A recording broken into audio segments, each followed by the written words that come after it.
Hello.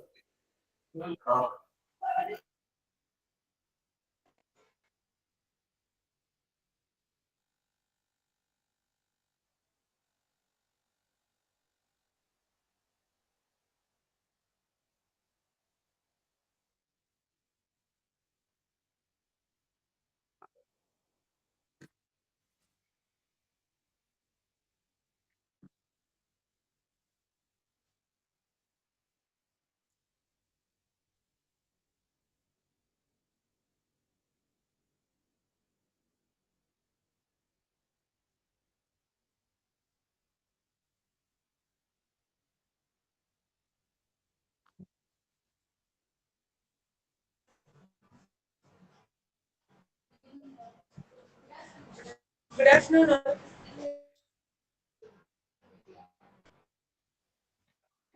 Hi, good afternoon. Am I audible to you?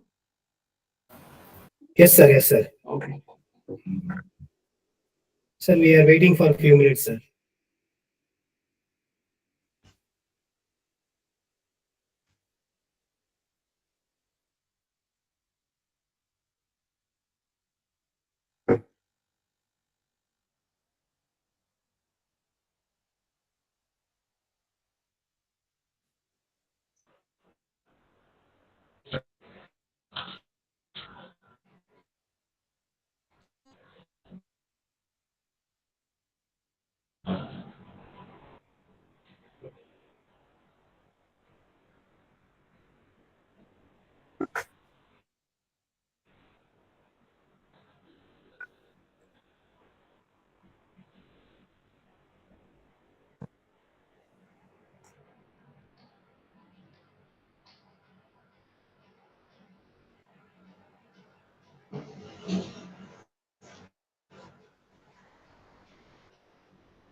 Let's wait for a few minutes. The other participants can join the session. No issues, no. Yeah.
Good afternoon all.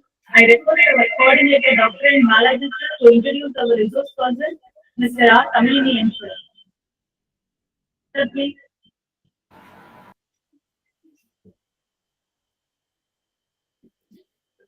Good afternoon to one and all present here. It's a great honor to welcome Mr. R. Tamilinian sir. He is currently working as an assistant consultant at TCS Chennai. After completing his graduation from Panimalar Engineering College, Chennai, he gained expertise in the banking domain with the relevant software experience. He is currently involved in the development and implementation of a system that sends alerts or message directly to user device such as smartphones or WhatsApp, even when the app is not actively open.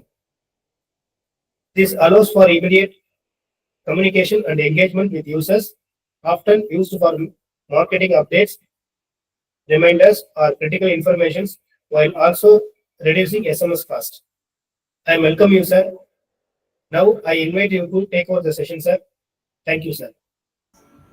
Thanks, Balaji, and thanks, Andal. Yeah. So it's been pleasure to be a part of your team, and thanks for the opportunity as well. So before we start, right? So let me have some. Let me give you some background, like how it was came in. Okay. So like I felt it like when I was joined over this IT thing. So I was not like pretty much sure like how this IT is gonna change the like this world and all.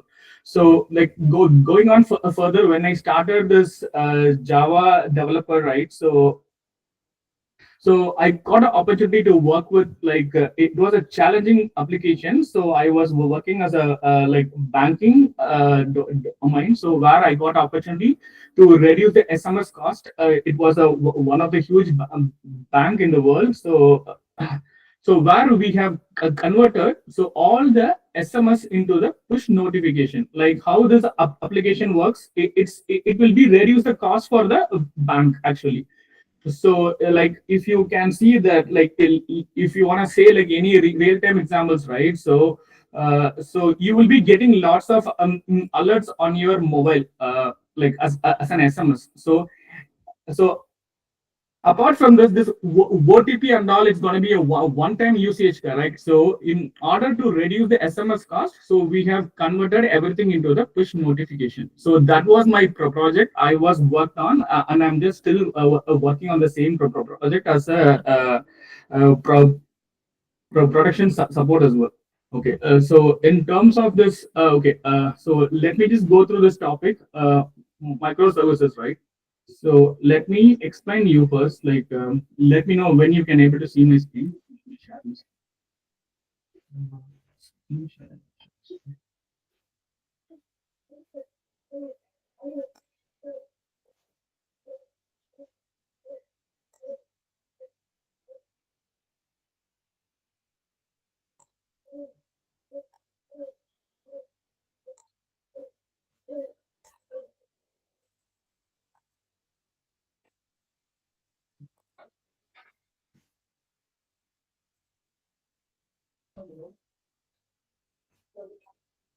Can you all able to see my screen?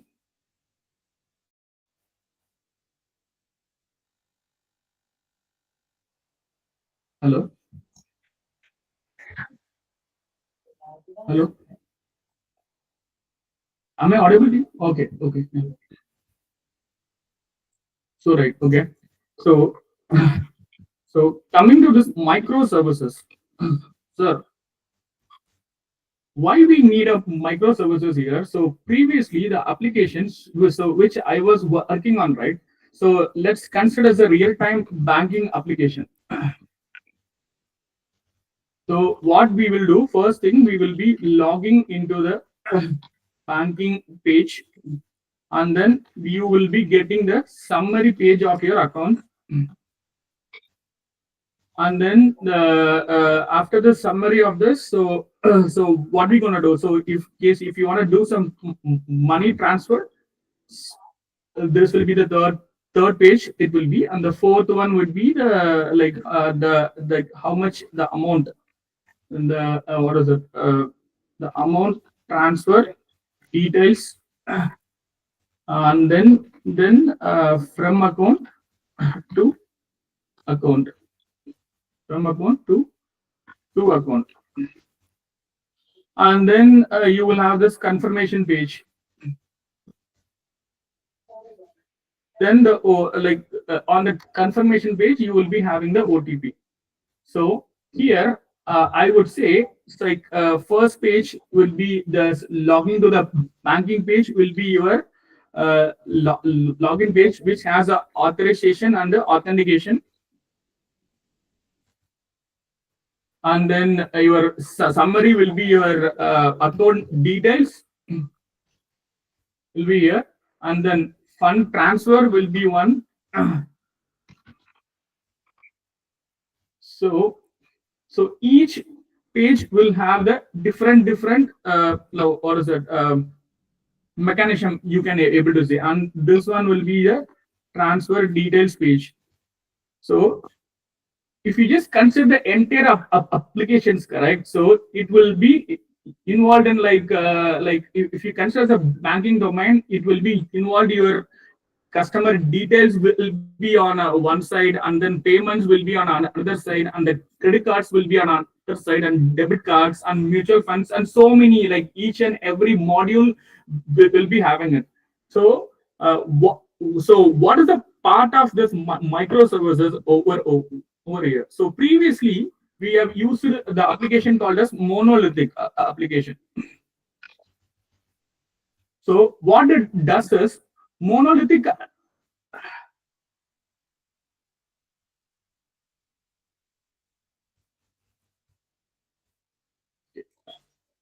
So here you go. So here, as I have explained you, there are different modules in the banking. So similarly, I have a real-time examples called as like let's consider as Amazon or e-commerce website. Okay, this will be the client is nothing but the user who is using the application, and then your application will be consist of like several modules like shopper UI, and then the list of products will be visible on the catalog, and then this SE services, and then discount services, and your order services. This all will be maintained over with only one database. So the problem here is like I'm just explaining you. So once this module has been completed, then you will go for another module. So the development wise, so you have to wait till the one module is getting completed, and then you go for another application development. So here is the complex thing over here. So the other developer cannot able to start their work parallelly. So he has to wait for it. So the similarly here, if you just take it as a banking application also, so this page, once this page is just okay. Oh, I haven't turned on the camera. I'm sorry.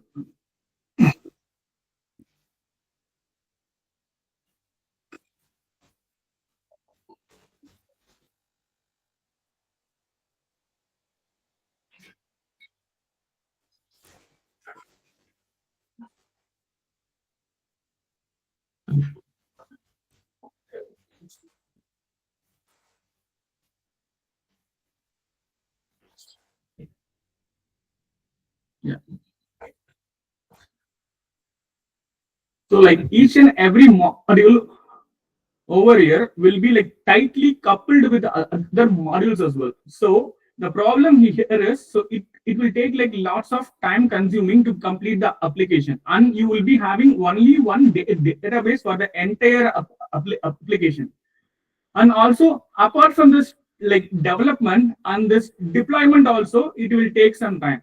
So the entire module has to be like if there is any change which you are doing on this like catalog services, or so then the entire application will be like a huge, right? So it will take like the size of the applications which we are deploying also will be more over here. So if there is any minor change on one services in this, so you have to test the entire application again, whether all the applications. So this will have the huge impact on this testing part as well. So every module has to be tested like in with the flow. Okay, so what is monolithic applications is nothing but it consists of like all the applications which will be combined into the single applications, which is not separable, like separatable. So and then if you can see, right, so this user interface and the business logic and the data access layer, they all are created and they have been collide together, and then we will be go for the deployment as well. So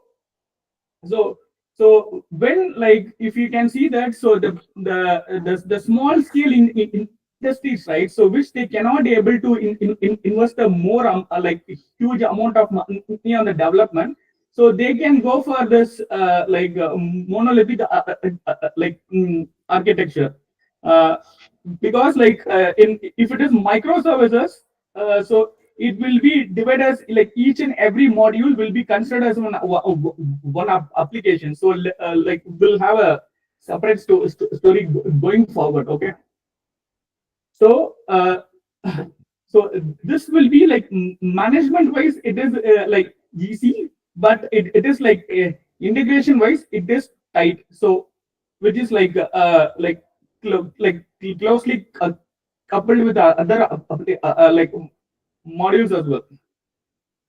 And if you are doing any changes, it makes you more complex like also. So it is very difficult to change the application. If you change on like one module, it will affect the entire application again. Then so once the development has been completed, it will be a huge challenge on the testing part as well. And the tester also has to start from the beginning, from the login to your payment page or the confirmation page. He, like the developer has to keep on testing the application. So these are the drawbacks of this monolithic architecture. So and then so these are the characteristics of monolithic architectures. So monolithic architectures will have the only like single base code. Since like we have the single base code, correct? So it is easy to manage the like application. So the entire of your application so will be created and maintained in the single code base. And then this tight couple. So one module will be like closely linked with another, and they will exchange the resources directly. So and also, like, since we have all these modules in the same applications, correct? So this like memory also shared between all the modules as well, and you will be having only one centralized database for your entire applications over here. And then so yeah, so I hope you now understand about this, some idea about this monolithic architecture, right? Anything as of now you want me to explain it or something?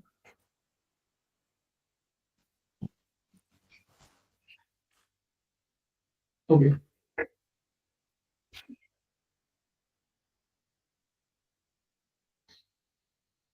Okay, and coming to this, like scalability, like this scalability wise also, like monolithic, like it is very difficult to get the leaks, and also it consumes a large volume of space in your applications. Okay, so these are the 6 key components of this monolithic architecture. So where you will be having the user interface and your application logic as well, and your data data access layer, which is nothing but your database, like the layer which you are interacting with the databases, and it will be suitable only for this relational databases.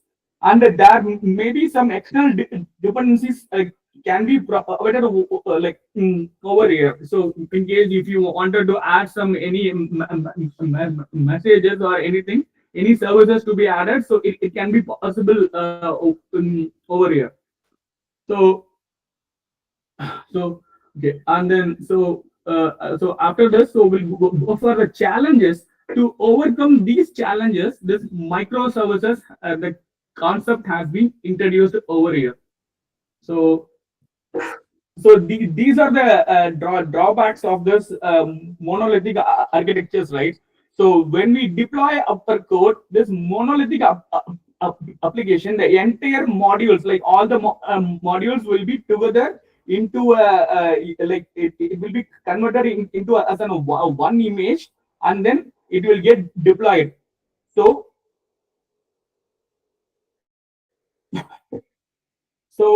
it may takes like the deployment, since the application was huge in size, it takes much more time for your deployment as well.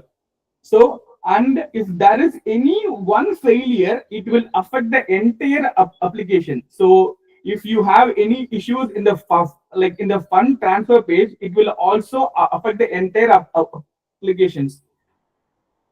So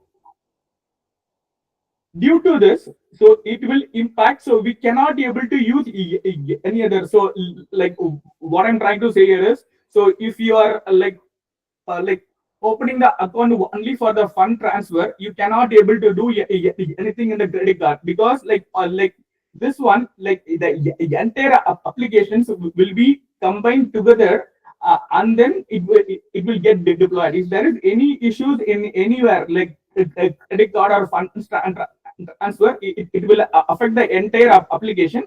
So which will lead to the like huge downtime in the application.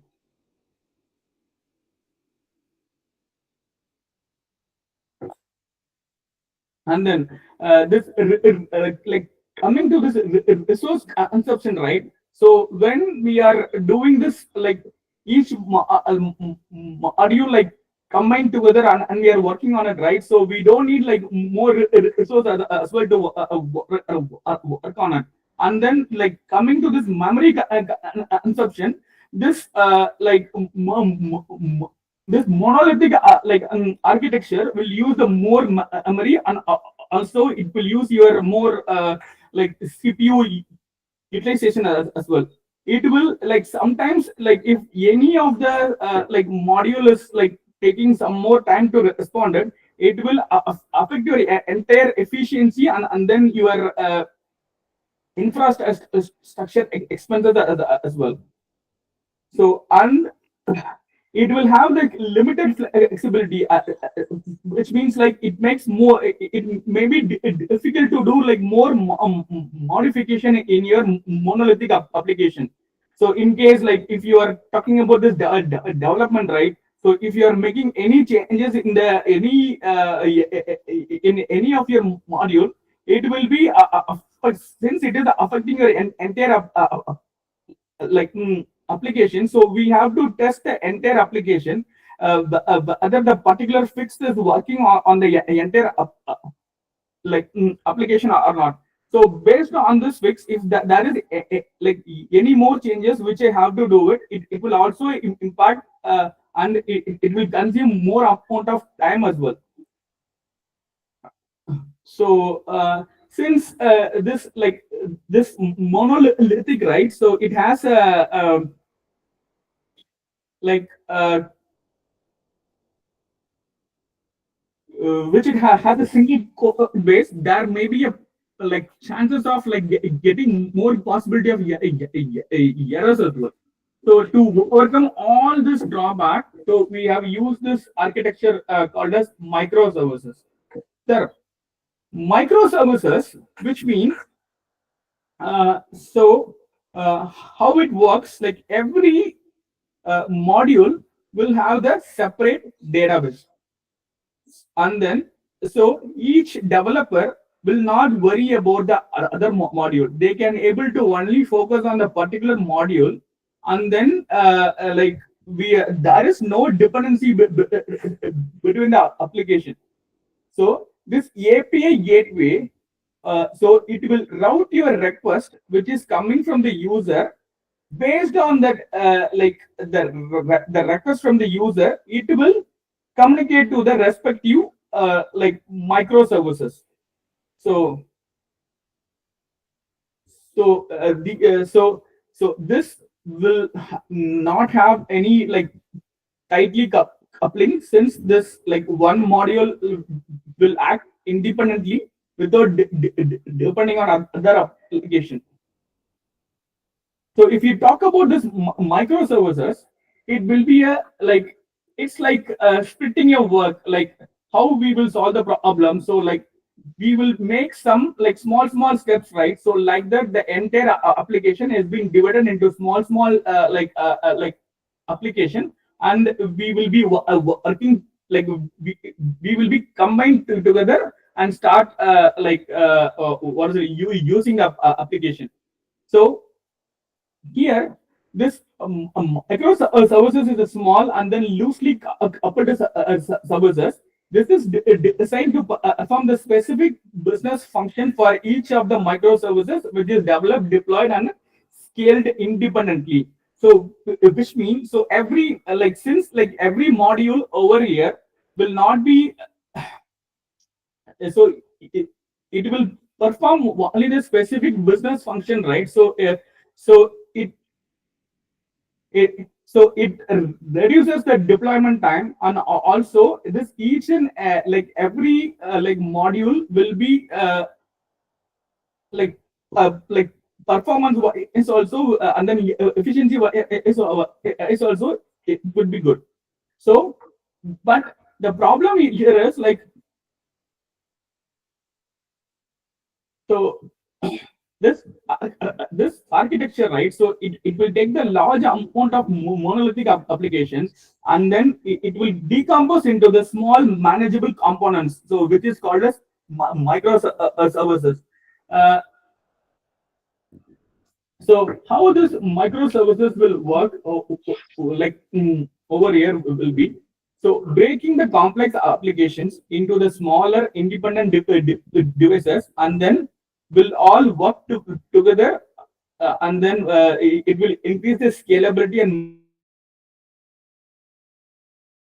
services will work will be like so the user, the particular developer, they can just focus on the specific functionality over than the entire application. So which is easy for the developer to in terms of development, and also for the maintenance as well. So each microservices handles the particular feature, which is means like if you talk about the banking domain, right? So this card will be one particular microservices.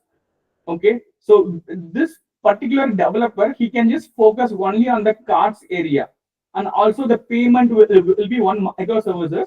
So the user who is the particular developer who is working on the payment side, so he can only focus on that. So due to this, so we no need to worry about the maintenance. So each and every module will be taken care separately, and then together as an application. So we will get deployed into it. So this API gateway will act as the communication between the request of the user and your microservices over here. So if you talk, so let's take it as a shopping cart applications. Okay, so here first, like once after we log in into this Amazon, right? So what we will be doing over here, so we will be having the search of the products, so which will be nothing but your search services, and then your user services. User services nothing but the user details about your address and your location details and your mobile number. All these things will be managed using this user interfaces, and then your orders will be maintained under this order taking like services, and then payments will be in a separate module over here, and then like processing your order will be your separate module, and then your logistics service, which is nothing but your shipment.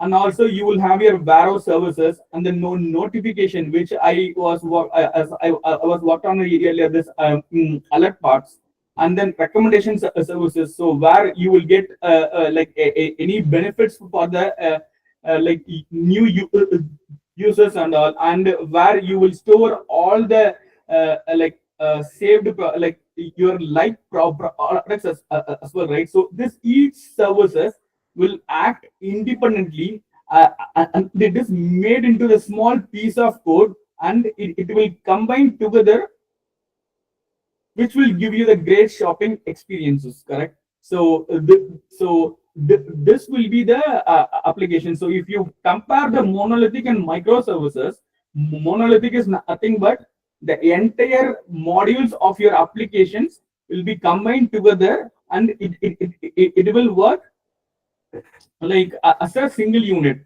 But in microservices, each of your module will be splitted, and then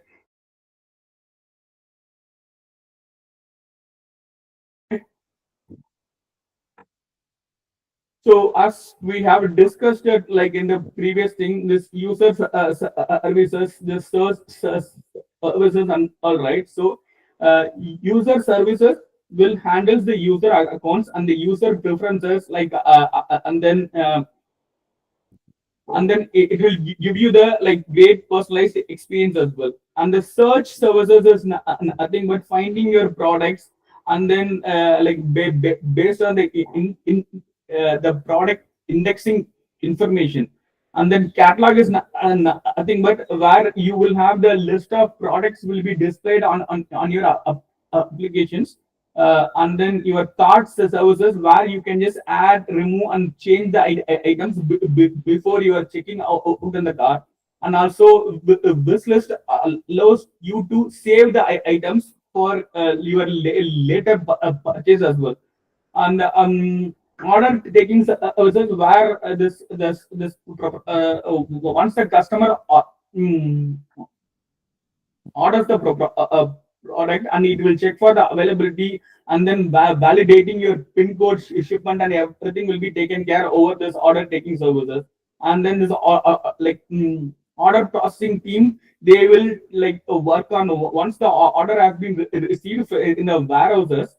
So there's order processing services, which they will work on the inventory, your shipping details, and where your shipment has to be delivered. All these things will be managed your like order processing services. And then payments, where you like all your like payments and your refunds all will be tracking under this payment services.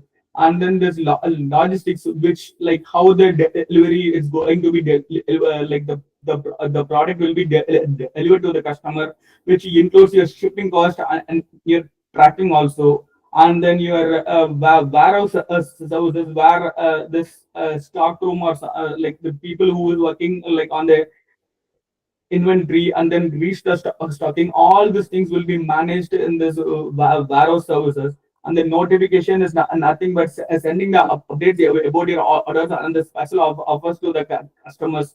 So related to that, so this each services will be handled like separately. So which like where if I have any issues in the warehouse, right? So this my pay, like my purchasing will not be denied.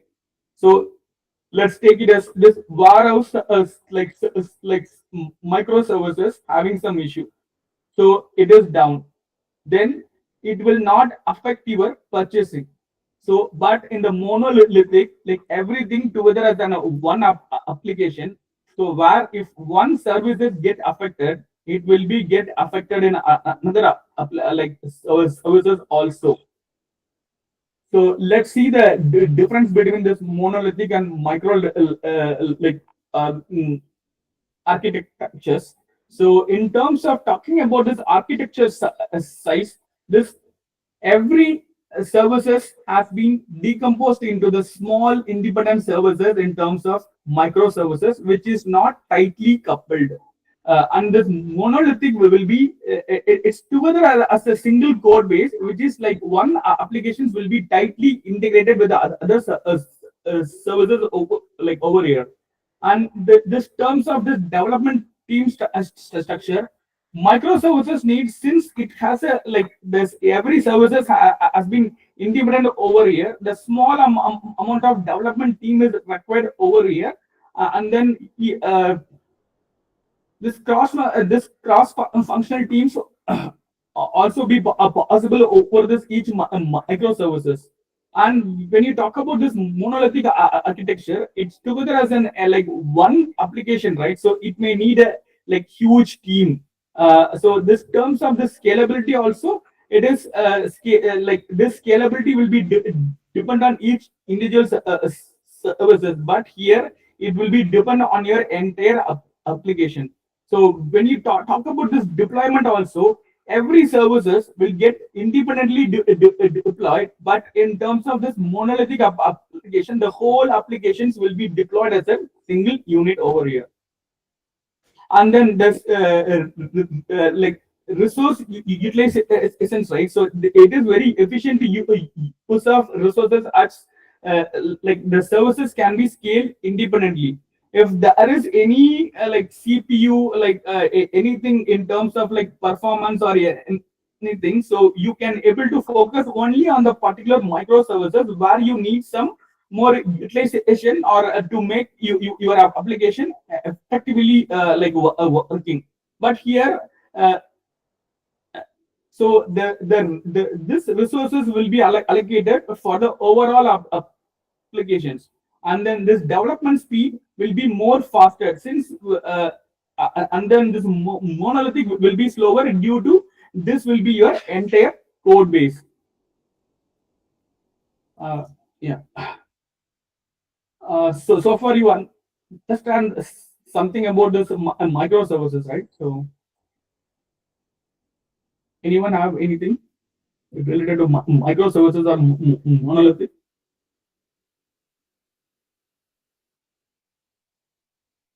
Okay. So these are the benefits and challenges of using this microservices architecture. So the team can work on like the different microservices at the same time.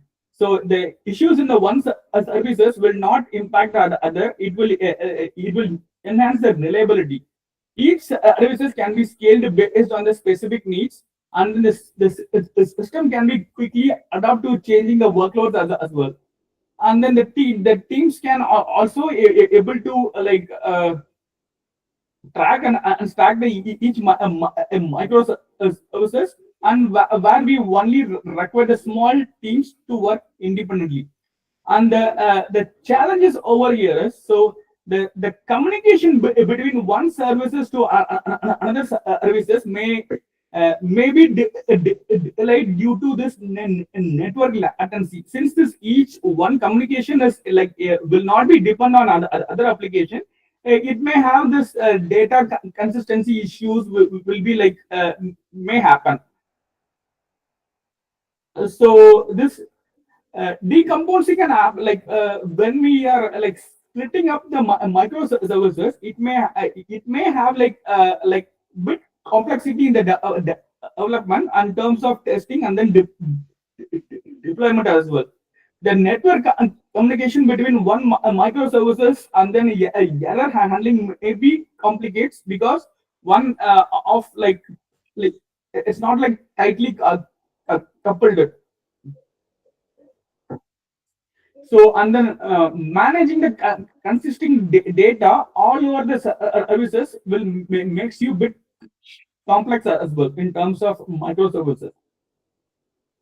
So if you are talking about this real world example, right? So Amazon has used this like initially they used the monolithic application, and when they started using this microservices, there is a huge change where this application has become like more user friendly for the like users as well.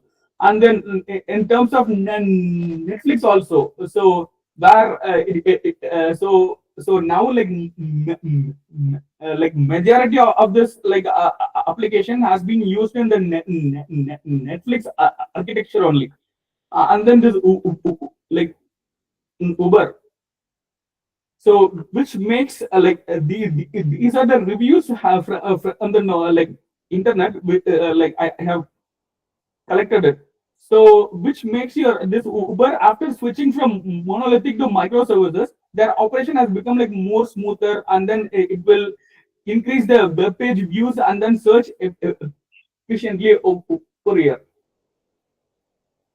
And then what about this upstream and downstream in the microservices will be this upstream microservices is the one which provides the functionality of the other services depend on. So where it is completely based on the data flow. If you consider some products services in the e-commerce applications, so the where the so this products services will be depend on the order services as well. So which where you need to upstream the product to order those product. So that is called as upstream. When you talk about this downstream, right? So this like orders as service will be a downstream, which will be relatively depend on the product services, because the product will be having the more information to complete the order transactions. So so we need to upload and download the applications over here. So if you consider as in real-time examples for your upstream and downstream, right? So every e-com platform, right, for upstreaming services, where you will be having the product catalog services, which is nothing but managing your informations, yeah, and then the information about the product pricing and the availability. And then this authentication services also will handle your registration, authentication, and then the user profile management as well. So this downstream services, right? So which in terms of other processing product, it is from the list of catalog. It is used to create and maintain your orders. At the user authentication services, which will be associated with the customer. So in terms of this e-commerce platform, it will be like this. So where this upstream and downstream plays a major role over this micro services. So when we talk about this specifically to this API gateway, so what will be the purpose over here? So when the applications comes from the user, it will check where I need to route my request, whether it's going to be a catalog, or it's going to be a shopping, or it's going to be any like offers, or it's going to be an order.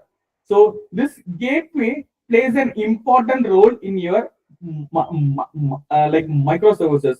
The detailed like of this API gateway, we are going to be like seeing it over here. So this API gateway will perform the like complex setup. So where the routing of API connections from one microservices to the background, using this predefined rules, and there will be a capability of delivering the incoming request across like several instances, and then based on the loads, it will it may reach the it will increase your reliability and scalability of your application. And then this protocol transaction, in addition of this API gateway, there is a significant demand for your different protocols and your data formats. In this case, this HTTP request messages to messages, and it will interact with your backend services as well. And then this request and transformation rights, this like based on the this API gateway, it will provide you some mechanism to send your request for your inbound and outbound responses, which will change your request parameter of your response body. Okay, and then which will be deleting your headers as well. And caching is nothing but your data has to be like temporarily stored, or the user details will be temporarily stored, where you will be until you completing your payments or until you are logging out. I'm sorry. Like API gateway, advantages over here. So what we need in this, to make your application as a microservices, this service registration, these are the steps which we need actually. This service registration is nothing but when the service instance is started and then deployed, it will get registered into the service registry, where you will be providing your service name, which is nothing but your URI, and then your IP address of your server, and then the port number which is used for the server, and your health status. These all details you have to enter in the while registering your services, and also your service discovery services, and they don't need to have any prior knowledge about the application, like where the service location and all. Instead of this service registry will discover all the like instance of your services as well. And then this load balancing, right, based on the incoming request, the request will be automatically distributed across the applications, and it will be improve your scalability, and then this resource utilization as well. And then health checking is nothing but like you will be monitoring the spots, like if you are if you are deploying your applications into your OpenShift cloud environment, so you will be having the pods. So based on the request, it will be like distributing the incoming request, right? So we can easily check the health of the pods, whether the pod is working correctly or not. We can able to check for this easily. And then the configuration can be made in a release, so which will allows the user to discover and then retrieve the configuration settings as well.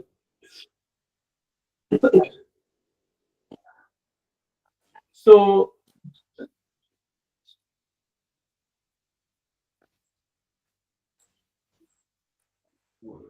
the same thing over here. Service. This is service discovery, and then this is service registry. So which is similar over here. So in order to make this application as microservices, so we need to have this service discovery, and also the service registration has to be found over here. And then okay, now so in terms of DevOps, so how it will develop, like it will support our microservices, right? So when DevOps architecture, it will make your like faster delivery.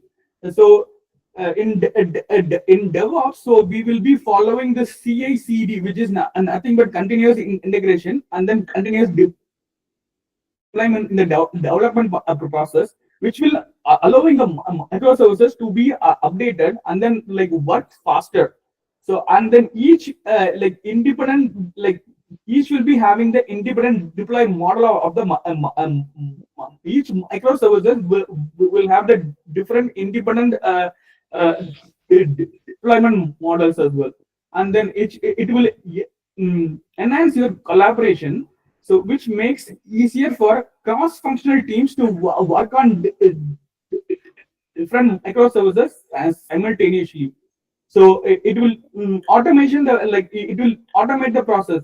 Once the developer has like committed the code, automatically like it will start getting deployed in your lower environment with this continuous integration and continuous deployment process.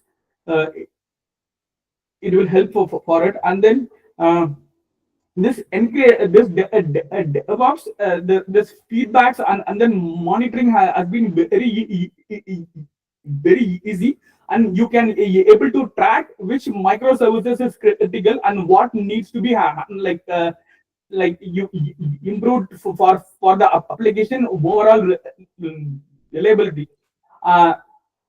This infrastructure as a code, it practices the team to manage the infrastructure through this some code, and it is making the things very easy for the deployment, and also managing the microservices from various environments consistently. So as in the DevOps, it helps the microservices to deploy in a various environment consistently. So there is no like various and time is required over here.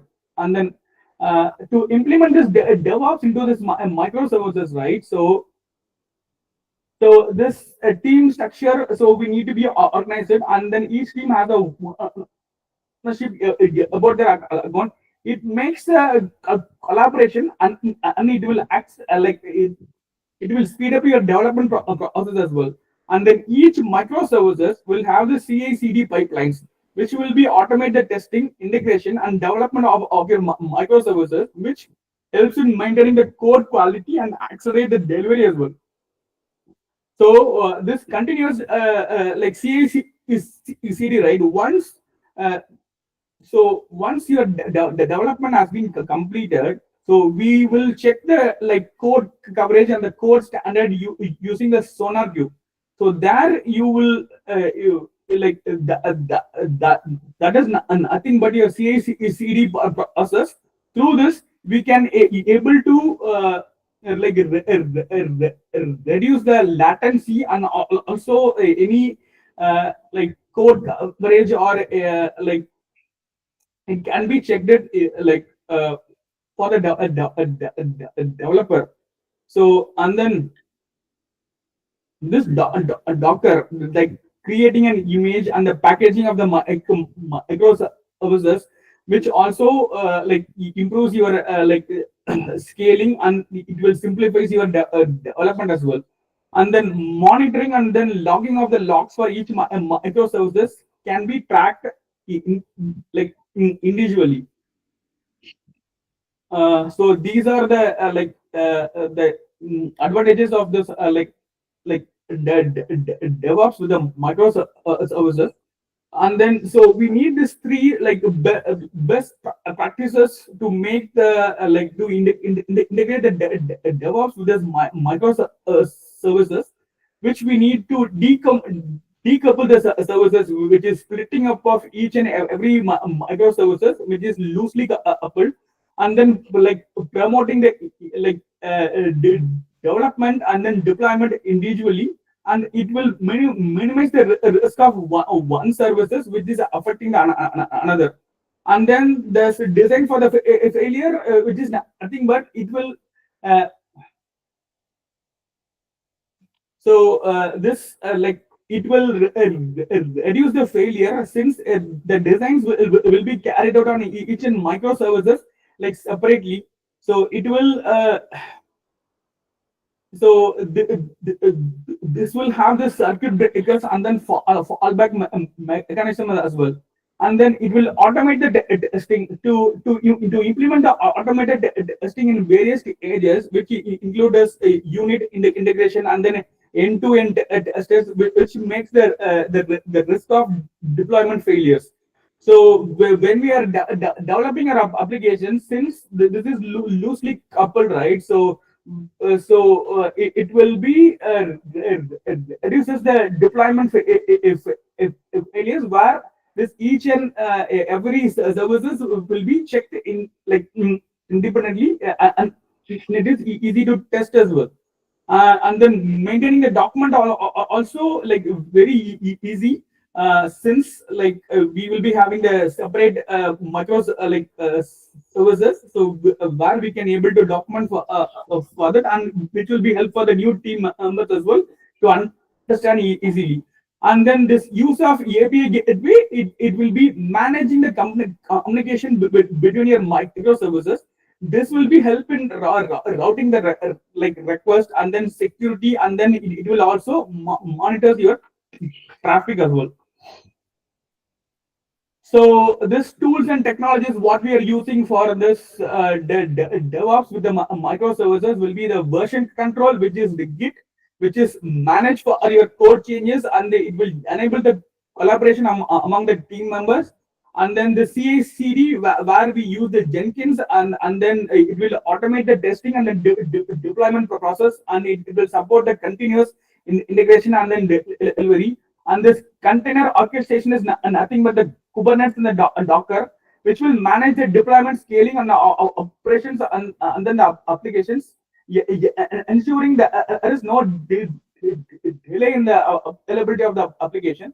And then this log monitoring and the issue monitoring can be easy with this tools of Prometheus, Graphene, and all. And then this collaboration platforms, this Slack and Microsoft Teams, it will communicate with the project management team, and it will give you more collaboration together. And then this some case studies, right? So this Netflix architecture, which we use the microservices, which will help you for easy understanding. So if you have some time, you can just go through this Netflix current architecture will give you the clear view about this microservices. And then where this Amazon also started using from monolithic to microservices, which makes the work very oh, teams to work independently, and it will make the faster deployments a cycle also. And this Spotify, which will which is nothing but your music streaming services, where eBay, and then this Target. So these are the major applications so which use this microservices over here. So this will be your microservices life cycle.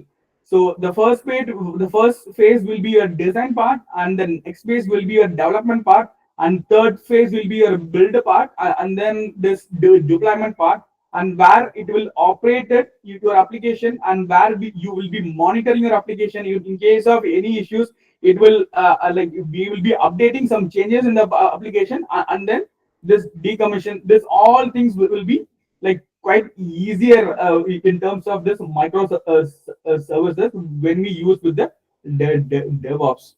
So these are the background about it. So if you have any queries, you can just yeah, ask me over here. Let me just yeah.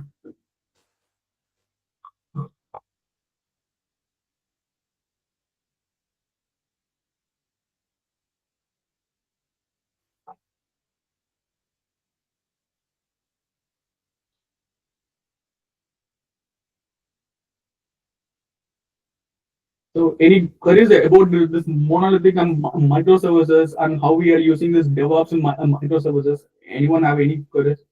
I will share the PPT as well. So if you have any queries, you can just ask me now, or the group chat also.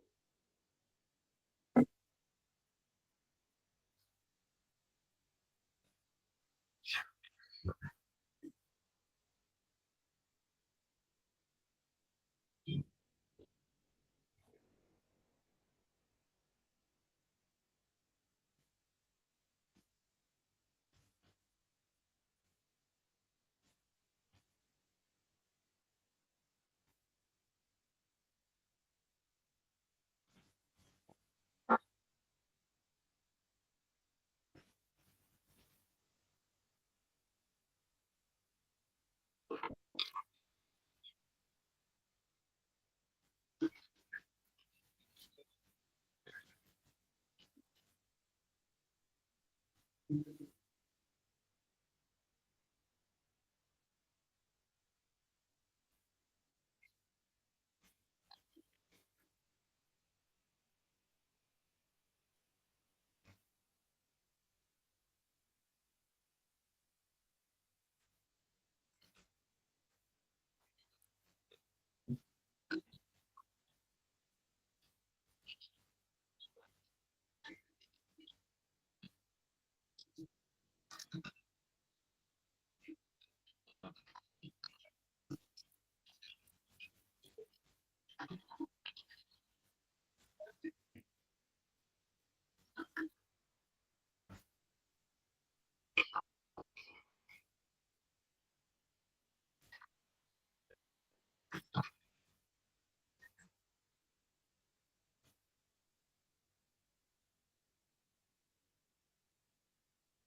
coming in, sir.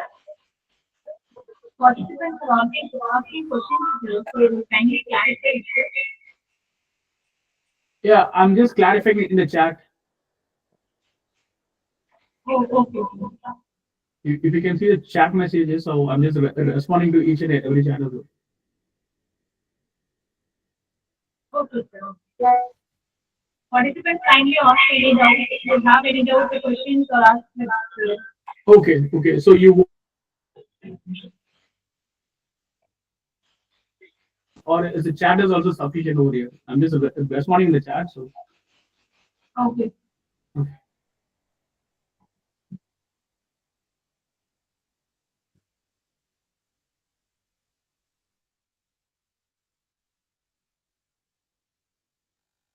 So as Saranya, so like this microservices, right? So when it is compared with the DevOps, right? So it will give you like more productivity, and it will increase the security also more in terms of using the DevOps with microservices.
So are you talking about this like API versioning, or like you're talking about like Git versions and all? Like which one you're talking about? Sorry.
Saranya, like versioning handled as in like which version are you talking about? This Git versioning or how it is?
Participants who have any questions, kindly raise your hand.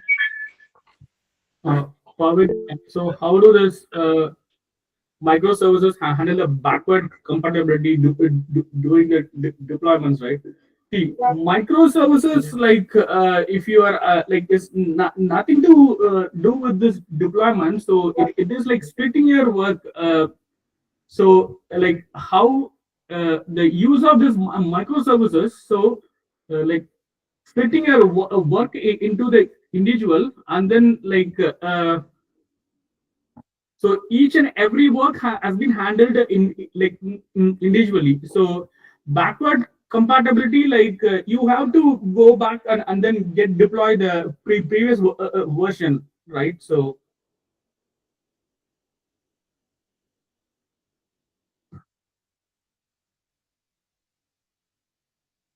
you mean to say like so in case if there is any changes, so which is having some issue, so if we have to deploy the previous one, correct? Is my question is correct, Pavitra? Right. Okay. Those things will be like handled in the like in the DevOps side. So where your Jenkins image of the previous version will get deployed again of the particular microservices.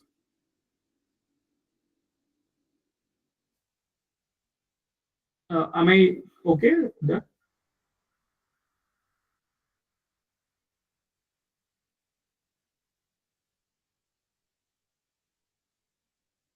Like security challenges wise, like in like when you are just like making your like entire application into the small parts, right? So we can just focus on the security more than like you can just focus only on the particular services about the security. So like you can provide more securities as in terms of like authorization and then authentication. So which will like you can make your like each microservices more secure, and like from this monolithic to like microservices. When you're just moving it from monolithic to like microservices, it makes your application more secure actually.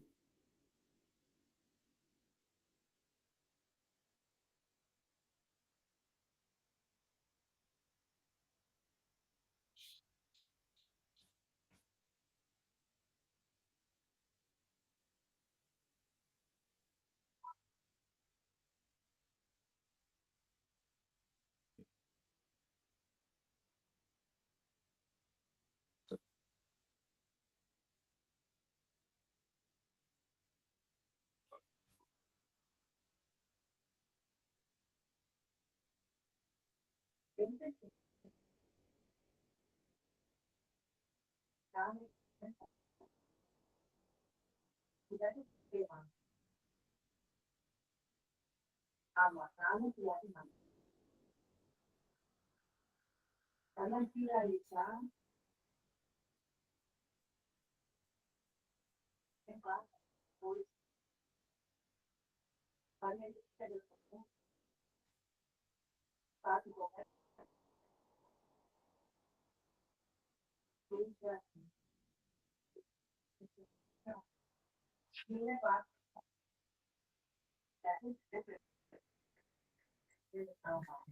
to scale your micro?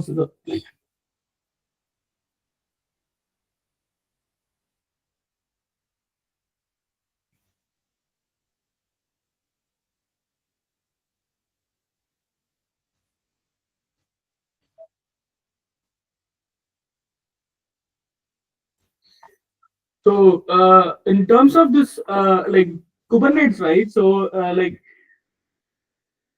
so based on the incoming request, right? So this Kubernetes objects will check for the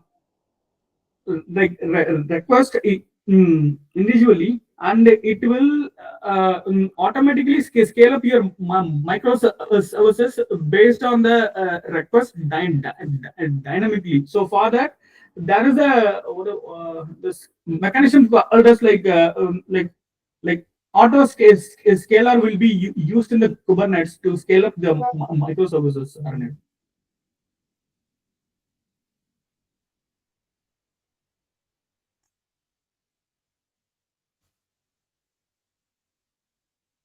So like when you have it in this, let's take it as a e-commerce site, right? So you will get the n number of like huge volume of request on this festival time. So there you maybe need to automatically scale your server, right? So this auto scaler in the Kubernetes will check your request. Based on that request, it will dynamically increase your instances whichever is required at the particular timing.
How do you ensure the availability in microservices? Like what availability you are talking,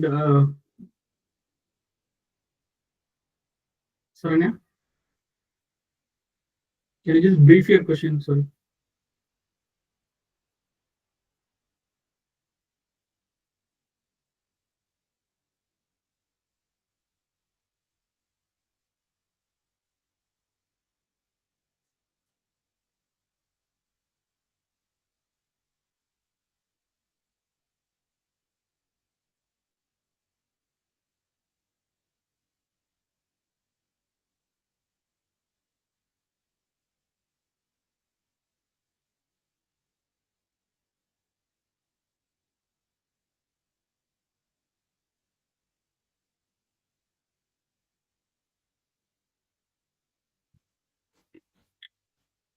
So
Uh, in terms of this microservices, right?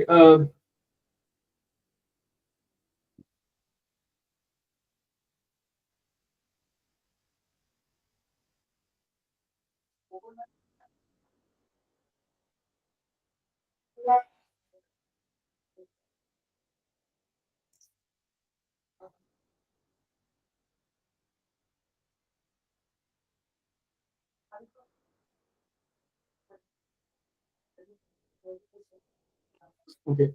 So let me have some overview about this Netflix microservices, right? So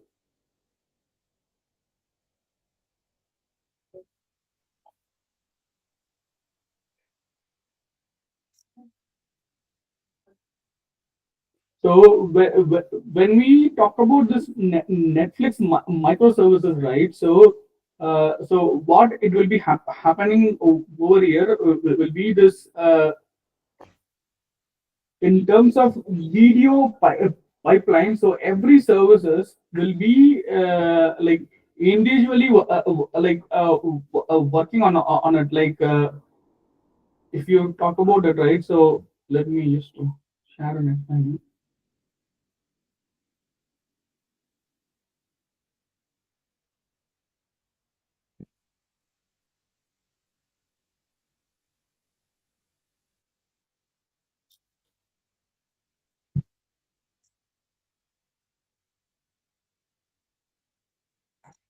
Okay, in terms of real-time examples, just a minute, so,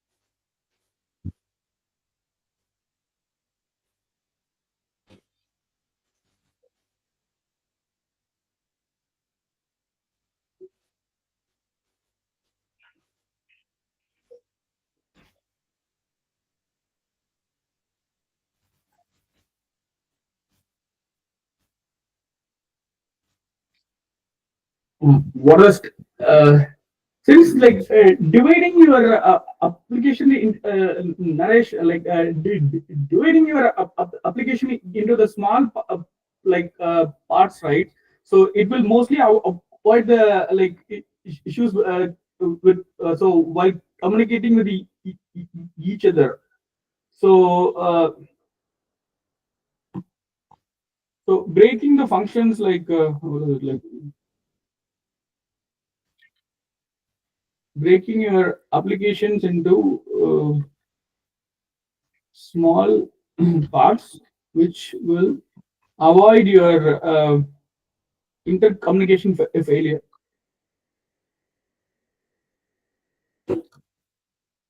That is the main purpose of this microservices has been built over here. Uh, Explain the concept of serverless architecture. I'm not sure on that, Vijay. So let me just check and give you the answer about it. Serverless application and architecture, I'm not sure about it.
Thank you, sir. Thank you for your informative and engaging session.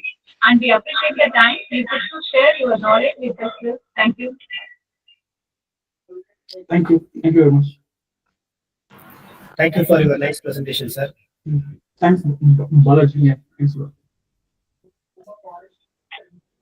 Thanks, sir. Thank you, sir. Thank you, sir. Welcome, sir. Sir, kindly join the validated function, sir. Sure, sir. Thank you very much. 7:30 to 8 o'clock, sir. Sure. Thank you. Thank you, sir.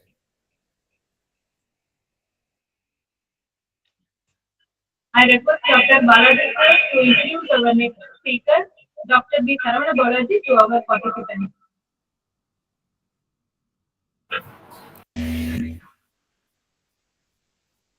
Good afternoon to all. I am honored to welcome Dr. Saravana Balaji, sir, a senior member of IEEE. He is head of the Department of Computing at De Montfort University in Almaty, Kazakhstan. With 19 years of experience in both teaching and research, his expertise lies in machine learning, cloud computing, and optimization techniques. Throughout his career, he has contributed a resource person for numerous workshops and faculty development programs organized by various institutions. He has completed both his undergraduate and postgraduate degrees in computer science and engineering and earned his PhD in information and communication engineering from Anna University, Chennai. He has published over 40 research papers in internationally indexed journals and conferences. I welcome you, sir. Thank you, Balaji. Thank you, sir. Now I kindly invite you to take over the session, sir. Thank you, sir. Yeah, thank you. Yeah, let me share my screen.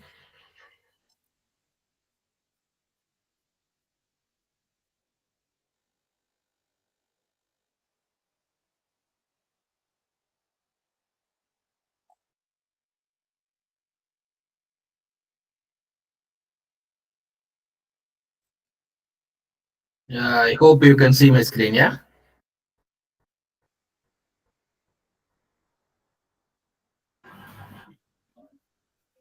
Yes, sir. It's loading. Yes, okay, thank you. Yes, sir. Yeah, thank you. Visible, sir. Yeah. Thank you, sir. Yeah, good afternoon all. Myself, Saravana Balaji, and I'm working as head of computing department here at De Montfort University, Kazakhstan. And today my session is cloud native DevOps tools and best practices, where the agenda of this presentation is we will see a small introduction about what is cloud native DevOps, followed by the importance of cloud native tools in modern software pipelines, and followed by the key DevOps practices, like what are the various tools and why they are important, like that. And followed by the hands-on session where we will use some of the tools so that we can deploy service in the cloud. So before getting into the hands-on session, let's have a recall on cloud native DevOps. Actually, it is an approach that integrates the DevOps with the cloud native technology so that scalability, automation, as well as service delivery is completely automated and less human intervention is required. That is what the advantage of cloud native DevOps. The key characteristics is the microservices architecture, which you have learned about in the previous session, and the continuous integration and deployment, which we will see, and infrastructure as a code, where you can control the cloud deployment as well as monitoring the cloud operations, everything through the code itself, and followed by the observability and the monitoring. Because once your services are completely deployed on the cloud, it is always good to monitor the performance of your cloud also. So that is what these characteristics of cloud native DevOps. And why this cloud native DevOps or tools is very important in modern software pipeline is actually it will help you to accelerate the software delivery instead of hosting the developed software in the server by a human from time to time. It will oscillate the software delivery directly by writing a script for that, so that very less human intervention is needed for that. And also it will improve the scalability and resilience based on the load of the server from time to time. And also it can reduce the infrastructure cost, as you know, most of the cloud services are now pay as you go models, where if you are using the service, then you got to pay for that, else you don't need to pay for having just an account. So the cloud network is more important in these points. By using this cloud native application development, the benefits are that, first of all, the flexibility, where you can easily develop your application and you can run it on the multiple cloud providers by having a script for each provider separately. And also it will support you for automation. As I already mentioned, you have a very less human intervention is needed for this CA and CD. Also, it will help you for having a best built-in security as well as compliance with different cloud service provider as well as different governments. So these are the important importance of cloud native tools in the today's software industry. So what are the key DevOps practices in cloud native development in today's software industry?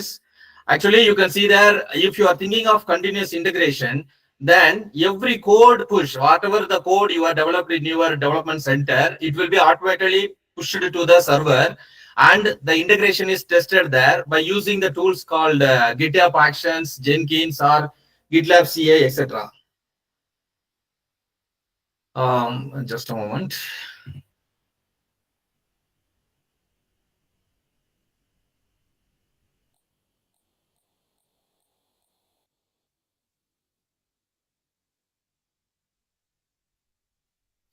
So that is what this continuous integration is important. Then if you think of this continuous deployment, this deployment helps you to release the process from stage to stage to the production environment very easily.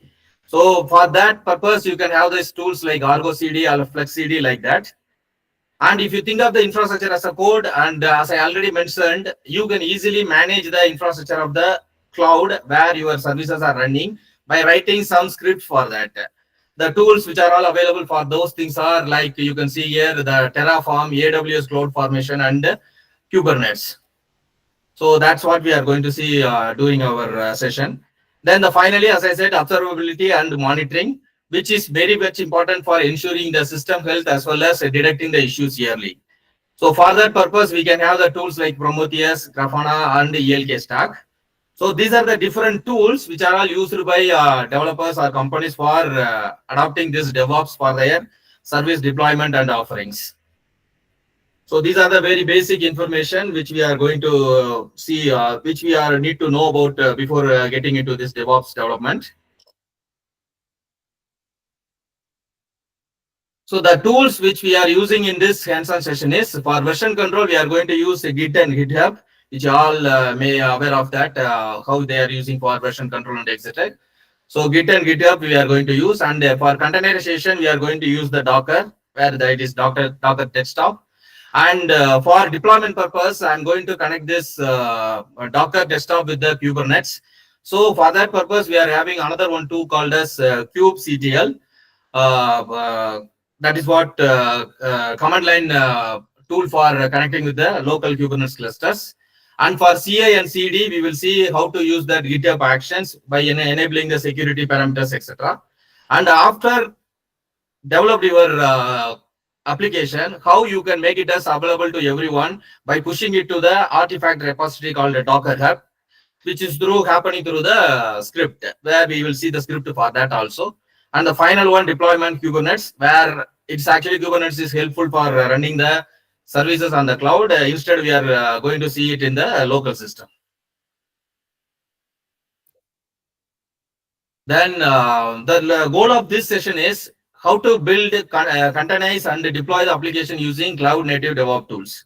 So what are the steps we are going to do in this session is, we are going to write and commit code to GitHub. That means we are going to create a small JSON script for sending a message when there is a request.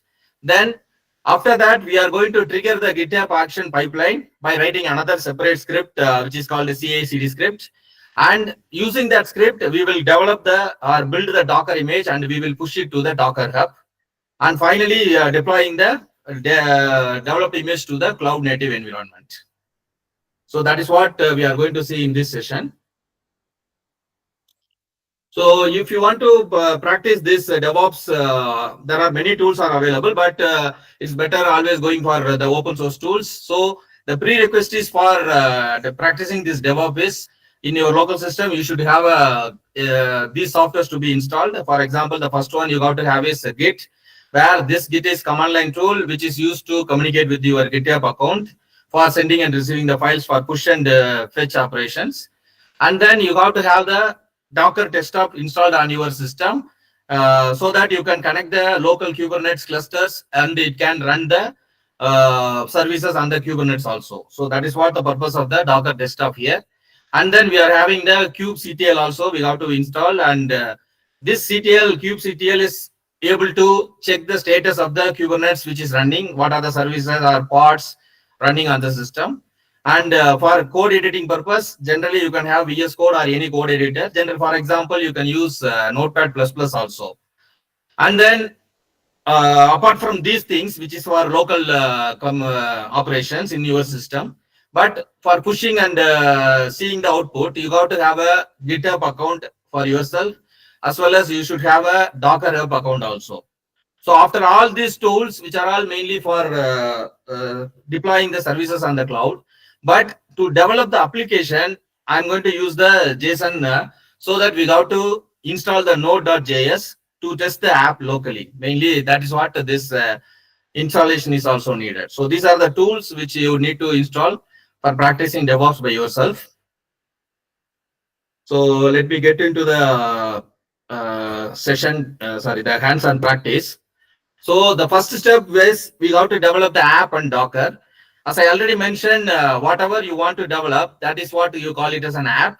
And we are going to develop that app, and before pushing it into the GitHub or into the Docker Hub, we have to test it whether it is running correctly or not. So for that purpose, we are going to have developed this app, as well as we are going to test it on the Docker desktop also.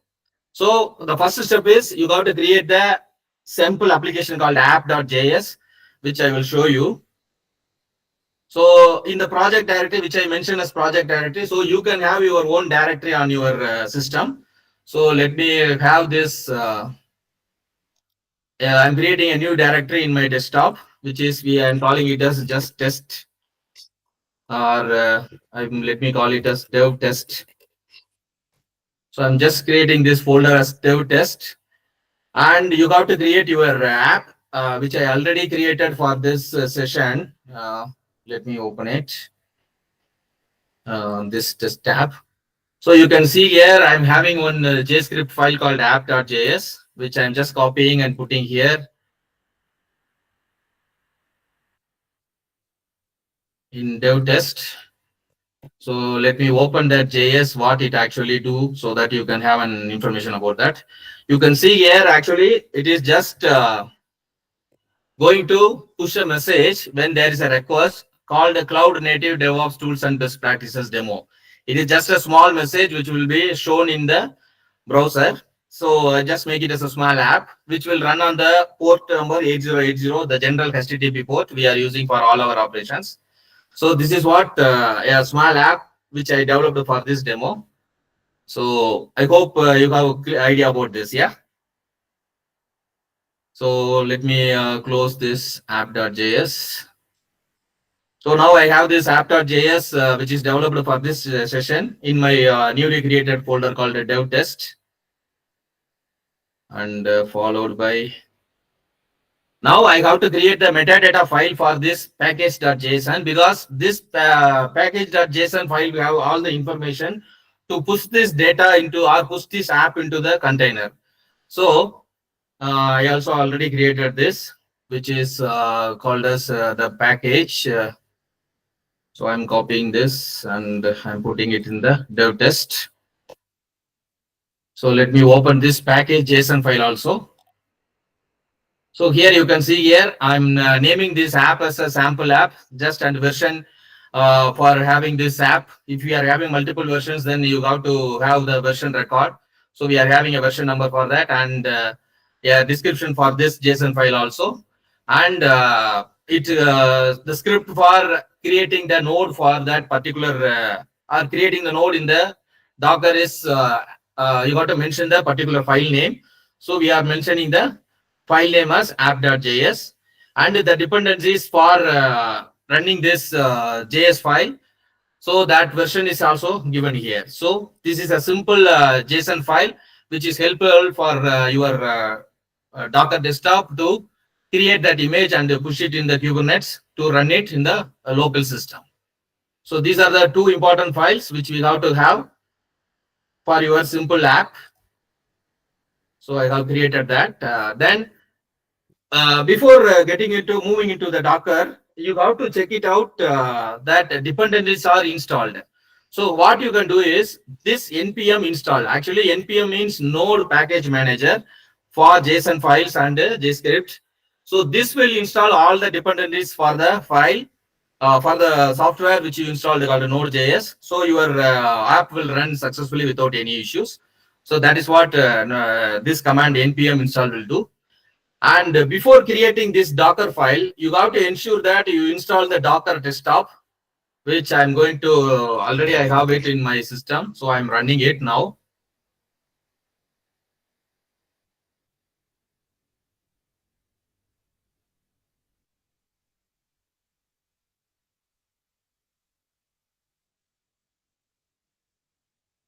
So now you can see that my Docker is running. So you enable this Docker to connect with the Kubernetes, the local Kubernetes cluster. What you have to do is you have to check the settings of this Docker desktop, where you can go to settings, and on the left side you can see here the option called Kubernetes, and this enable Kubernetes is actually disabled by default. So you have to enable that. So once you enable it, you have to restart the system so that this Kubernetes cluster can connect with the Docker desktop successfully always. So this is what how you connect your Docker desktop and Kubernetes.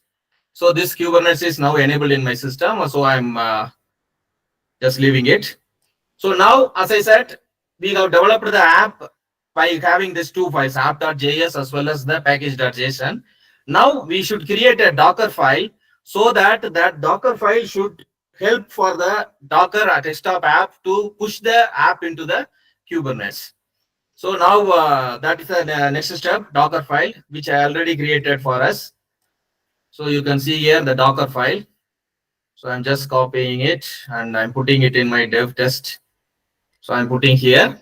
So that is what Docker file. And you have to see that this app.js called the extension called the JS, and as well as this package has the extension called the JSON file. But you have to be very careful when create your Docker file in the notepad or something else, because Docker file don't have the extension directly. It is just a simple plain file. So you have to be careful on that while creating your Docker file.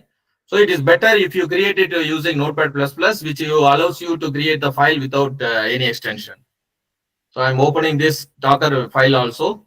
So you can see here, it will create a directory inside the container called app, and the information about the app will taken from this package.json, and it will make that app to accept the request from the users through the port number 8080. So that is what it is exposing, and it will automatically also run for running the app. You have this npm and start, so that the container, the app will run automatically inside the container. So this is what the Docker file. So you have to put that Docker file on the same directory where you are working. That is what called a dev test. which I already put for you. So once you created the Docker file, you have to build the Docker image by using this command, Docker build time, and this is the app name which you have created in this or used in this package.json file. This package.json have the name called sample app. So that the same I'm going to use to create the Docker image. So for building the Docker image, you have to use the Microsoft PowerShell, which is always recommended instead of command prompt. And it is always better to run as administrator. So I'm running this as an administrator. So I have to navigate to the project directory, which is this one, our dev test. So I'm just copying the path and I'm putting here so that I can work on the directory. So now the directory, I'm in the project directory now. So I'm just copying this command, Docker build. So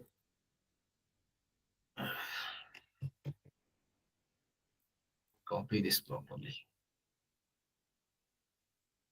So I'm enabling and I'm asking the Docker to build the image, and you can see there the Docker image is built up and now it is ready to deploy. So now I have to run the container locally.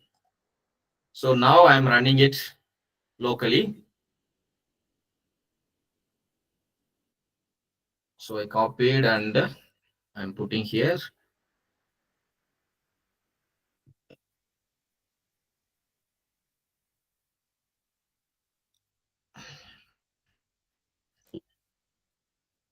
So now you can see here the app is running on the, so you can clearly see here the app is running on the local host, which it shows you clearly. The app is running on the local host and the node name is app.js. So now you can test that also whether it is running properly or not. So I'm opening a new browser window. So I'm checking it, local host, and the port number is 8080. And you can see the information that which I put it in that file, which shows the image called information called Cloud Native DevOps Tools and Best Practices demo. So this is the message I put it in that JS file. So now you can confirm that your app is running successfully. So now, if you want to push that app to the Kubernetes locally, you have to do some steps, which is the next step we are going to see. The deploying the app to the Kubernetes. So for that purpose, you have to create 2 Kubernetes YAML files. Actually, YAML is yet another markup language. That is the extension for the full form of YAML. So you have to define the deployment file, which will allow you to create the pod for the pod or otherwise the node for that particular service. And you can make that pod to accept the request from the users by creating the service file. So those are the 2 files which you have to create, deployment.yaml and service.yaml. So as I mentioned, this deployment file will have the script for deploying the defining the deployment of the app, and the service is making the service to expose for the public so that they can communicate with your service on the cloud. So there are 2 files we needed, deployment and service, which I already created for us. So now I'm copying those 2, deployment and the service, both I'm copying. And I'm putting here in the current directory where we are working. So let me open first the deployment file so that you can see what is inside.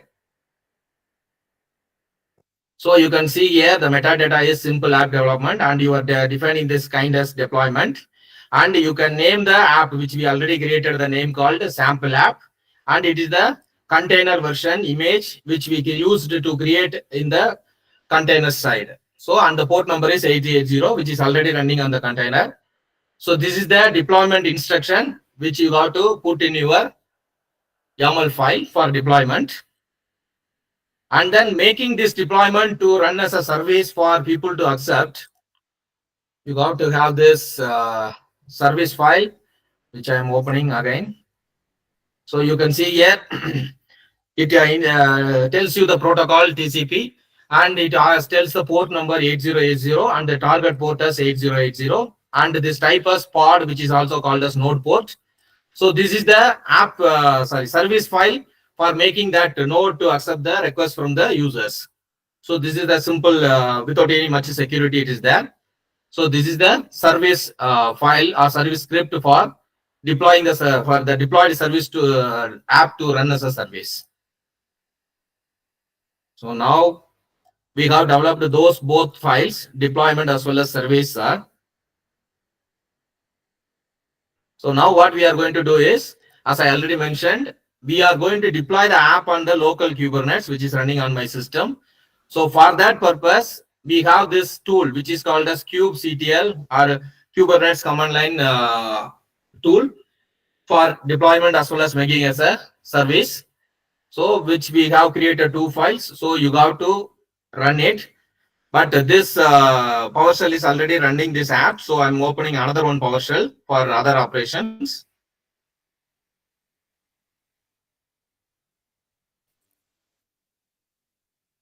So again, I got to move to our directory.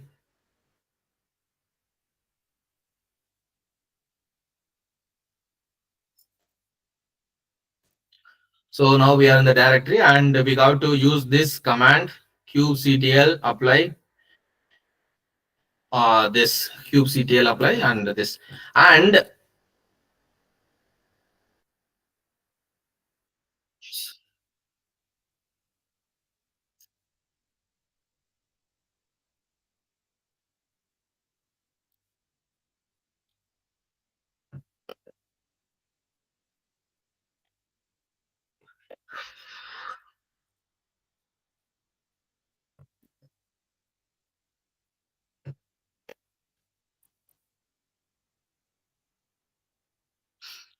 so kubectl.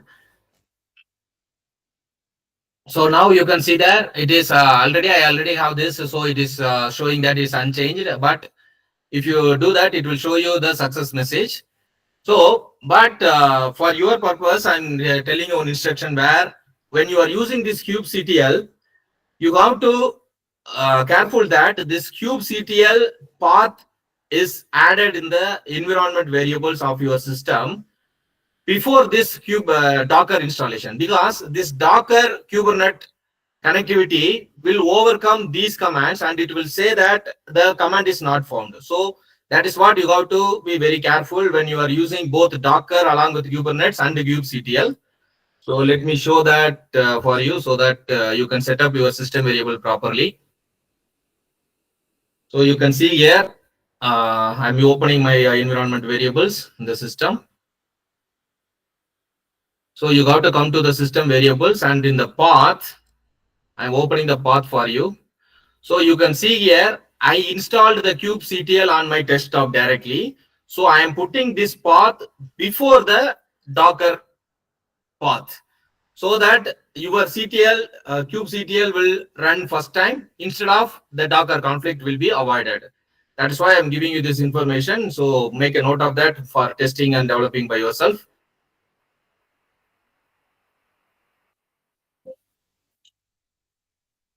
So the first one I already finished the step.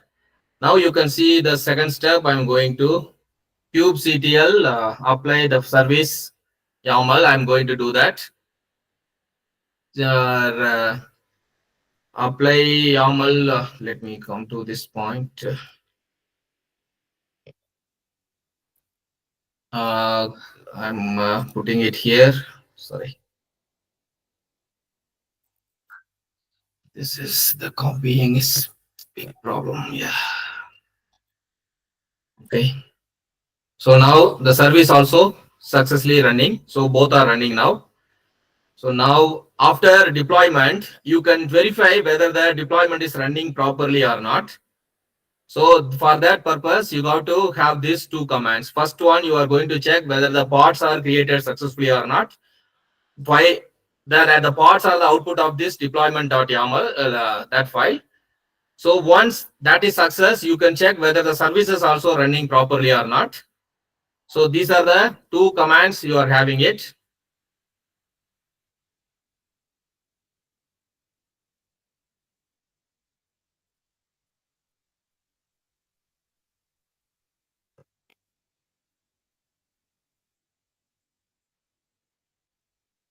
Okay, let me put directly instead of copying. kubectl get pods. So now you can see here the images are running successfully. Okay, so they are running successfully without any issue. So that you can see it is running for last 4 days or something like that. So this is what the pods are running successfully. And now you can check the service also, whether it is running correctly or not. kubectl get service. So now you can see here, this sample of service is now running. One is Kubernetes, which is running on the Docker, and another one is the sample of service which we created. That is that node port, where you can see the IP 10.104.86.194, which is actually a public IP, which can allow the users to access from the external. So this IP and the port number is mapped to 31067. Actually, your app should support running on this IP also, but because of the conflict between the container as well as our Windows 11, this is not correctly configured. For example, now we have tested it using the local host :8080. Instead of that, you can go there for the IP which we found from the service pod, which is that IP, and the port number is 31067.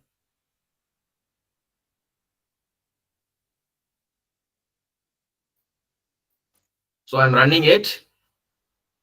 But as I already mentioned, because of this container virtual machine link with our Windows 11, this IP conversion is not successful. That's why it's showing error. But instead of that, if you are going for local host where the container is running directly, the service is still running. You can see that. So you can see that it is still running, but you can, as I said, it is not reachable because of the small conflict error in the Windows 11. But if you, but this is actually replicate the service which will run on the Kubernetes on the cloud. That's why I'm showing this. But for fixing this error, we have to deal with Kubernetes installation very properly. So which I cannot do it as limited time availability. So now you can see that our Kubernetes pods and services are running successfully, which we have that information. Now let's come to. So now we are having an app which we got developed as a Docker image, and we pushed it into the Kubernetes also, and we have checked that whether it is running properly or not. So now from local, we have to move to the GitHub Actions, or we are moving that data into the GitHub server so that the configuration or whatever the changes which is reflected on the GitHub for all the developers of your company. Okay. So that is what we are going to see that. So that is what I put the pipeline step as CI/CD pipeline. So first what you have to do is you have to have a GitHub account and you have to log in into that. Let me log in into my GitHub, which I already logged in. You can see here, I already logged in my GitHub. So in your GitHub, you have to create a new repository. Okay.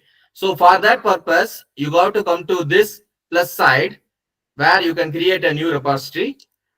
So I'm creating a new repository and you can give the name for it. So I'm again give the name as dev test and I'm making it as public so that anybody from the internet can see the repository. And if you are doing all the things on the GitHub directly first time, not from the local, you can use this option. For example, readme file, git ignore or license, etc. But as we already developed our app and we are having that repository on our local side, you don't need to do anything on this particular area.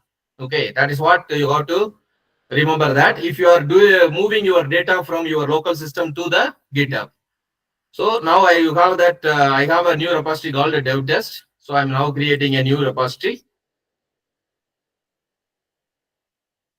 So now I'm inside the dev test repository. So as I already mentioned, you don't need to initialize all these files. So your repository is now created. Now we are going to, so for example, now let me again open my repository. And in the repository, you can see there are no files or nothing is here. Okay, because this is just a repository with empty information. So what I am going to do is I am pushing my data from my local system to this repository directly. So for that purpose, first what you have to do it, you have to initialize your Git from your local system. So I'm going to initialize it. So Git init. So it shows that you can see here, it initialized the empty Git repository clearly because it don't have any file.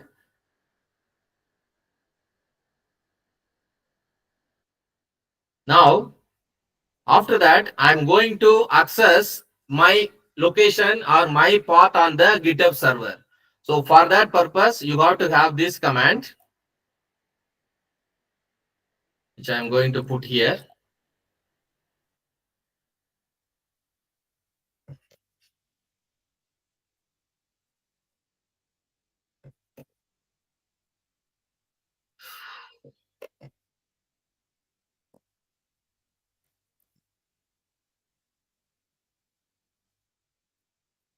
So my Git name is dev test now. Dev test, I'm changing it as dev test. And my username, I got to put. My username is Saravana Balaji. So you can see here, I'm adding the origin from my GitHub server to the current Git directory where we are working.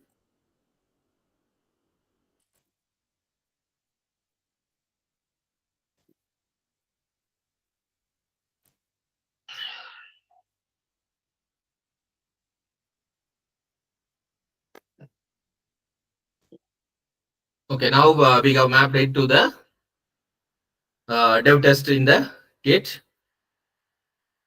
So once you mapped it, you can check whether it is mapped correctly or not by using this command git remote -v.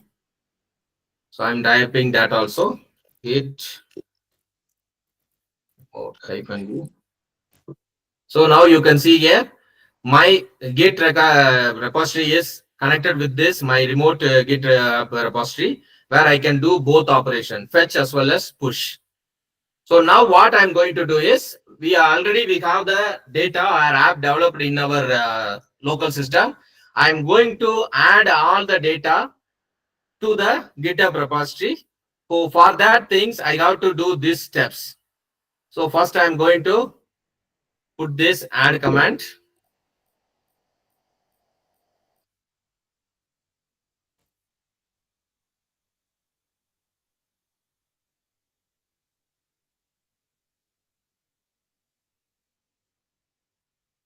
So now I initialized this add command. So I did it. So let me close. Oh, sorry. Now I'm committing for having a Snapchat or like a milestone for future references. So git commit. So this is the command where you can give. So I'm putting it as initial commit. It is up to you whatever message you are typing. So it will reflected on your GitHub repository on the github.com. So I put the initial commit and those 5 files which we already have in the dev test folder is reflected. Now I am making it as a branch for managing the operations. You can have multiple branches, but as we are using only one person, I'm having to deal with only one branch, which I'm making it as main. So it will directly put it, because if you are having multiple teams work on the same project, you can have multiple branches for them, so that you can tell them that you have to put your files on the separate branches. So that is what this branch is helping for that. But I am now using only one branch, which is main branch. Now these 5 files, which we already have it in the local directory, will be pushed to the GitHub directory. So for that purpose, I have to have git push -u or -u origin and the main branch. So once I initiated that, you can see here the Git will ask for your username and password. And this is where the catch is there. So let me. This is where the catch is there, because to check whether the correct person is accessing the GitHub repository or not, it asks for authentication. So the authentication using the password, okay, that is actually removed from the GitHub. So even I am giving my password, it will show error. For example, you can see here, I'm again typing my username, which you all know, Saravana-B, and I am typing the GitHub password of mine. You can see here automatically the support for, you can see the support for our password authentication was removed by 2021 itself. So you have to use the personal token for that. So which I am going to show you how to create that, which I already created. So instead of your password, password is for accessing your repository through the browser. But using this Git operation, you have to have a personal access token, which you got to create in your GitHub login information itself.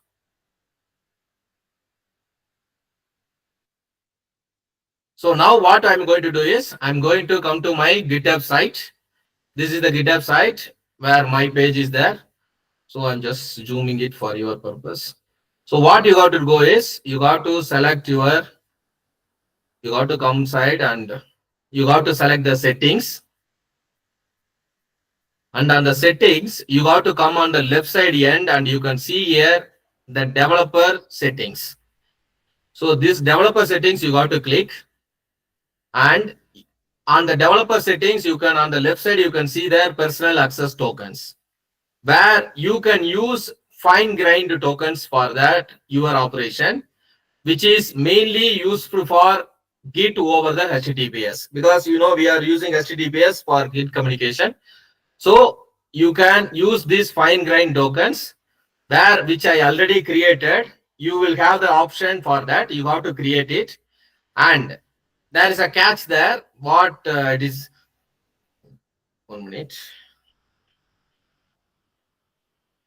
So you have to get the new token, as I said, which I already show you now. So once you create that, once you click for creating the token, it will ask for various operations. What are they is, it will ask for repository access as well as the account permission. This repository access you have to enable for, because everything is non-accessible by default. So you have to make all the data to be read and write. That permissions you can see there, which I am not doing now because I already created my token for that. But when you are clicking that token, you will see the two options, which is repository access as well as account permission. In the repository access, you can give all the permission as read and write. And in the account permission, you don't need to change anything. It can be empty for more secure purpose, except you, no one can access it. But if you want to allow multiple persons, you have to make changes on that. So once you set up everything, you have to set up the expiration date for that particular key or the token, which generally can be 90 days or 30 days, or you can go for no expiration also. Okay, so for long-term purpose, you can make this option to be enabled. So you my key, you can see here I'm opening my key, but which will not show you. You can see that it is expiring on March 10th, okay, which I created yesterday. So this have 30 days validity. This token is having 30 days validity. So I have created the token, and once it created, it will show you the token. That is the most important point you got to know. You got to copy it and you got to save it locally. Why? Because it will never be shown to you again at any cost, where you got to change the token for if you forget that token, which is actually a lengthy token, which is not easy to remember. So you got to save it locally, or else you got to regenerate a new token only, which is difficult if you are having a very big application configured with this token. So I already copied my token, which I will show you here. Before that, I will show you. So as I said, the token can be copied and you have to save the token in the local system outside project directory. Some people may think, why we have to save it on the outside project directory? If you save it as a GitHub token inside the project directory, and when you try to push the files to the project directory, it will show you conflict and it will also restrict your update. Because the GitHub repository never allows the tokens to be uploaded. It's a general file inside your repository location. So it will not allow you. That's why I clearly mentioned that you got to save it outside your project directory, which I already saved for us. For example, in the desktop, you can see here, I put it as Git token. You can see that Git token. I have given, this is the lengthy Git token for my account. So this Git token, which I downloaded and saved it here. Now, after the creating this GitHub token, now you have to change the, sorry, you have to finish the operation which we left here. For example, I already told you, you have to push everything for which we just left it because of the token which I showed you. So you can see here, it was not successful before. So I'm again doing that same operation.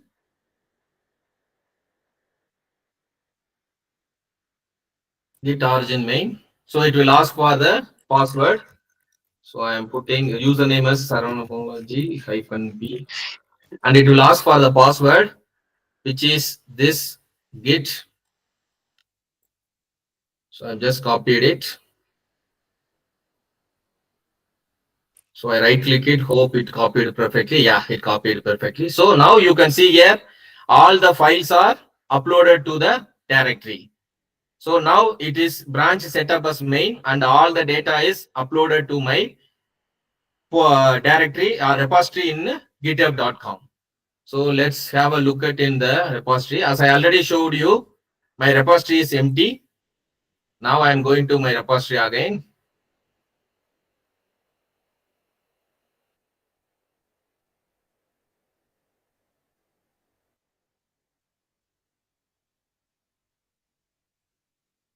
So I'm coming to my repositories. Now you can see their dev test. Now you can see all those 5 files came from that with the comment as initial commit, which I used as a snapshot for my step. So you can see now my GitHub repository is uploaded from the uploaded by the data from the local system.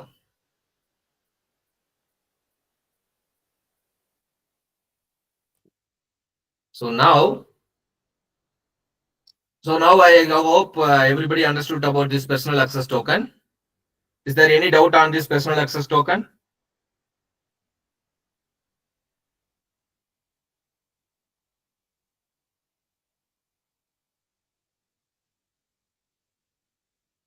Okay, now let me continue with the rest of the steps.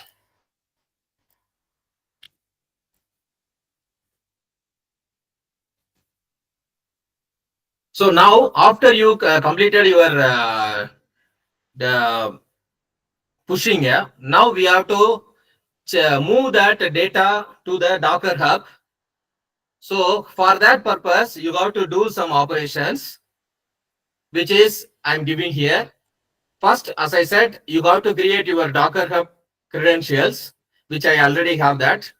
So now how to add this Docker Hub credentials into your GitHub repository? Because once your GitHub repository is added with the Docker Hub information, it will be pushed to the Docker Hub website as an image which is created. So for that purpose, we are having the steps.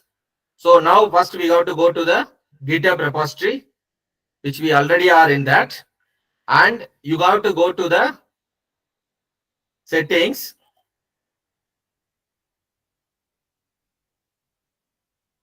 And on the settings, you can see the secrets and variables. Let me zoom in so you can have a clear view.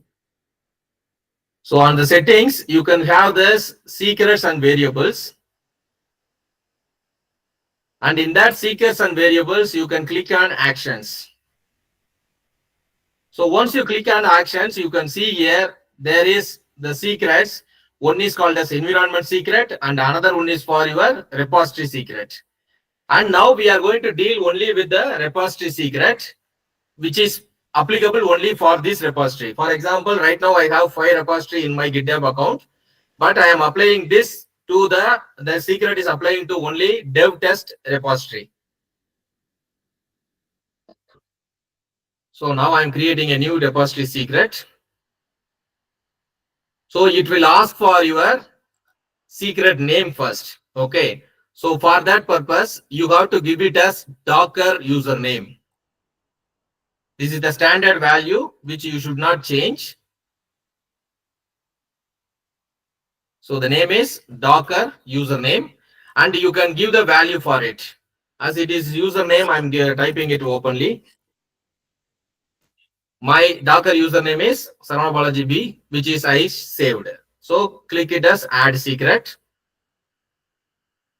So one secret I already added. You can see here Docker username, but username is not enough. You should have the password for that also. So again, you got to add new repository secret. So I'm clicking here. So now you have to have that Docker password, which is what Docker password I'm doing again.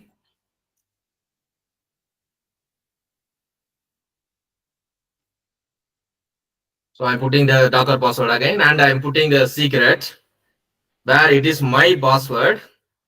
So I want to hide my screen for 1 minute. Is it okay? Because I got to type my password there.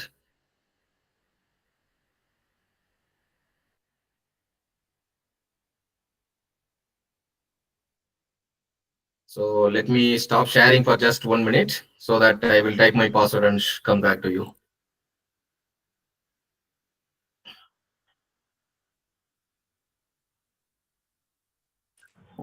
Okay, sir. Yes.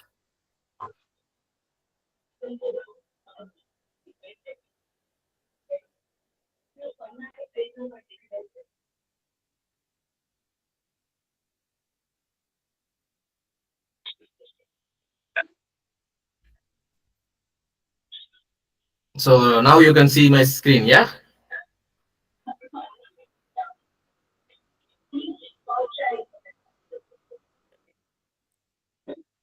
Yes, sir. Yeah.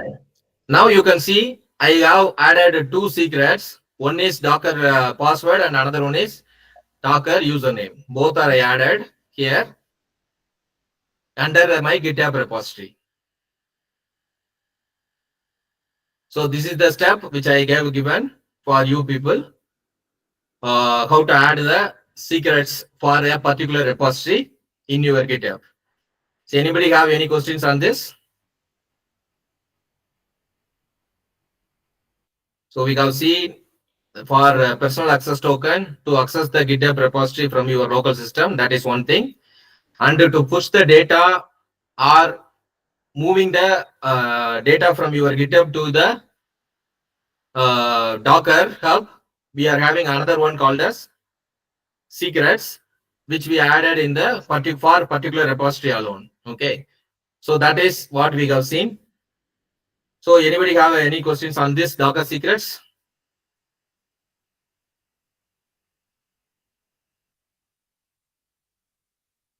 Okay, now let me continue with the next one.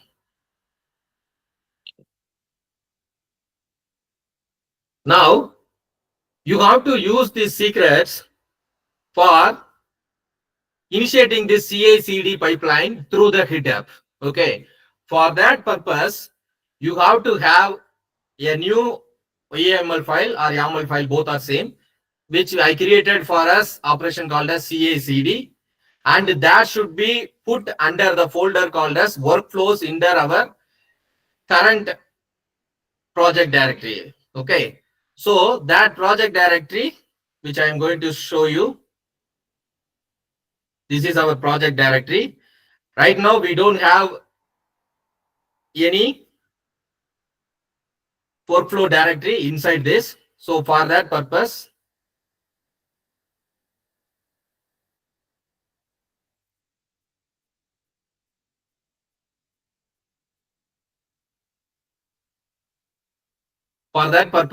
what you got to do is we got to use the same like command prompt make directory, which I am showing here, the last one.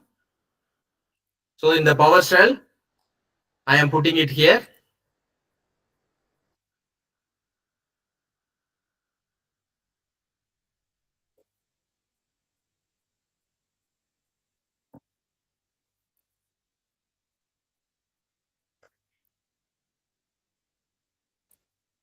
So now you can see that it will create a GitHub workflow directory inside our folder, which I will show you. See now in dev test, you can see that the GitHub folder is there. Under that workflow directory is also there, where there is no files inside. So now you got to create this pipeline file, which you got to use, which I already created for us, called as CI/CD YAML file, which I already have it in the test app. So that I'm copying from there. I'm copying it.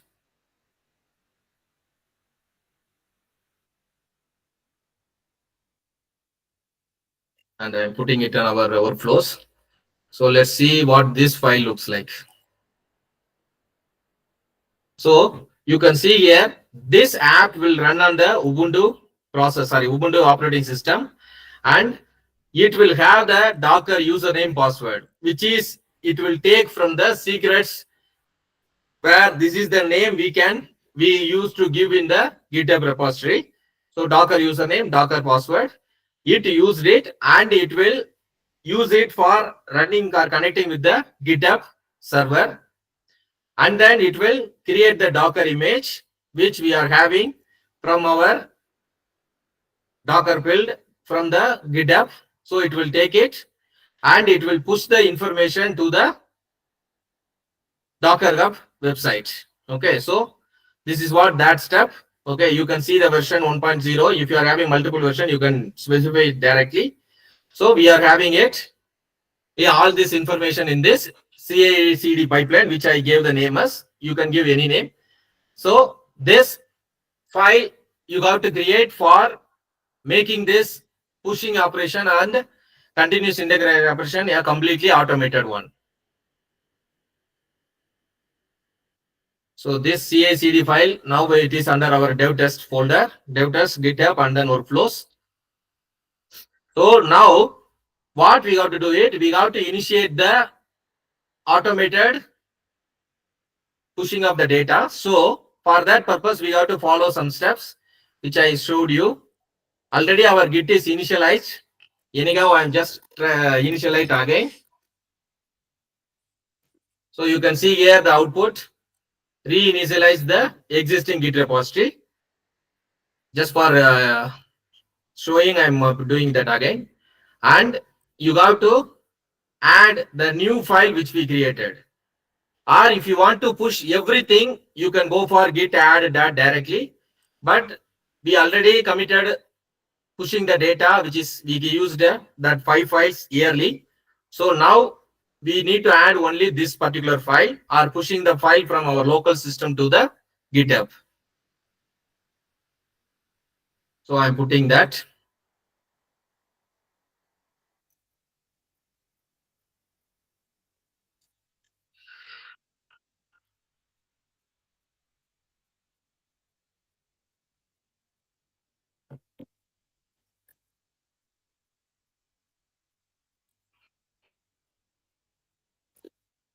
So now it is ready for adding the data. Now for this step, I'm adding a new commit message where I'm putting it as CI/CD pipeline. Last time we have given the name as initial commit, but for this step, I'm putting as a CI/CD pipeline, which I am putting here.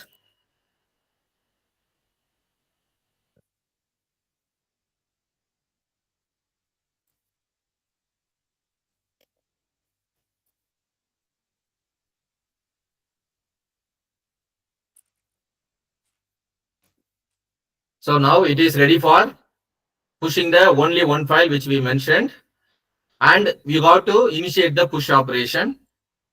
So I'm pushing, and you got to mention the branch where we have given the branch name as main.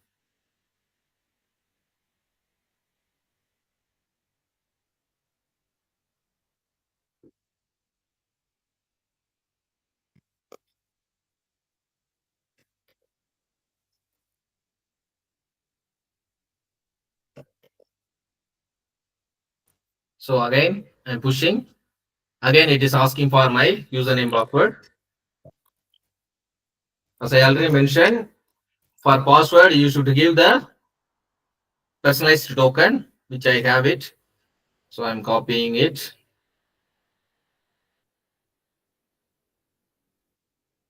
I hope it copied properly. Yes. So now one file is uploaded to the our folder, our direct repository called the dev test under my account. So let's go and see in my repository. So I'm going to dev test again. So now you can see here a new folder is created and the commit name is CI/CD pipeline, which I used it, which you have seen. So inside this folder, you can see only one file, CI/CD YML file is created.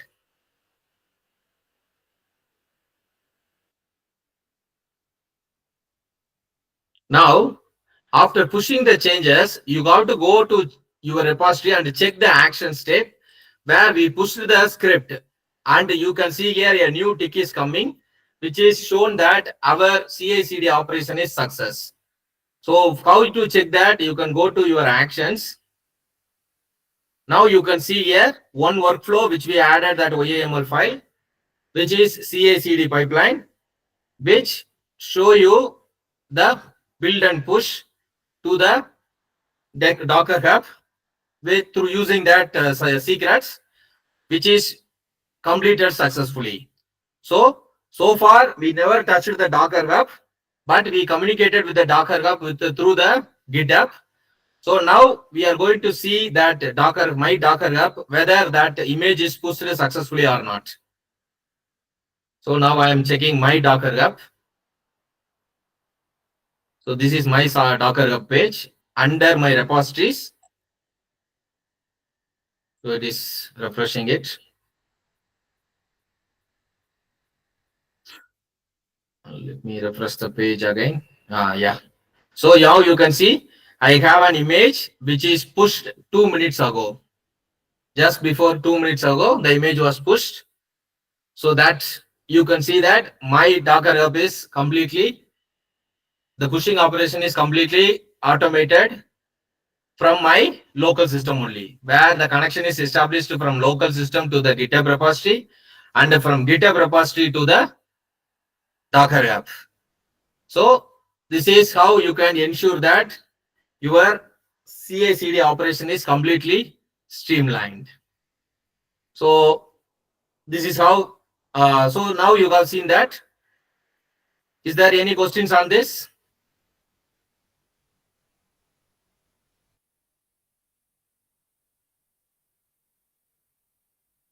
If you have any questions, please let me ask, let me know.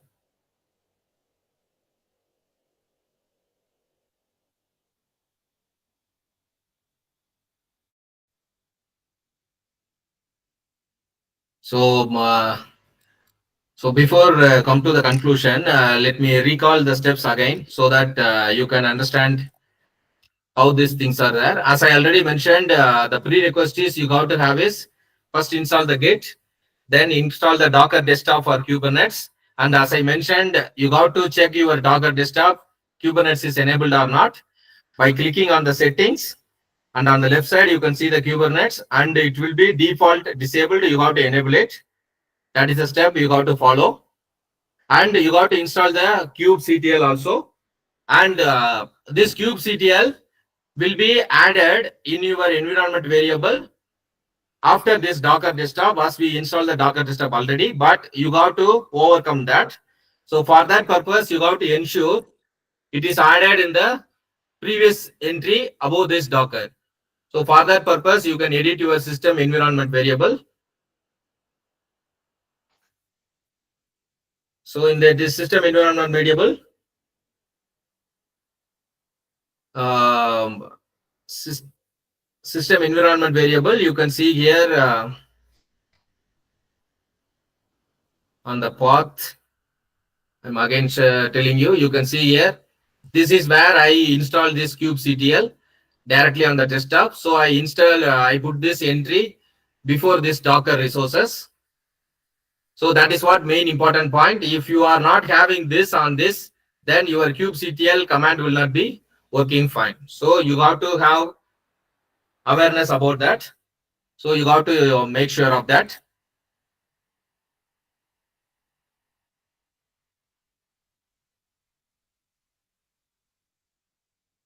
So after kubectl, any code editor is good for you. So I have used Notepad++. Then, as I already mentioned, you should have a GitHub account as well as Docker account.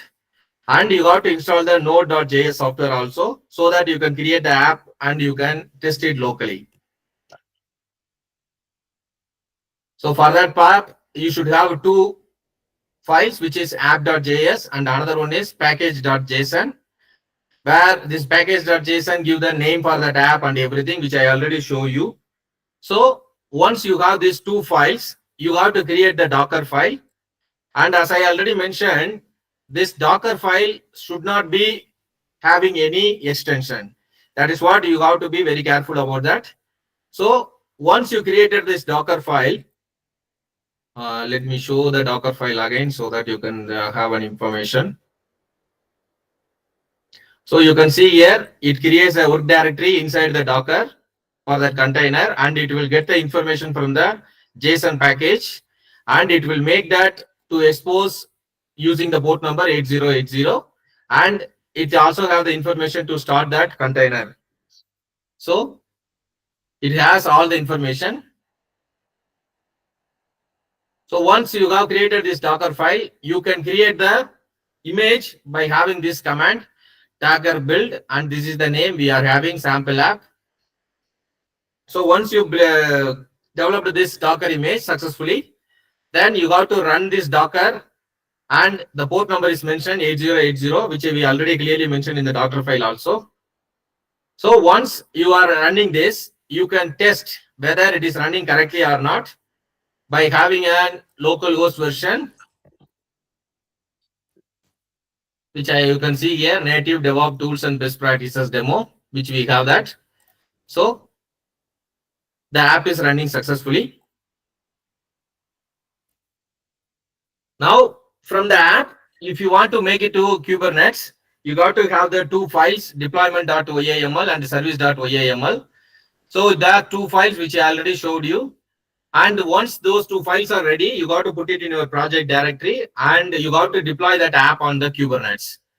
So how you got to do that? You got to use this kubectl, which we installed, and you got to run this command on the PowerShell. So once you run these two things, you can clearly see whether they are running successfully or not by using this kubectl get pods and the kubectl get services. As I already mentioned, once you run this, you can clearly see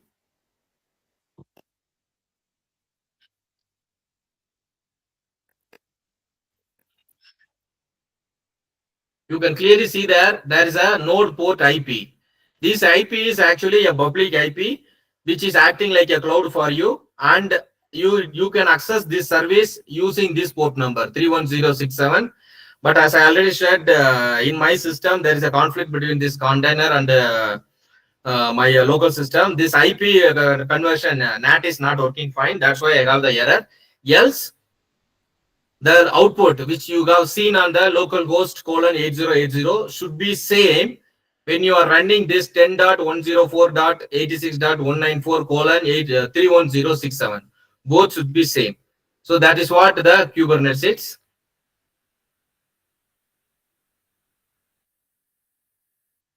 So far whatever we did, it is on the local side. And now you got to move to the GitHub repository, where we are pushing our data to the GitHub. As I already shown you how to create a new repository, you don't need to worry about the readme file or git ignore or license anything, because we are already having this repository ready in our local site. So once you created the repository, you have to push it. And when you are pushing to maintain the stages, whatever the stages you are crossing in your software development, you got to use this commit command so that you can use it as a benchmark or a snapshot for your operations. So that's what this commit is doing. Once this commit you decided, you have to select the branch of your project. As I am a single person, I don't have multiple branches in my GitHub repository. But if you are doing it as a group work, then you can have two or more branches so that each person can push the data to their respective branches. For me, it is only one branch which I named it as main, and I am pushing all the data which I created using this Git operation. And as I already mentioned, the password support is removed by the year 2021 in the GitHub. So what you got to do is you got to create your personal access token, which is very important, and you cannot see this personal access token again. So once you created your personal access token, for that purpose, you got to go to the developer settings on your GitHub repository. That is important. It is not shown directly on the settings, but you got to go to the developer settings. On that, you can see the fine grained tokens. Under the fine grained tokens, you can create that personal access token. While creating personal access token, it will show you various operations. Let me show mine because already we finished our work. Let me go to this personal access token where you can see all the operations.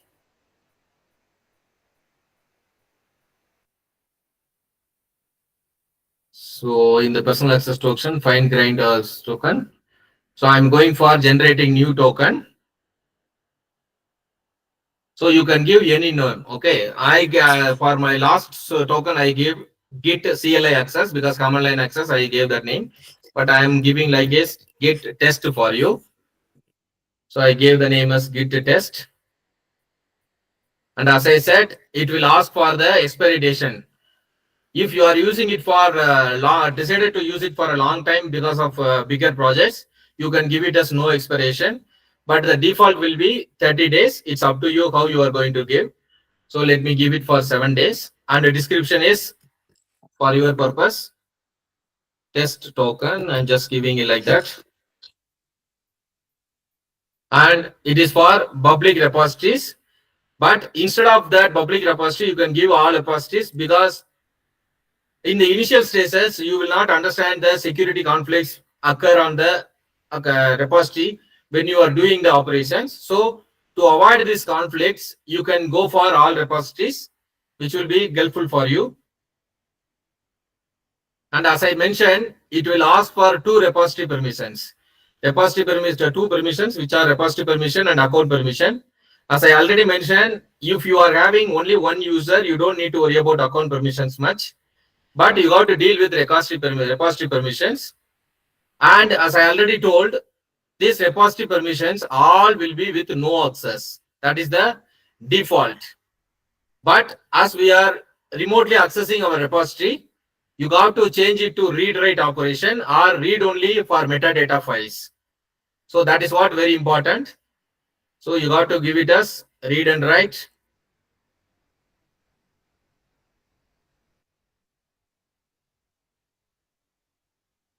So I'm making all this as read and write.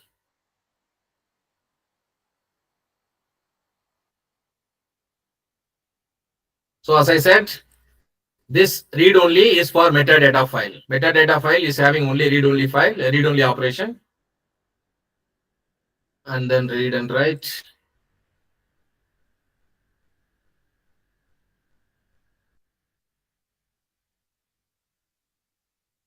Read and write.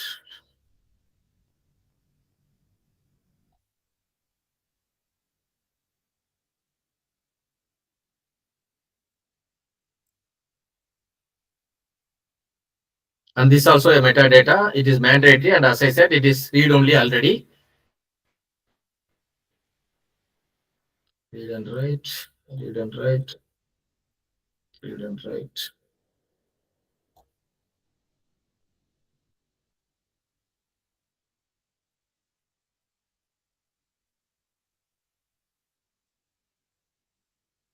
So I gave all the successes read and write.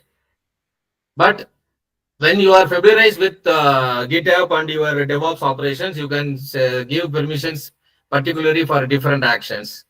When you are an initial user, it's better you give us read and write. And account permissions, see block another user or code space user secret, copilot. These are all some extra things which you don't need to worry about that now. So I'm not changing anything on the account permission. And now I'm giving generate token. So now you can see here, there is a token which is shown to you. So you got to copy it. And as I already mentioned, it shows the warning that make sure to use your copy your personal access token now, as you will not be able to see this again. Because GitHub is never allow you to see this token where you can change the token, but you cannot see the token again. So it should be very careful about this one. So you got to copy this and you got to save it in your local machine outside your project directory. As I already mentioned, if you are using it in your project directory, when you are doing the push operation, you can do it by yourself for a test purpose also. When you are pushing this file along with the other files, the GitHub will scan it and it will not allow you to push the data, and it will make you conflict also. So to avoid that, you got to save that file in a outside, or what you can do that you can make this Git personal access token as a Git container itself. Okay, that are also options available, which are all having separate commands inside Git. That is also possible.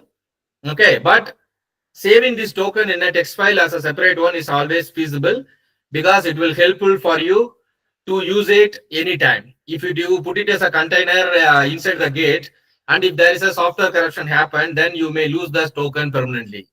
So to avoid these kind of risks, you got to keep this Git as a separate, personal token as a separate text file under your control. So this is how you have to create your token. So now you can see here, I have two tokens, which is one is Git CL access, which I was using for our operation so far. And the another one is called as Git test, which I shown to you for your understanding now. So after your Git test, after your Git personal access token, now what you got to do is you got to make use of your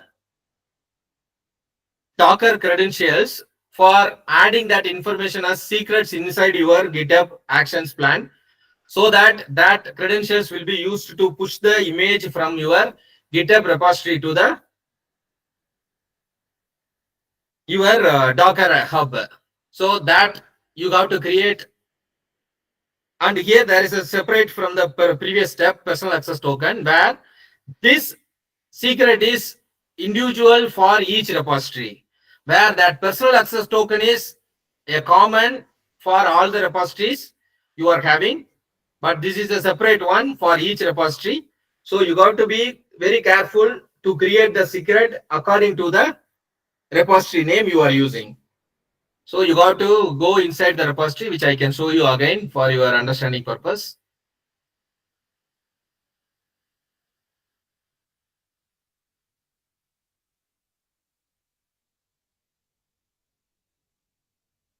So I'm coming to dev test again. So in this, you go to settings and you got to go the left side secrets and variables. Under actions, you can see I already added the repository secrets, which is exclusive for this repository, which I showed you how to add this Docker password, Docker username. If you are giving another name here, then that name should be used under your OAML file. That is what important. So here the Docker username, Docker password is not a standard one for everything, but you can, I'm having it for your purpose. But when you are developing your own application, you can have any name for this, but you got to be very careful how you are using it under your OAML file. So that is what the secrets for the particular repository. So once you have given that, as I mentioned, you can push that YAML file which you created in your local system by this command. And I'm committing that operation by using this command called CI/CD pipeline. And you can push the origin, push the file to the main branch. Once you push it, the script will be executed automatically. And you can see that script execution under this action section. So which you have seen this. This is the commit name which I give, CI/CD pipeline, which I pushed it. So this operation is successful, where the image has been pushed to the Docker Hub, and you can open your Docker Hub, which is a separate website where you can see my under repositories. You can see my sample app, which was pushed 20 minutes ago. So this is how this operation is handled for CI/CD integration in the DevOps.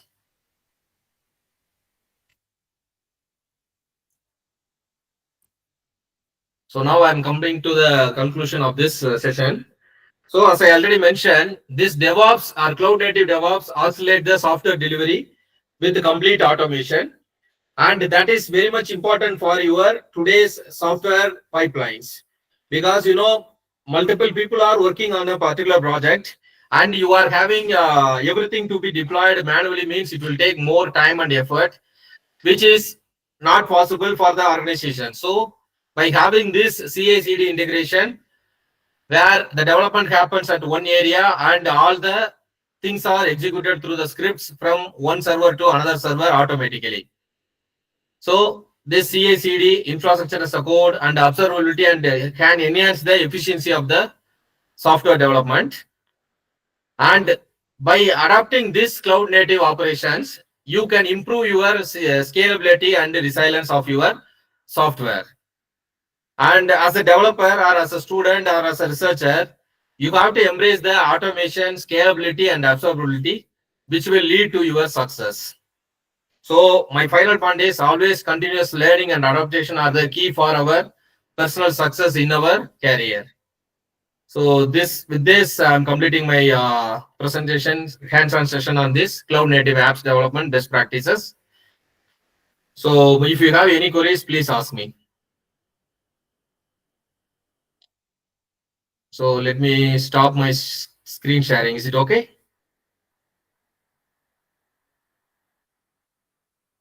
Can I stop my screen sharing?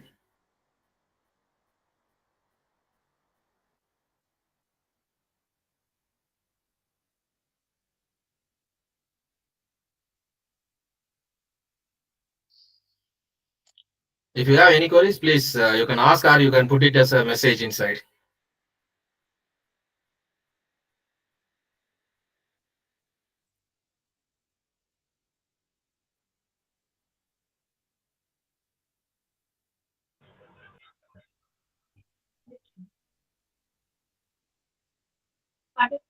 Participants who have any queries, kindly clarify this question.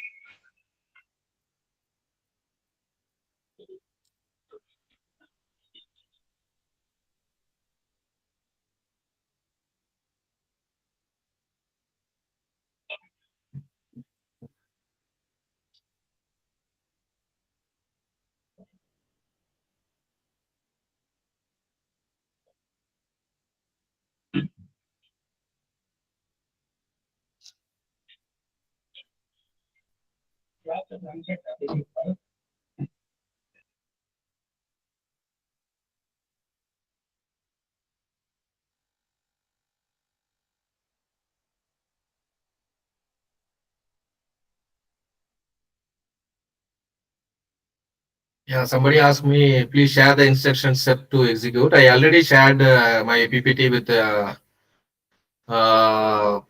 Dean Academics.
No, importance of infrastructure as code. Infrastructure as code is actually, instead of managing the cloud environment through logging into the cloud and looking for load optimization or security purposes, you can directly write the operations as code programs like what we have seen, creating an image or something like that.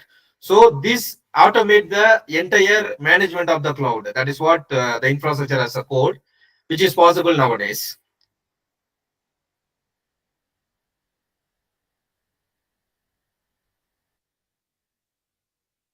Identity and access management supports secure access to cloud resources. No, actually, I'm not into the security so far. I am dealing with the front end development and other kind of only. So that's why I don't have any idea about that clearly. But anyhow, when you are practicing for a long time, you will also get to know that.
Yeah, well, that mobile apps, you can use it through RESTful services. That is also possible. And it is possible through mobile OS also. For example, a mobile app can be easily fetching the data from the cloud directly. That is through your RESTful services. So it is also possible. And the next question they are asking is Docker enable containerization in cloud. No, actually, it is not Docker directly enabled. You have to move to the Kubernetes also. So the Kubernetes is acting like a platform where it will support multiple containers to run on the cloud. That's why I shown my in my local system how to make that cloud to integrate with the Kubernetes. But it is little more time will take for that operation to show it on the cloud. That's why I showed it in the local. Once you make that Kubernetes, it will give you the IP and everything to access are acting like a cloud for that.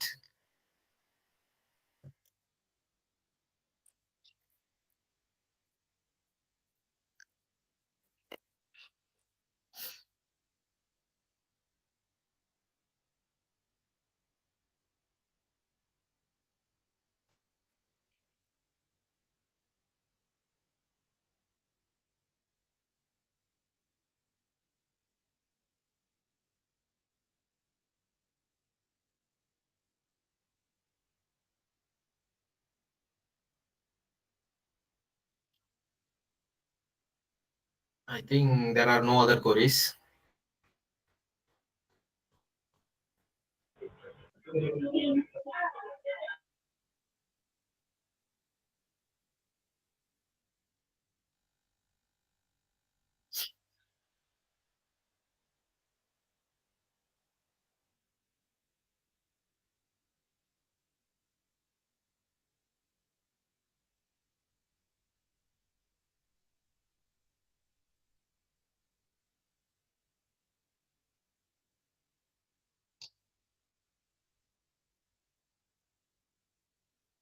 I think if there are no other queries, I think I can wind up the session. Yeah.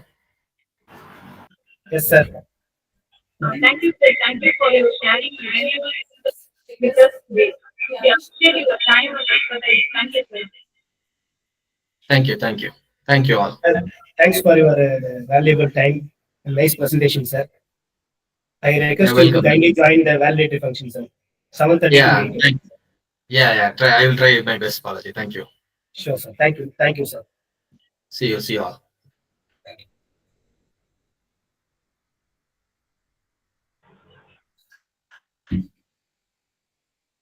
I request Dr. Balaji sir to introduce our next speaker, Mr. R. Shalini, to our participants. Good evening to all. Good evening, ma'am. It is an immense pleasure to welcome Mrs. Shalini, ma'am. She is a skilled technical trainer specializing in AWS cloud technologies with a background in electronics and communication engineering. Currently a skill development engineer at AI, she has conducted training sessions, workshops, and certification programs for students and professionals. With hands-on AWS experience, she has previously worked as an AWS instructor at JNN Institute of Engineering and as a cloud solution developer at Code Secure Solutions. She holds AWS certifications and has contributed to real-world cloud projects such as CI/CD pipeline implementation and cloud-based transcription solutions.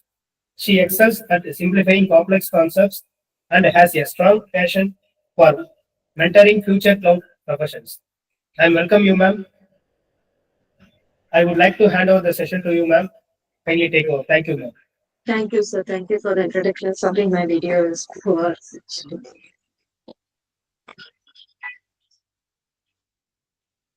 I hope I am audible to everyone. Yes, ma'am. Let's start our session. Before that, someone was asked about IAM. Can I reply for that? Can I proceed with that questions which was raised by the tutor? Final staff. Yes, ma'am. Yeah, actually, IAM in the sense identity and access management. For example, I would like to share my screen.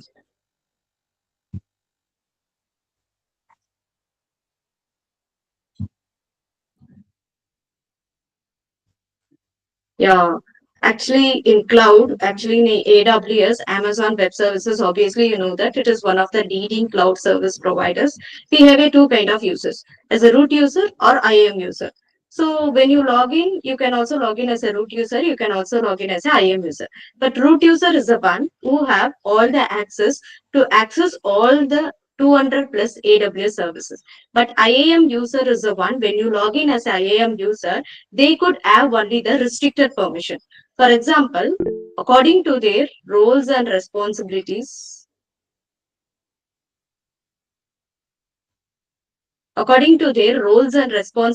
we are restricting the permission. For example, in IT company, we know that different people works, different teams. Some works on billing team, some works on development team, some works on testing team. According to their roles and responsibilities, we are restricting the permission. For the IAM user, I will create one IAM user. For that particular IAM user, to which field or what are their roles and responsibility, I will give only that particular access. For the billing persons, I should not give any database access or anything. So based on their roles and responsibilities, they will log in as IAM user. They could have only that particular access to work on that particular environment. So that is called as IAM user. So it kind of the security service in the AWS. So root user is the one who is going to create a multiple IAM user. Okay, if one user have the admin access, they will have all the permission. If one user is from the billing team, they should not need all the access. So according to the roles and responsibilities, we are restricting the permission and we are giving only that particular access. That is called as a IAM access. I hope you understand this.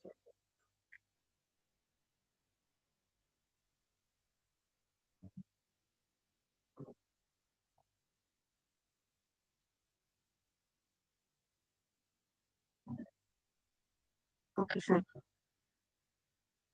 Let's move with our session.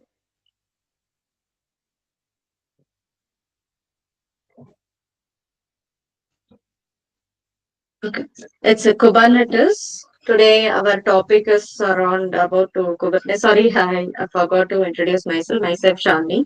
And today I will be teaching you the Kubernetes service, advanced Kubernetes. And same, I'm going to implement this Kubernetes in cloud environment. Okay, so we can also implement in local, that is in on-premise. But if we deploy in the cloud, we will get all the more advantages. For example, security, maintenance, everybody will be taken care by the cloud service providers. So scalability, security, everything will be taken care by cloud service providers. So that was the reason we are going to deploy our Kubernetes tool. Actually, we know this Kubernetes is one kind of the DevOps tool. So that particular Kubernetes tool, we are going to implement on the cloud, not in the local. Okay.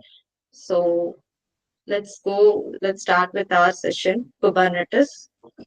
Actually, this Kubernetes, we call it as a container orchestration tool. Container orchestration tool. So before that, I would like to explain about what is container, why do we need the containerization. Okay. So before containerization, we all have created our application only in the virtualization process. Only through virtualization process, we have created our application. For example, we have a laptop that is called as a infrastructure. Under our laptop, we will have operating system. We will either host operating system. Obviously, in our laptop, we will have a Windows 10 or Windows 11. Under that Windows 10, Windows 11, when you are creating any application in the sense it could be anything, either front-end application, back-end application, or Tomcat, MySQL, or any kind of application. If you are creating, we want to have for individual application, we need to have the individual VMware, we need to have individual guest operating system. Okay, same if you are creating 10 application, for all 10 application, we need to have individual VMware, we need to have individual guest operating system. So this particular process or this particular technology, it's quite more complicated, right? Why? Because the size is big and it also shows some costly. It is not economical. Why? Because for creating any web application, or if you are creating 10 web application, we need to have 10 VMware, we need to have 10 guest operating system. So very important complication is it was taking a more memory. Okay, memory consumption is more in this particular virtualization process. So nowadays we are not in IT company, they are not going for any virtualization process. To overcome this,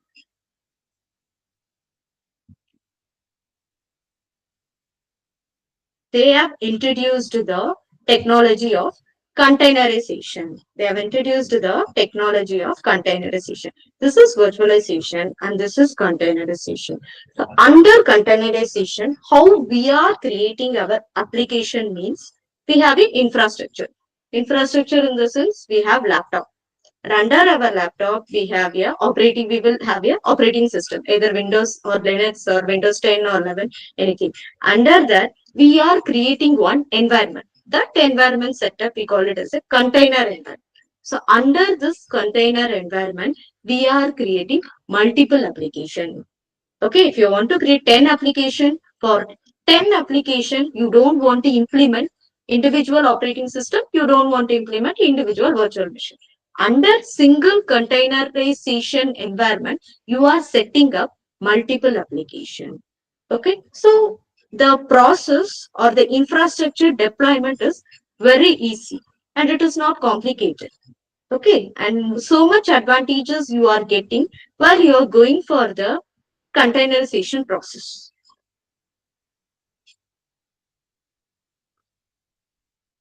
So what would be the advantages, more advantages you are getting when you are going for the containerization process means obviously we know that integration is faster and cheap. Okay, because when compared to this architecture, when compared to virtualization process or architecture, this containerization process or architecture takes less memory and also very cheap. Okay, for individually, we don't want to implement any VMware or guest operating system because only with the use of host operating system, we could able to create our multiple application. So this much of advantages we are getting instead of virtual machine, we are getting this much of advantages for containerization technology. So this it is very faster and cheap but the virtual machine is slow and costly and there is no wastage of memory. This is a very important thing people going for the containerization technology, no wastage of memory. If you create 10 application, for all the 10 application, there would be the equal shareable memory. And also in virtual machine, there would be the wastage of memory. And very important thing is that it is platform independent. This containerization is one kind of platform independent. Platform independence in the sense, it doesn't mean this works only on the Linux. It doesn't mean it works only on the Windows. It works on any kind of operating system. It supports any kind of operating system. So it is platform independent. So you can create multiple application under one host operating system, not required the individual guest operating system.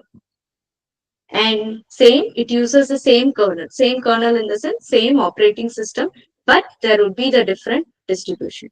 And this virtual machine uses the multiple independent operating system. For example, if you are creating Tomcat server, Tomcat server sometimes will not support Linux, sometimes it will not support Windows. So that kind of things you could get it for the virtual machine. So, but in containerization, there is no such kind of issues we could face it. Why? Because it is platform independent, it supports any kind of operating system. So this is the differentiation between containers and the virtual machine. Why people are moving for the containerization process or containerization to, this was the reason.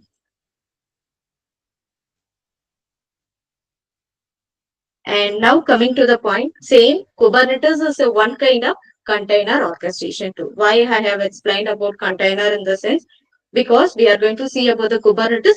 Kubernetes is a one kind of container orchestration tool. So by creating our application through this Kubernetes, we are getting this much of advantages. So that was the reason people are moving for the containerization technology. So I hope you understand this. Or if anything, do I want to reiterate it?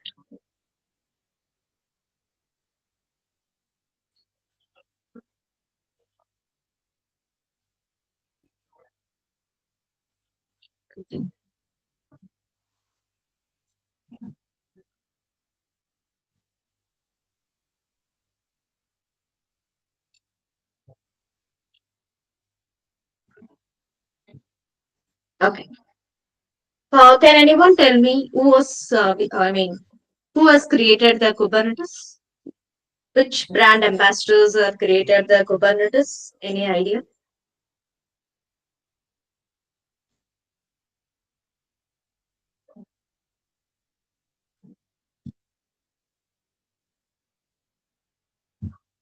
Yeah, sad.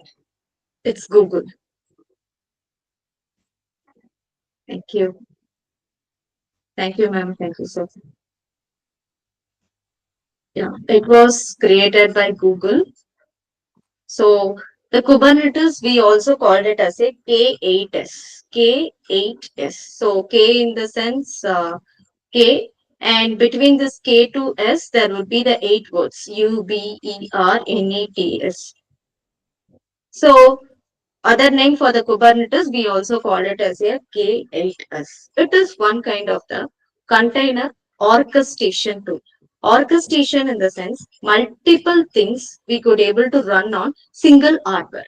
Okay, if it is a multiple application or multiple operating system or multiple kind of nodes or multiple kind of applications, we could able to create under single hardware. That is called as a container orchestration. So coming to the point, in Kubernetes, we are going to learn about how we are going to implement Kubernetes in cloud environment. So I'm going to use AWS environment, and in this AWS environment, I'm going to create my Kubernetes cluster.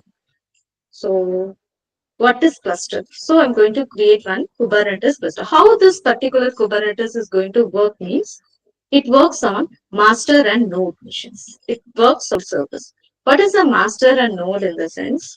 So we are creating multiple servers. That is, Some servers we are going to make it as a nodes, and some servers we are going to make it as a master. So master and slave configuration, same like a master and slave configuration. So master mission is the one, the important softwares or important instructions will be given by the master mission. And the node mission is the one, the instructions which was given by the master mission or the main mission, that was followed by the node missions. Okay, so we can create multiple node mission. Node missions or otherwise or other name we call it as a slave mission. But master mission is the main mission.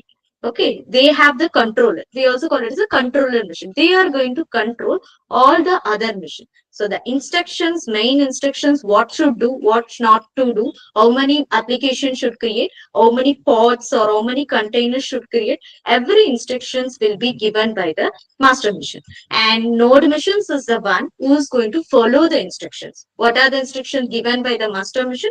That was followed by the node missions.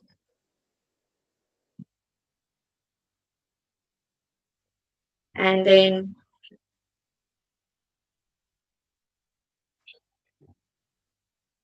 same. Same in Kubernetes, we have this container orchestration tool. But in Docker also, we have one container orchestration tool. Okay, so container orchestration in the sense, we are going to run our multiple containers isolatedly on different hardwares. That is called as a container orchestration tool. So the same technologies or same process we can also perform using Docker. Okay, but in Docker, we have the terminologies of Docker Swarm. So in the Docker Swarm also, same kind of process we could perform. But here in Kubernetes, we call the main mission as master, but in Docker Swarm, we call the main mission as manager. But same in Kubernetes, we call the slave mission as node 1, but in Docker Swarm, we call the terminologies as worker mission. Okay, same. What are the instructions given by the manager mission? It was followed by the worker mission. So this is the difference between Kubernetes and then Docker Swarm. So Docker Swarm is one kind of orchestration technology, container orchestration tool under Docker. But Kubernetes is actually an open source container orchestration tool. So we can create a many number of containers, we can create a many number of applications, which we can make to work isolated. Okay, so memory is sharing equally to all the containers. We can also make all the applications to work independently and also isolatedly. So next, yeah, what are the features of Kubernetes? Already we know that it is orchestration. Orchestration in the sense clustering. Clustering is a grouping. We are grouping a any number of containers on different hardwares. Okay, and the very important thing is the auto scaling. Auto scaling means based on the rules or based on our requirement, we can automatically increase your resource or we can automatically decrease your resource. That is called as a auto scaling. Automatically we are scaling up, automatically we are scaling down. That is called as a auto scaling. And then auto healing. Okay, by the in the name itself, you can able to know about it. What is auto healing? So auto healing in the sense it will hand over the failover scenarios. If in case unfortunately, if your server or if your application getting down, automatically after some time, if it is possible to retain again, it will auto heal again. It will fail over the scenarios. It will handle the failover scenarios and it could able to come back to the original actual state. That is also done by using the Kubernetes. These are the main important features. And then load balancing. Obviously, you know that what is load balancing. Based on the load or based on the requirement or the load, we are splitting or distributing the traffic equally to the multiple servers. Why? Because if all the traffic goes to one single server, that one single service cannot handle everything. So load balancing was the important features we have in the Kubernetes. It was automatically done by them. So automatically, if we have your multiple containers or multiple missions or multiple application, it automatically distribute the load and rollback in the sense coming back to the previous versions. So that is a rollback. And in Kubernetes, Same in Docker, if you are working under the Docker, we will run Docker commands. Same, if you are working in the Kubernetes, we have to run the Kubernetes commands. So to run Kubernetes commands, we need to have kubectl CLI. So it's a kind of tool. Under Kubernetes, we have a tool. The tool name is kubectl CLI. With the use of kubectl CLI tool, we are going to run our Kubernetes commands. Okay. Same in Docker, we have a Docker CLI. Same in Kubernetes, we have kubectl CLI to run our Kubernetes commands. And we are going to create a cluster. So Kubernetes works only on the cluster. So we are going to create one cluster environment to create our multiple containers and multiple applications. So cluster means it is a combination of one master machine and multiple node machine. Okay, so I'm going to create one master and multiple node machine. So in Docker, we create a container, but in Kubernetes, we create a pod. Pod means number of containers present in the pod. Okay, please try to understand this. This is very important topic. In Docker, we will create a container. But in Kubernetes, we will not create a container. We will create a pod, P-O-D, pod. That pod will contain one or more Docker containers. So everything in Docker, what we are telling, what we are doing, we are just getting into the bulk thing. We are getting into the many number. That kind of technologies is a Kubernetes. Okay, so in one pod, we can also have one or more Docker containers. And this pod is going to run only on the node machine. Node machine in the sense, I told you, right? By creating the cluster, we have slave machine and master machine. So the pod in the cells, many number of containers, I'm going to run only in my node machine. So this pod is going to run on node machine. It is not going to run on master machine. So because Kubernetes does not understand containers, it understands only the pods. Pod is a many number of containers. We call it as a pods. Okay. But this Kubernetes understand only pods. And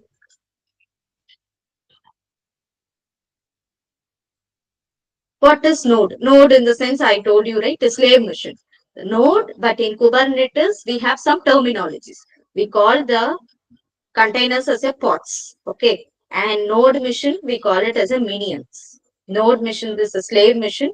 In that slave machine, we are going to run our pods. So that machine, we call it as a minion. And all many minions means many slave machine, we will combine together and we will call it as a clusters.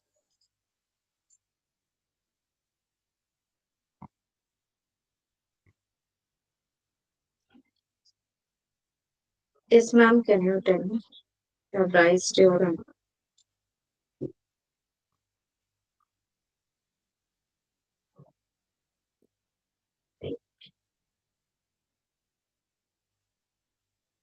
Yeah. Someone has raised hand. Please let me know your query.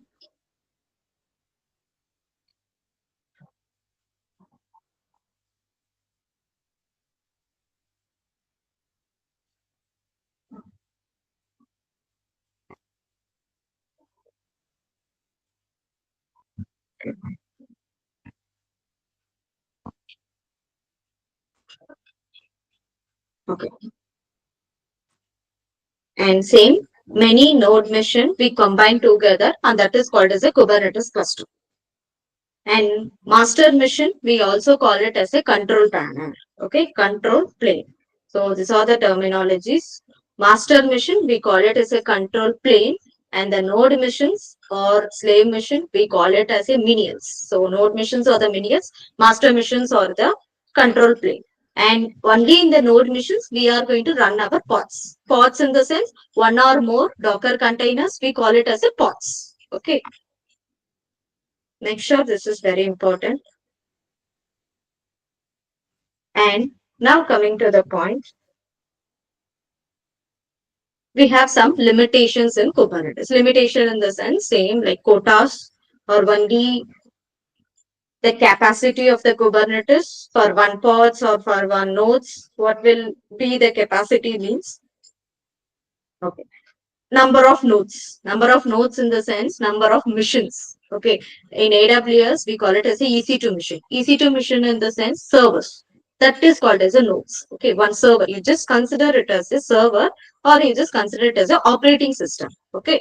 So in one node, okay, in one Kubernetes cluster, we can have around 1,000 nodes. 1,000 mission we can have under one Kubernetes cluster. We will create one Kubernetes cluster. Under this Kubernetes cluster, we can have 1,000 missions, 1,000 servers. We can create a 1,000 node mission. That is called a slave mission. One mission we keep it as a master, and another mission, all missions, we are going to make it as a node mission. And after that, in one node, that is in one mission, we can create up to 110 pods. We can create up to 110 pods. So in one pod, we can create up to 3 lakh containers. In one pod, we can create up to 3 lakh containers. Just think that in one container, we can have one application. So obviously in one pod, we can also have 3 lakh application. So that would be the possibilities when you are going for the Kubernetes technology. Okay, so this will be the very important terminologies, okay, very important points under the Kubernetes, okay. And totally in one mission, in one node, we can create up to this much of containers. Which much of containers? So in one node, we can create this 110 pods. So 110 into 3 lakh. So we could create up to this much of containers in one node mission. Node mission in the sense in one slave mission or in one server, we can create this much of containers. We can create this much of application is possible under this Kubernetes clusters.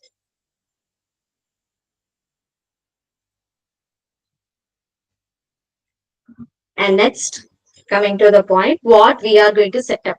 What are the things required to set up the Kubernetes cluster?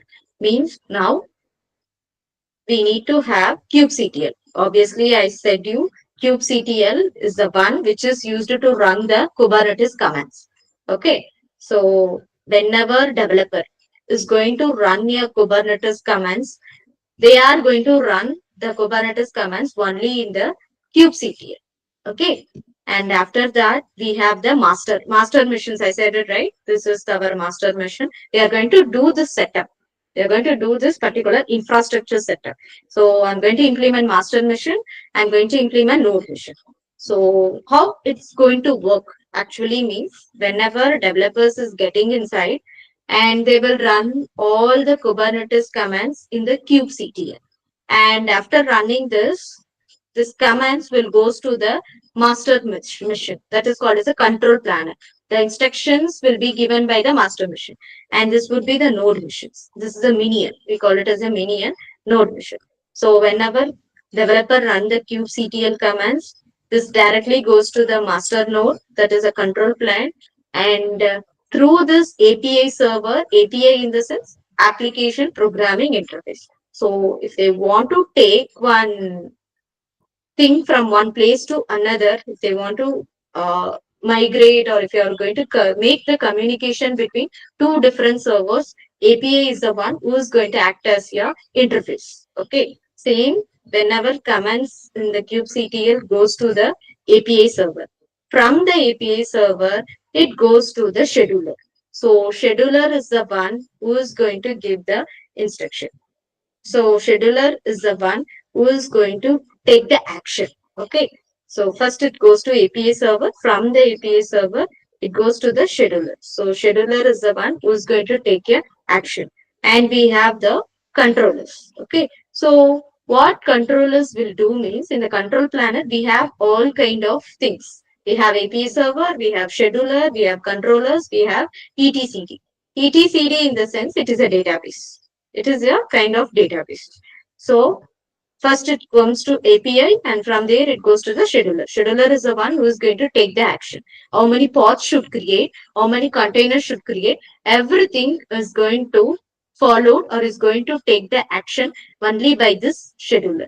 And we have the controllers, and controllers is the one who is going to keep the actual state of the containers. It is going to keep the actual state in the sense to make the working of the containers. So that was done by the controllers. And we have etcd. Etcd in the sense it is a database.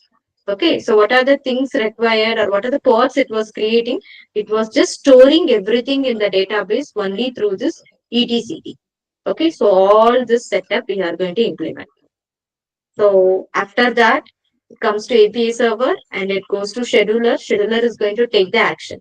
It is a responsible to take the action, but where it is going to perform? It is going to, from the scheduler, it directly goes to the kubelet.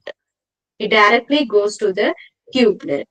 So in the kubelet,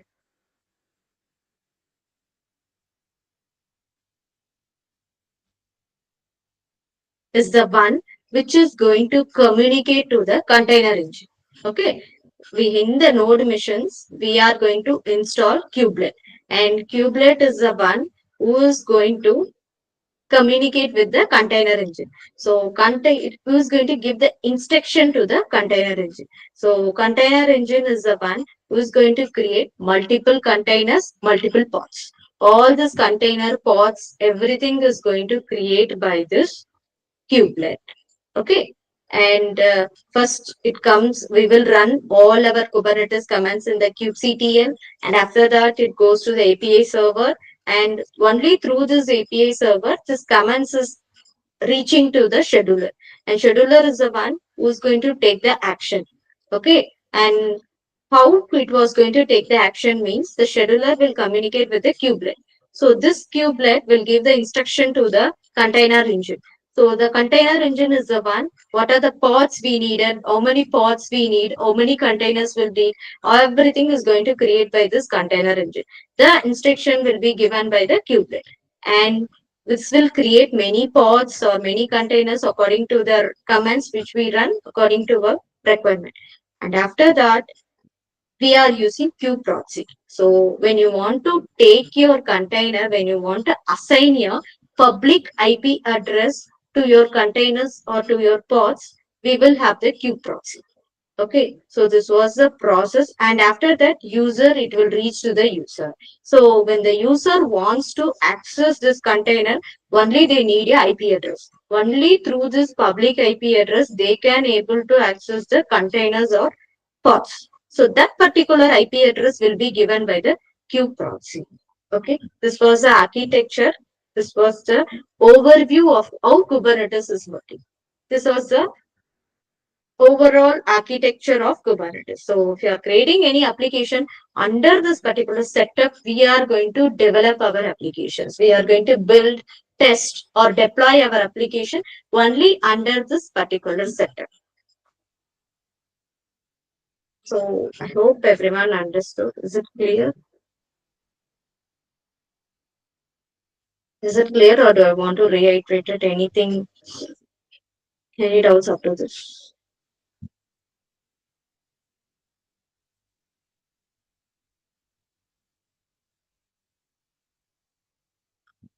Thank you so much.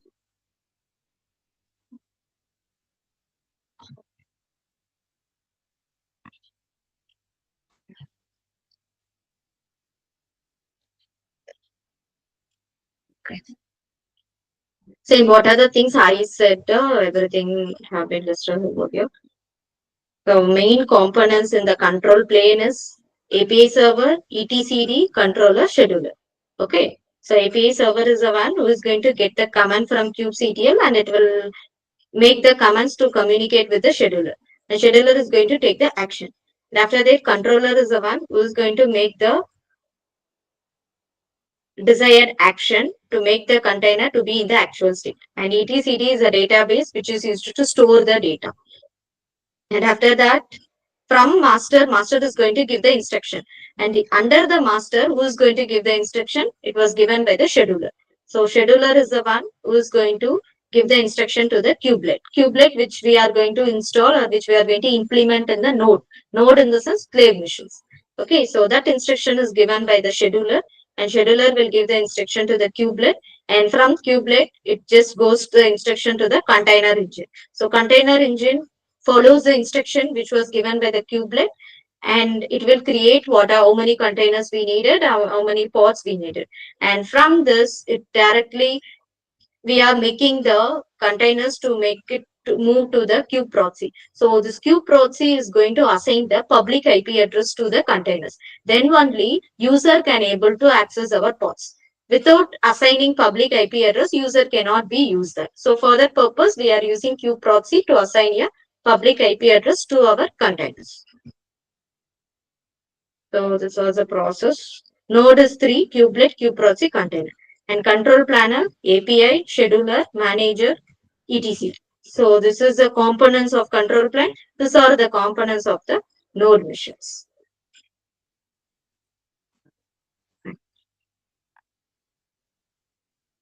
Now we'll see about the setup.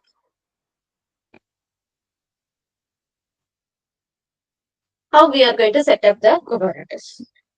So actually, if you are creating your multiple applications under the Kubernetes, when you are working under IT, definitely you could able to make a difference that to build the application in virtual machine, to build the application under the Kubernetes. Okay, under these two things, you could able to view the good difference when you can also get a more advantages when you are going for this Kubernetes technology or with this containerization technology.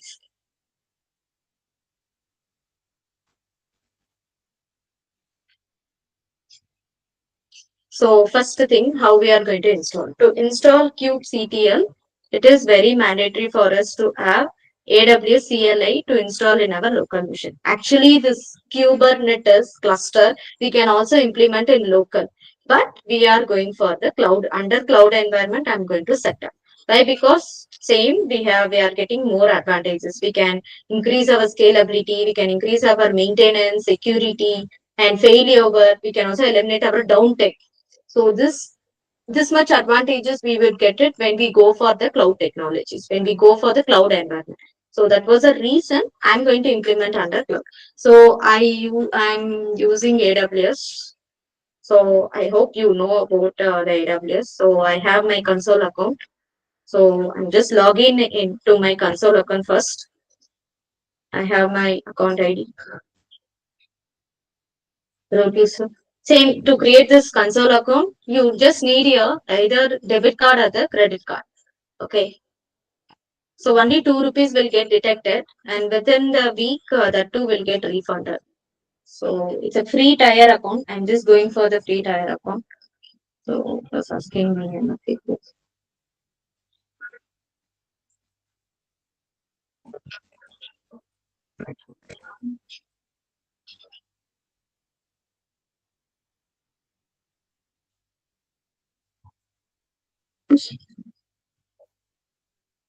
So I just log into my. So in this AWS environment, I'm going to implement my Kubernetes cluster. I'm going to implement my application under this AWS Kubernetes service. Okay, please try to understand. I'm going to create my application, or I'm going to build my application under the AWS Kubernetes services. So we have here Kubernetes service in AWS that is called as a Elastic Kubernetes service.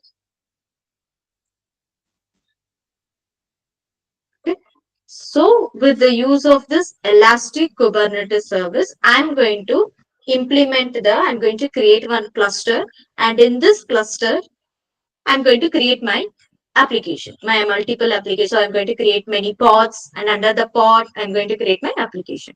I'm going to build my application. So we can also directly create a cluster over here with the use of this console, AWS console UI. You can also create a cluster directly in this EKS, in this Elastic Kubernetes service. But I'm not going to do that. Why? Because if you are creating clusters directly in this service, we need to select many configurations. We need to implement many configuration. We need to select many options. So it is somewhat more complicated. So to avoid that thing, I'm just going for the some other way. So what is the way means?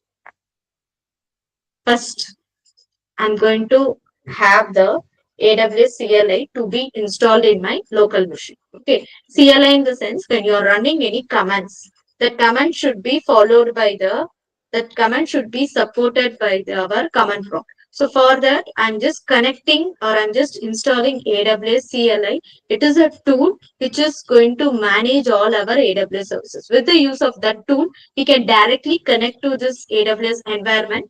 We can manage all the services in the AWS environment. Okay. So locally, if you want to manage your AWS environment, we are going for this AWS CLI. So first you need to download and install the CLI.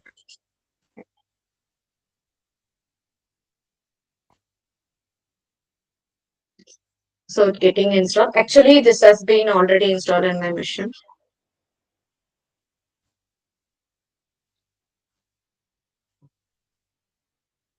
So after this, double click this, just getting installed. Actually, it's got installed. It already been installed in my machine. So finish. So just you double click it. After downloading, you need to install this CLI. Okay, this makes this as a tool we use to manage our AWS services under our local environment. Under local environment, we are going to manage the AWS console environment. So for that purpose, we are using this CLI, command line interface. So after that, scroll down. We need to open our command prompt. So after going with the command prompt, cmd.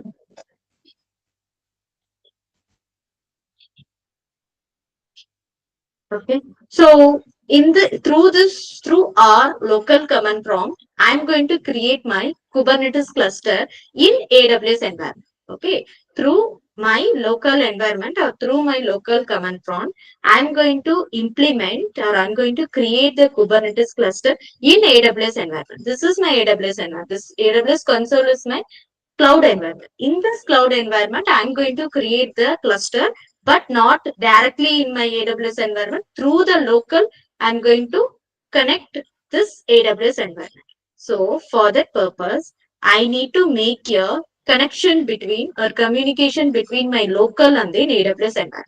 I need to give some authentication. I need to provide some authentication to connect my local to the AWS. So for that, we are going to create one authentication. That authentication, how can we create means, first sign in into your console account, and after sign in, go to the security credential. So get into the security credential.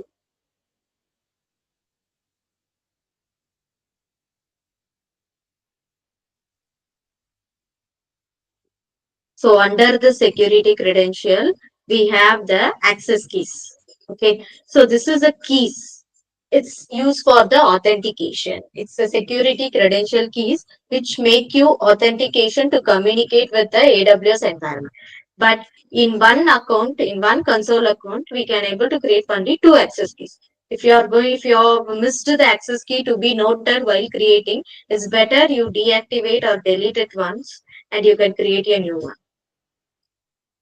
So I'm just deleting this.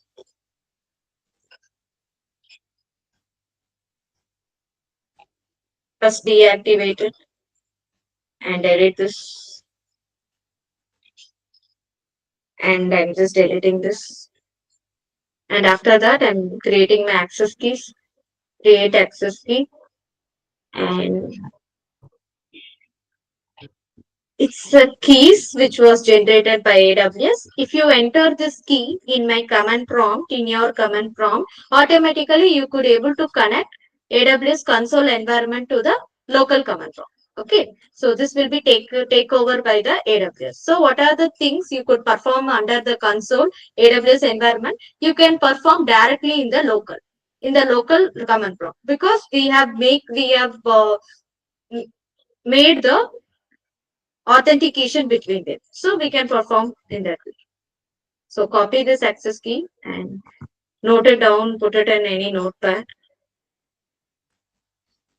because we need this for further process. So while creating this access key itself, the secret key will generate. If you miss that, you cannot able to take the secret access key. So while creating the keys, you should note it down or keep it safe. So I'm just copying this and put it over. And after that, done. Continue. It's done. So these two things are required for us. So after that, get back to it.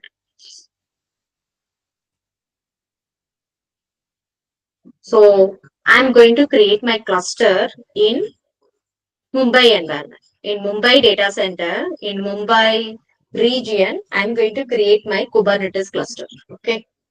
So we have many regions, but I'm going for my Mumbai. Why? Because it is our nearby data center, right? Mumbai is our nearby data center. When you connect anything from nearby region, obviously there would be the less network fluctuations, there would be low latency. So that was the reason I'm going for the Mumbai region. So I'm just selecting this Mumbai. And then first open this command prompt. You need to run our CLI commands, or you need to set up the environment in AWS. Okay. This cluster, instead of creating here directly, you are creating in local command prompt. So we have made the communication or link between this local and the AWS console. So for that, we are going to make the authentication. So to make the authentication, we need to first run the CLI command of AWS configure. It is the first CLI command AWS configure. So after that, it was accessing you, it was asking you the keys. When you enter this key, you could able to make the communication, or if you have connected your AWS to this local. So I'm just copying this access keys.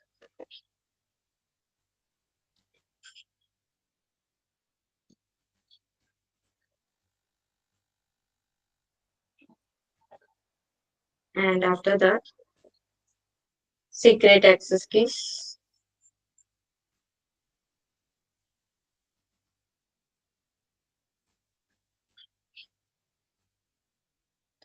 So pasting this secret access keys. These two things are required to make the connection. And region name, okay, I'm going to implement in Mumbai. So my Mumbai region name is AP South 1. AP South 1. So I need to enter this particular region, AP South. And log, it's going to generate a text. So I'm just entering it as text. Now I made the connection between the local and the AWS environment. So what are the things I'm going to done it in the console environment? I can do it directly in my local command. So after that, scroll down. So now I'm going to install kubectl. So why do we need kubectl? Because kubectl is the one required to run our Kubernetes commands. Without this kubectl installation, you cannot run your Kubernetes commands. Okay. So when you want to run the commands, we want to set up this tool, that is kubectl. So for that, you need to install this kubectl. So this was the command we could use directly, or else I have this link.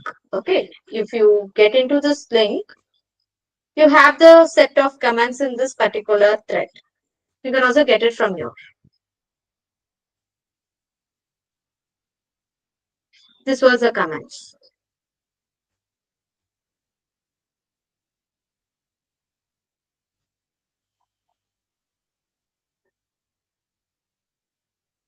Actually, in my PPT, we have the version as 1.27.1. But here, if you want to have any new version, okay, any upgraded version, you could also go to you can also get this command, because here we have the version of 1.32. But it doesn't make that much changes. You could also go with this version. That is also fine. 1.27.1. So I'm just copying this.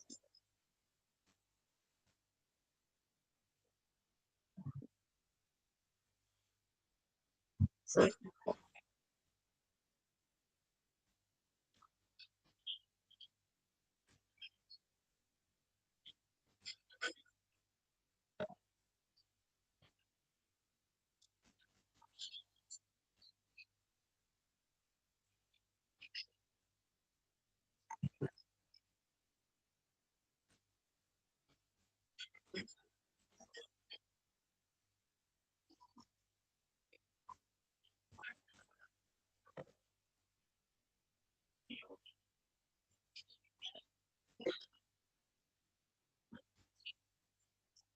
So it is going to download my kubectl tool in this path. In this C users Shalini, in this particular path, it is going to download my kubectl. So I'm just downloading it. It's getting downloaded. It has been downloaded. So get into this particular path. Local to C users.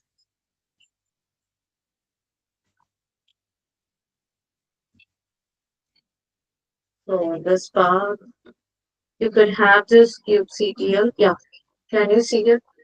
Kubectl. So this server thing has been installed.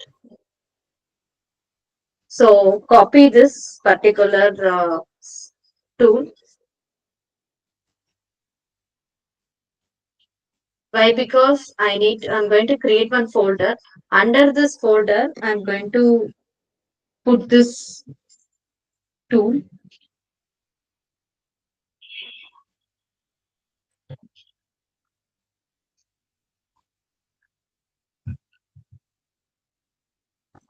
AWS kubectl. So I'm creating one folder, and in this folder, I'm going to enter, paste this. Yeah, I got it. Now we need to set up your environment variable for this. Okay, we need to set up here that then only what are the changes you want to do with, you can make the changes. So for that we need to make your environment setup for this, environment variable setup for this. So open this environment variable. So get into the environment variable. Now go to this path. Actually, I already have this path.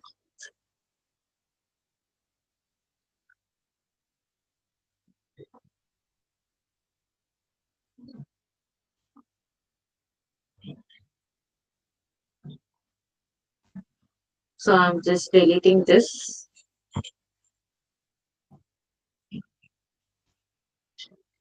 For that, just copy this path.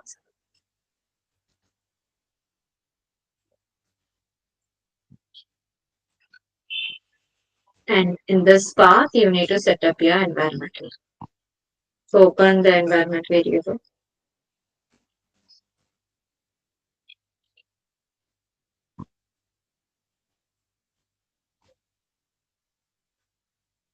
Get into this path and set up your new.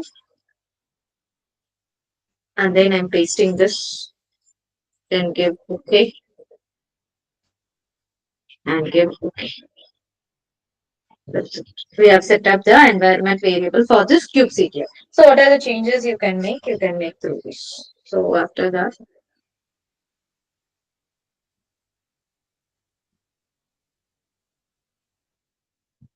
okay.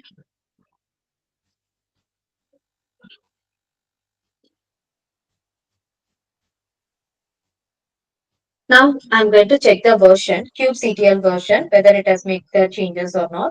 So this is the command we use.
Sorry, I have some problem in my personal laptop, so connected with my office laptop. Just I try to install the Kubernetes in my official laptop because some restrictions are there in my official laptop. So, or else I just explain you what are the process need to be done.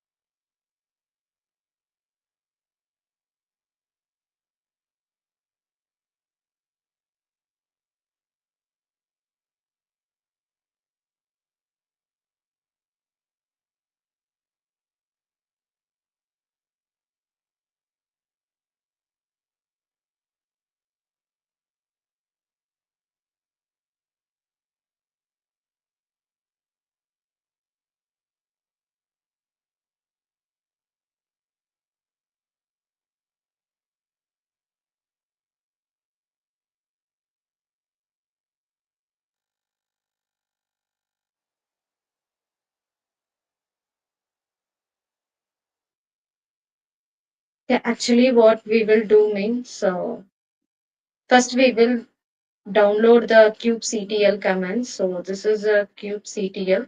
So this is the CLI commands which we will use to run all our Kubernetes. So first we'll install that. So under the AWS environment, we will install that particular thing. So just log into my AWS console. Okay.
Just open my command prompt.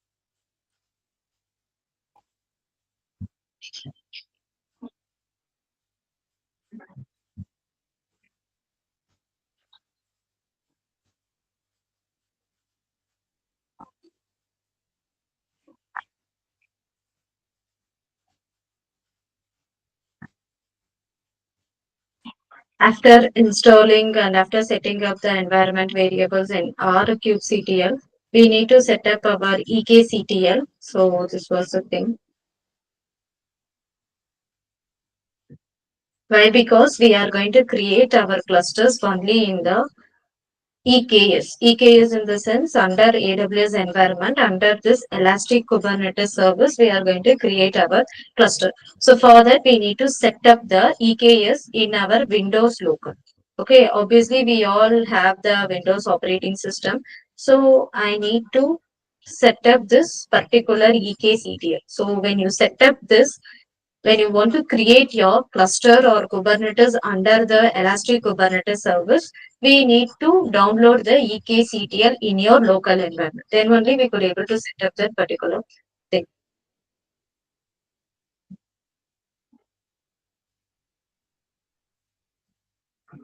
It's already a option.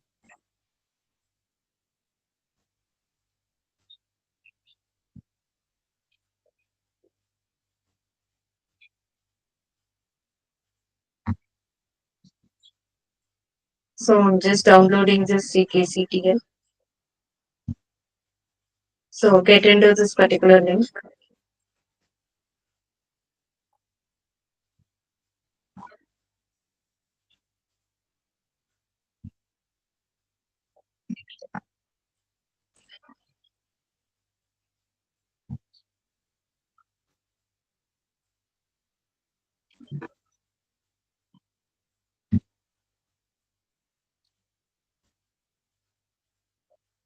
So it's getting downloaded.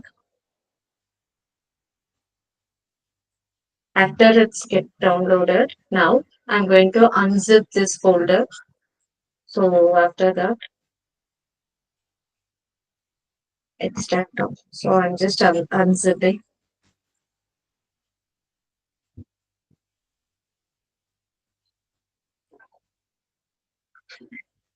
So after unzip this folder, copy this particular thing. So I want to set up here Elastic Kubernetes in AWS environment. For that, this required tool and this required EHC file is very important for us. So set up that particular environment in AWS. So copy this and put it in your folder. Where in which path you have downloaded the kubectl, get into this particular path.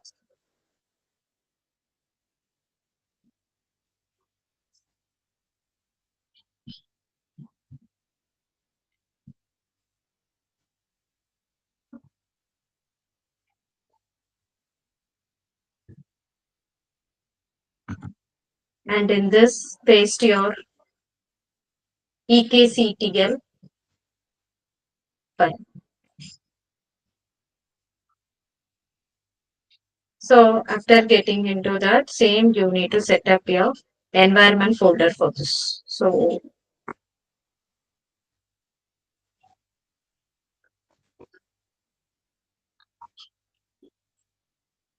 get into this folder and copy this path, set up the environment variable.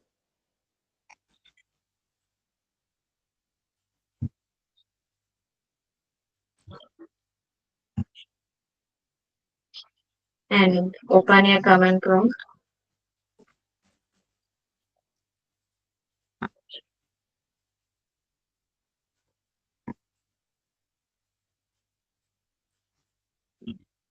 Get into this path.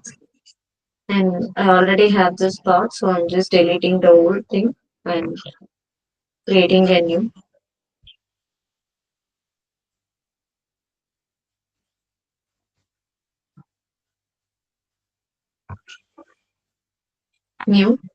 and pasting this path.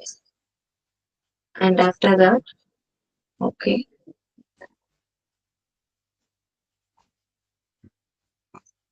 We have set up the path now. Now, after setting up the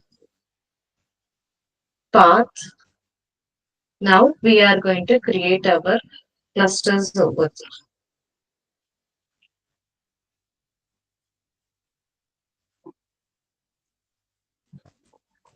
there. So once again, I'm just connecting to AWS.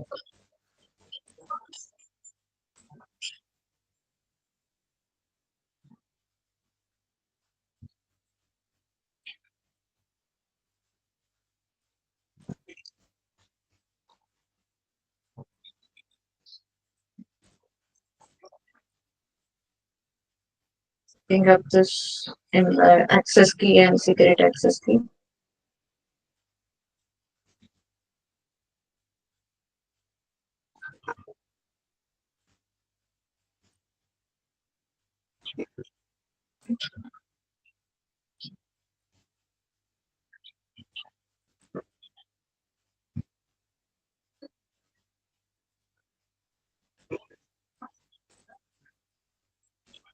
It's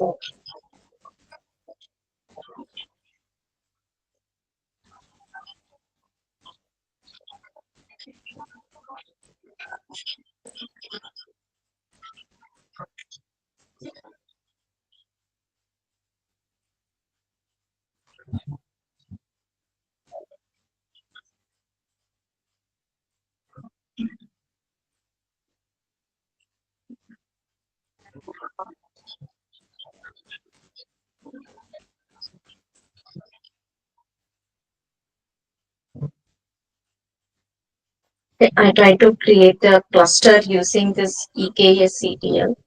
After setting this environment variable, I try to create a cluster. Then only the deployment process will takes place in this particular environment. So in this particular place, in this particular EKS, it is going to create my cluster. We can also directly go with this create cluster, but it takes a lot of options, a lot of complication to avoid such thing. We have been deploying through our command prompt. So this is the commands we could use. EKS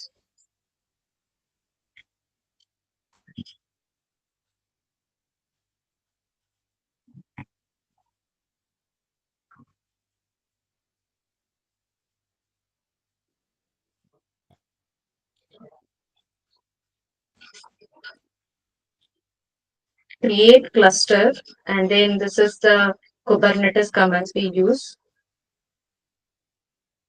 and the name of the cluster. So I'm giving the cluster name as EKS cluster.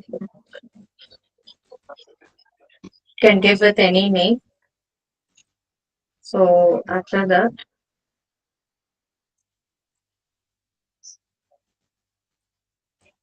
I'm going to create my cluster in AP South 1 region.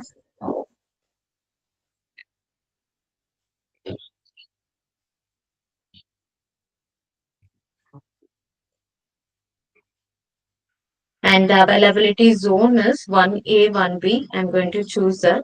So only the main missions without the node group, I'm going to create this, set up this cluster. So copy this and run it over here.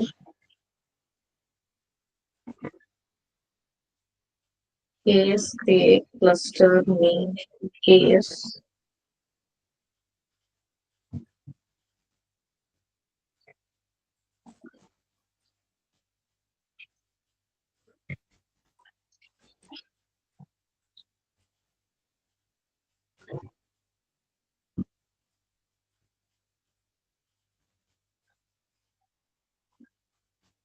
Name of the thing I'm giving us EKS cluster and region and AP South 1 zones.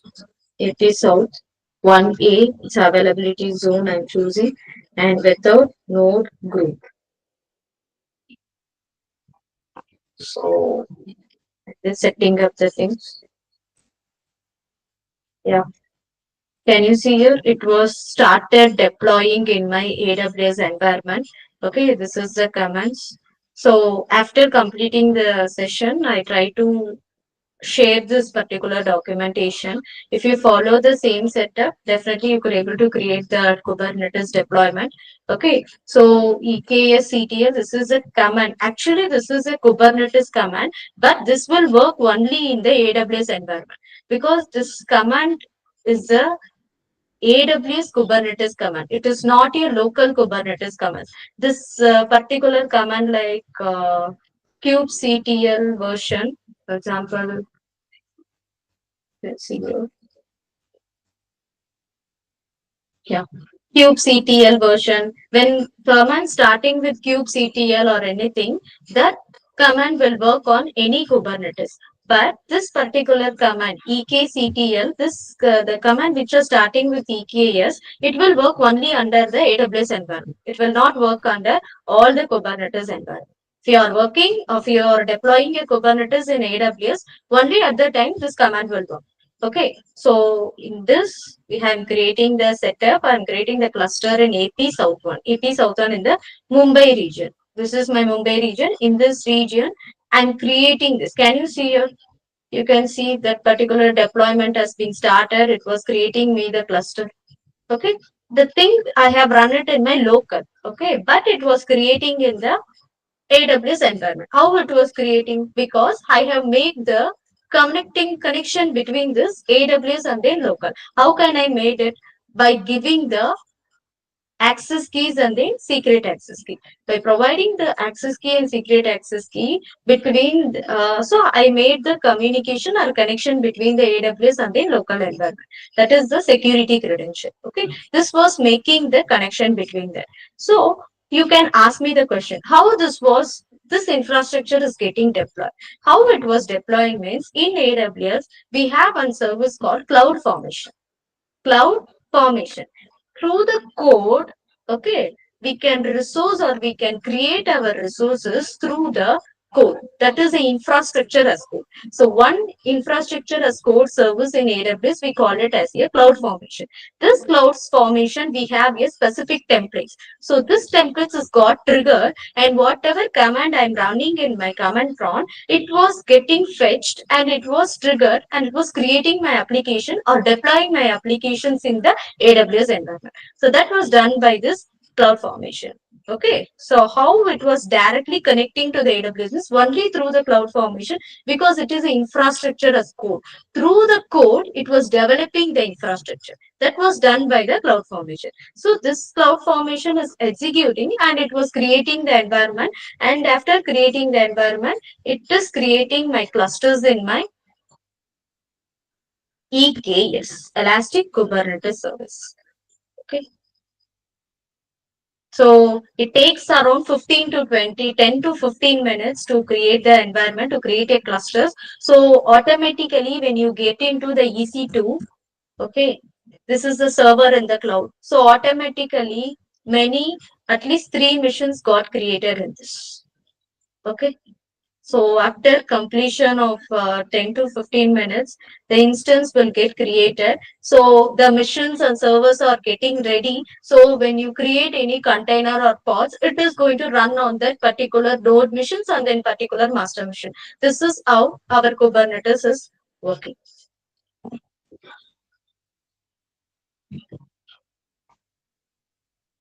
So it was setting up my environment. So it takes hardly around 10 to 15 minutes to create this environment. So after setting up the cluster is needed, right? So cluster in this is set of node missions. This is our cluster. This is set of node missions and then set of master mission. So this is the cluster we have created. So for me, after completion of this deployment, I have some node mission and I have my master mission. So all the missions will get created. So what are the required things according to my requirement? If I want to create 10 application, according to that, I can create my pod. According to that, I can create my container. So this is all a required thing I'm going to run by setting up this cluster. So after setting up this cluster, we are going to run the commands. So same. Now we have created only the node. Now node group in the sense, this slave missions we have created. Master mission we have created. So after that, after we have created the cluster, and under the cluster, master mission will automatically get created. Now we are going to set up the node. Node in this is slave mission. What are the instructions given by the master? It was followed by the node mission. So that I should create only using this commands. To create a nodes, this is the command we should use it. Okay, node group. So how many nodes you needed? Can you see here? This is the plant type T2 micro. Under the AWS, we use a T2 micro. So cluster name you should specify here. So what is the cluster name it was created? That cluster name EKS cluster, right? So that particular cluster name you should specify over here. So in this particular cluster, you are going to create a node missions. Node missions in the sense slave missions. So if you want 2 missions, slave mission, you can create 2 or 3 or 4 according to your requirement. You could increase your missions. This is how our Kubernetes setup and deployment will work. Any doubts up to this?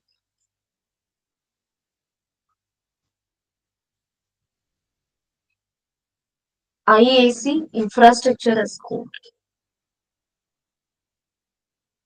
Yeah, that's it. Actually, it takes some time, but we don't have that much of time to show you how to create your notes and all. But after completing this process, if you run this particular commands, obviously your slave missions will create, and you could able to deploy the process, and you could able to create your pods, everything you could perform it. Okay, no issues. I can, to create a pod, this command you should run it. To create a pod, this is the command. You need to give a name for the pod, everything. So definitely after completing this session, I try to share this PPT also. So any doubts or ma'am or sir? Anything you want me to discuss? Sorry for the interruptions like it occurs for me. Because I have some problem in my personal laptop, so that's what. Thank you, ma'am. Thank you, the professor.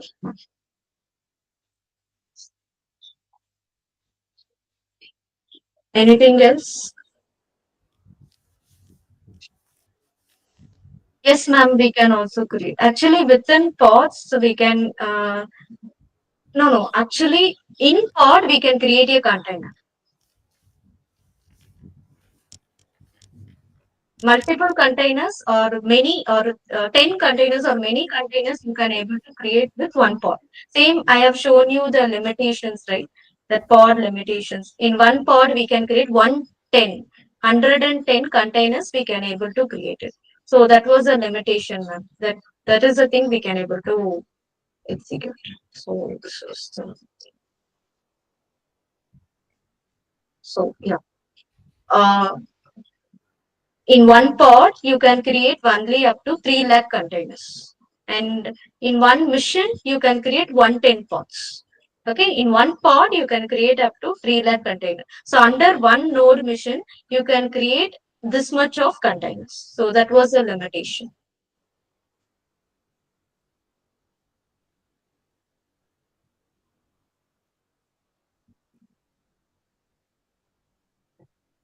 Okay, ma'am. Anything else? Participants, anyone have any questions or queries? Kindly clarify with ma'am.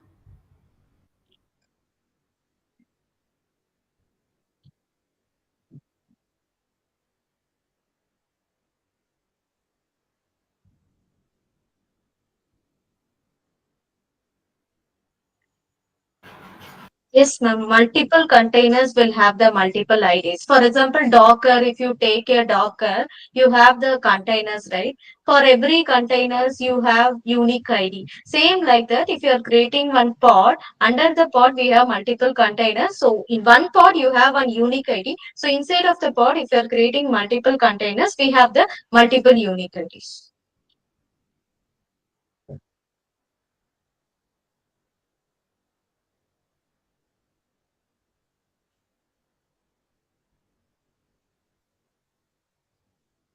Actually, in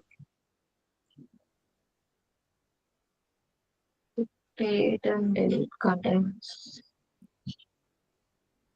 Actually, this command we will use to delete your.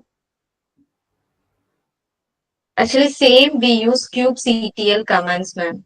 Actually, we need to specify one particular pod name and under pod which container ID you want to delete it. You want to delete that particular thing. Same, we have your kubectl commands to dynamically create and delete the containers.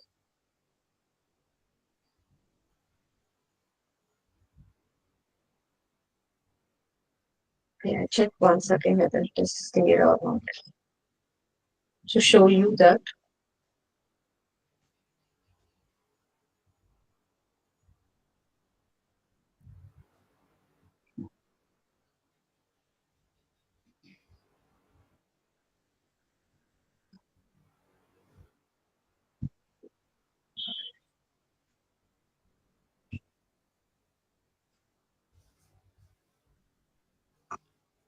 Actually, to delete a pod, we have this commands. But right now, I don't have the commands to delete the particular container in that particular pod, but it is possible using the kubectl commands. When you work only on the Kubernetes cluster, we use ekctl commands. But when you are working on the pods, creating pods or deleting the pods, we use your kubectl commands. So if you want to delete a node in the sense that particular missions, if you want to delete it, this is the command we will use.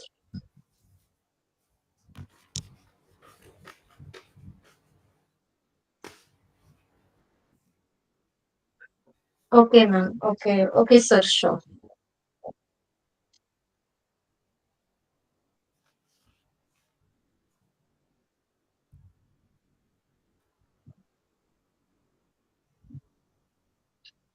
Yeah, sure, ma'am. Sure, sir.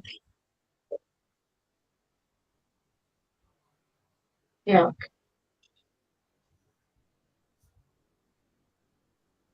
Yes, sir. It's almost ready.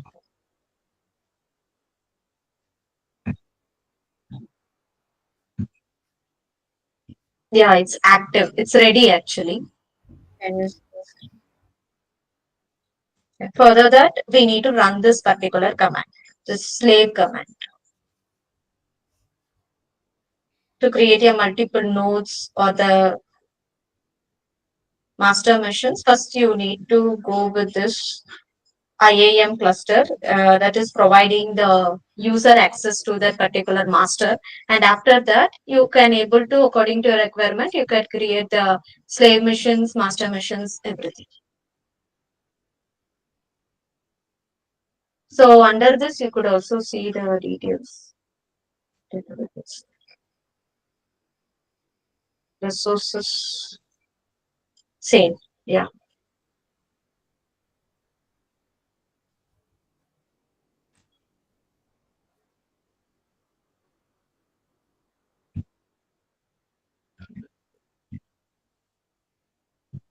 So some pods or got created.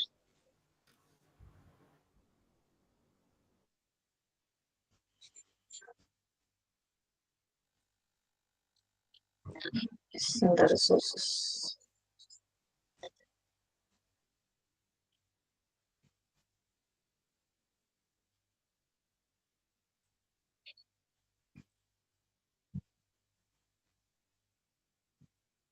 Yeah, it's got created actually. Thank you, ma'am. Thank you. Sir.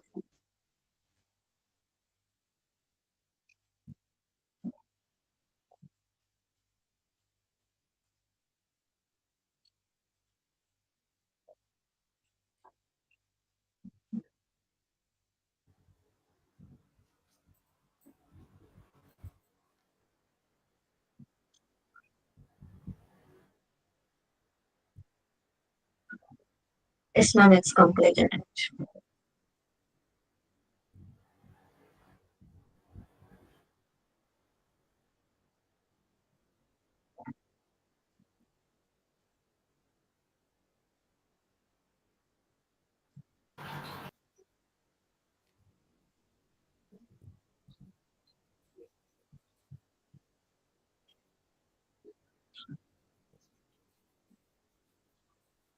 Under ma'am. Yes, sir. Okay. Okay, ma'am. I would like to extend our heartfelt gratitude for your outstanding presentation. Thank you, ma'am.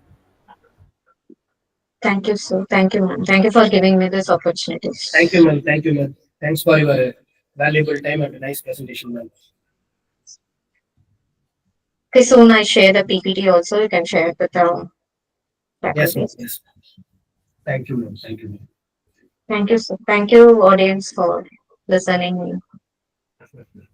Thank Dear you for. yes, ma'am.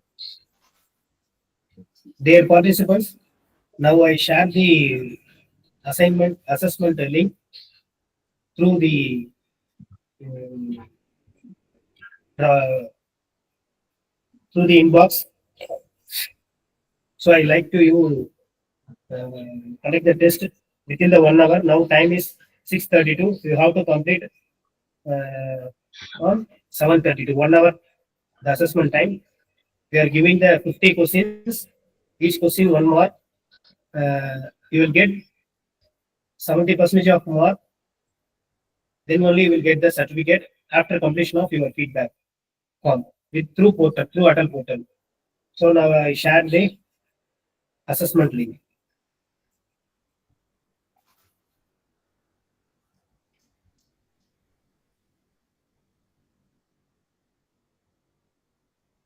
Participants, I would like to bring your attention and important updates regarding the conclusion of our faculty development program to all participants.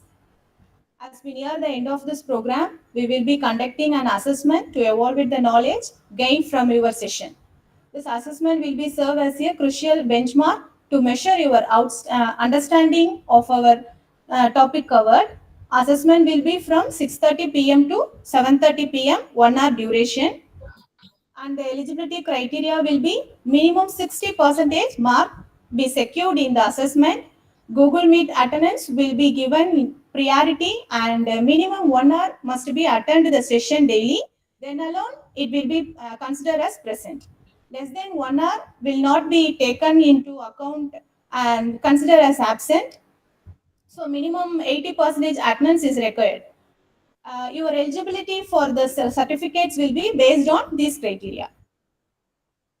To reiterate, only participant who meet both the assessment and attendance requirement will be eligible to receive the certificate. A final reminder, I kindly request all participants to attend the session assessment on time. Your punctuality and participation are greatly appreciated. Thank you for your cooperation and participation throughout this session. And I request all the participants to join the valedictory ceremony by 7:30 p.m. today. Thank you. Participants, let's start your assessment.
Dear participants, now time is 7:04.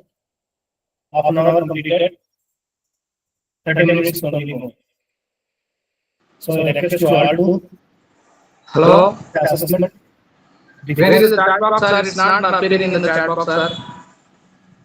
Assessment link. What, sir? Assessment link is not visible, sir, in the chat box. Is there, sir? Where, sir? Due to network glitch, I am unable to attend the assessment, sir. Can you forward the same thing to my FTP WhatsApp group, sir? Yes, sir. Yes, sir. Who is your faculty coordinator, sir? Sir, this is Sajamuddin, sir, calling from CBIT in college, sir. Yes, sir. We have assigned one faculty coordinator for you. Faculty coordinator, sir. Yes.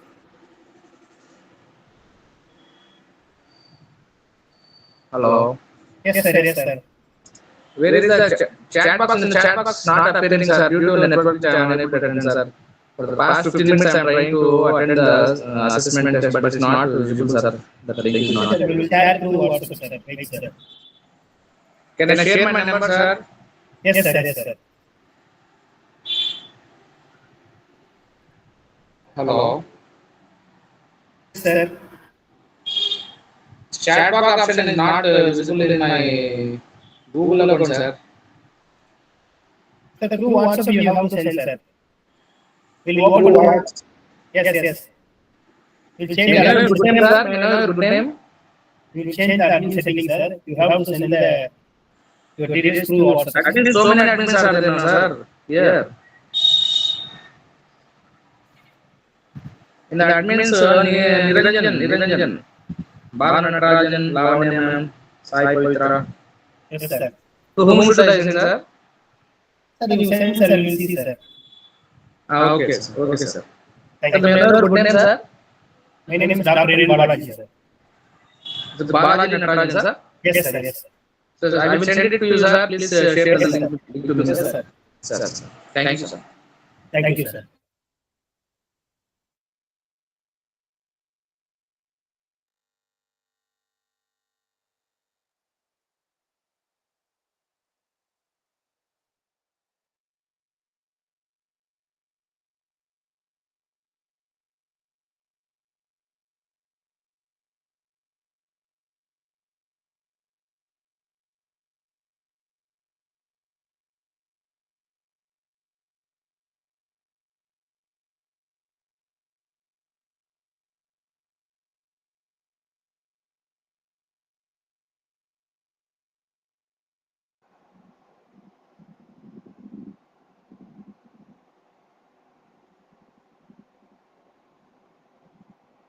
Twenty minutes remaining. I request all participants to complete your assessment.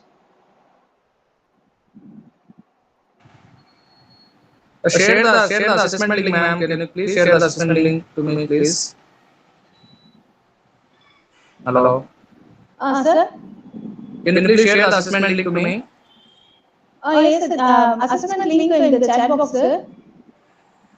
Chat box option is not showing in my mobile phone, sir. Ma'am? Have any network issue, sir? Yes, ma'am. Can you share it again? Yes, sir.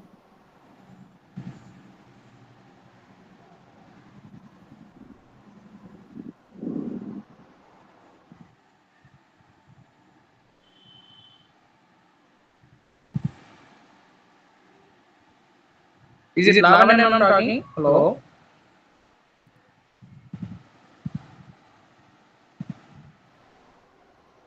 No, sir, I am Dr. K. Andar. Doctor? K. Andar. Yeah. I'm sending you. Are you group admin, ma'am? Yes, sir. I will send my WhatsApp. I will put my WhatsApp group. Please, can you share my WhatsApp group, please? Can you share the link to my WhatsApp group? Sir, you check our WhatsApp group, sir. Now I share the link, sir. Now I share, sir. You check WhatsApp group, sir. No, it's not showing. Unable to see.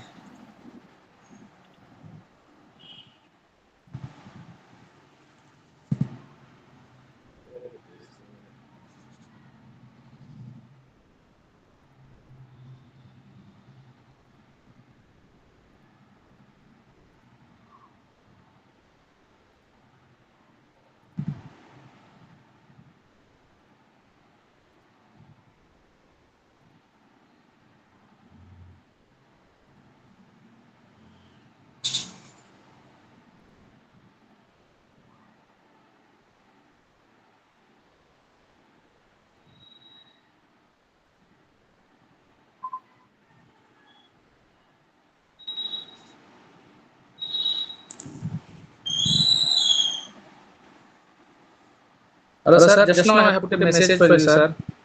Regarding assessment link. 9944419980, right? Yes, sir. Can you forward the assessment link to this number, sir? Sir, I shared, sir. Check it, sir. Hello. Yes, sir, I shared, sir. You check it, sir. Not visible. It's not showing. In WhatsApp, your number 62813544. 281351141. Yes, sir. Shared, sir. You check it, sir. I think you have network issue. Due to network issue, I think. Yes, sir. Yes, sir.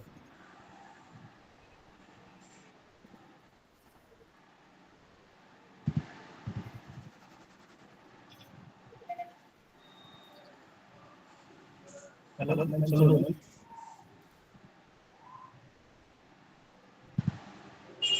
Yes, sir. No, got, sir. No, I got it, sir.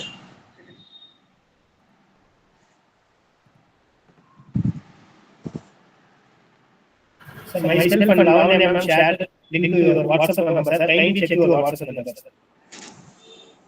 Yes, sir. I received, sir. Thank you. Thank you, sir. I received, sir. Thank you, sir. Thank you, sir.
10 minutes more remaining. I request all participants to complete your assessment.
Now time is 7:24, 10 minutes more.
Hello, sir.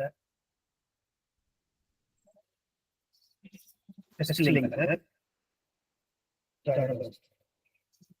இப்போ session நடக்கும் sir. Test start பண்ணிட்டீங்க sir.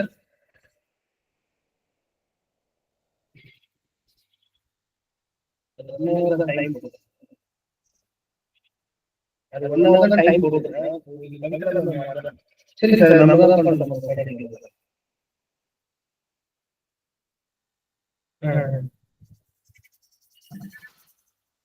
சரிங்க.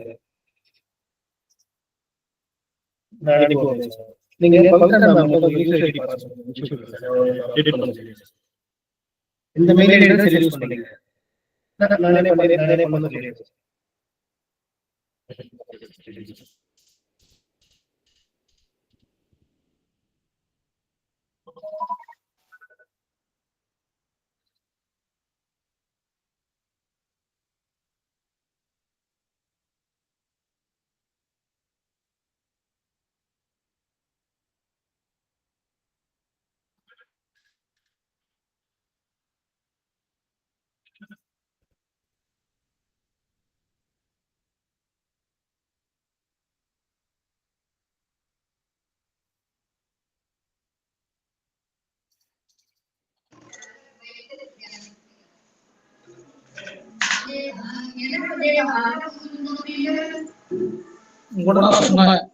ஏன் போய் பேசுங்க?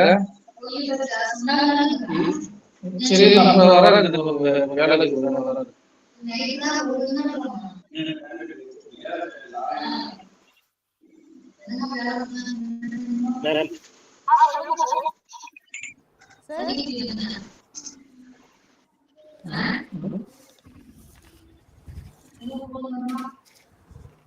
என்னையா நான்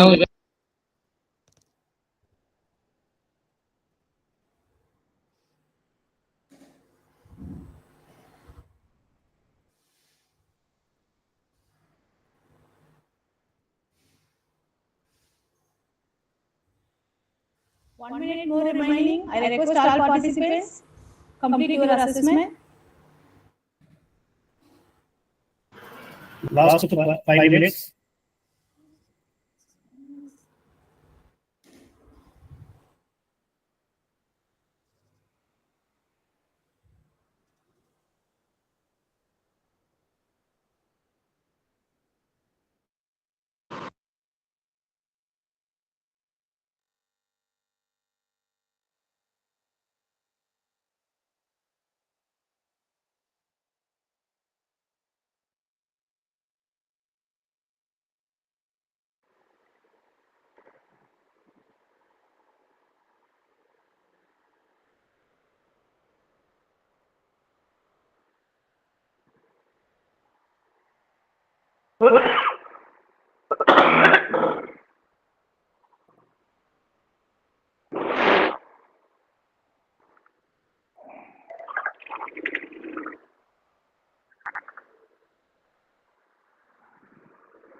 As per participant request, restricted time for 5 minutes to complete the assessment.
Without any delay, let's start our validation function.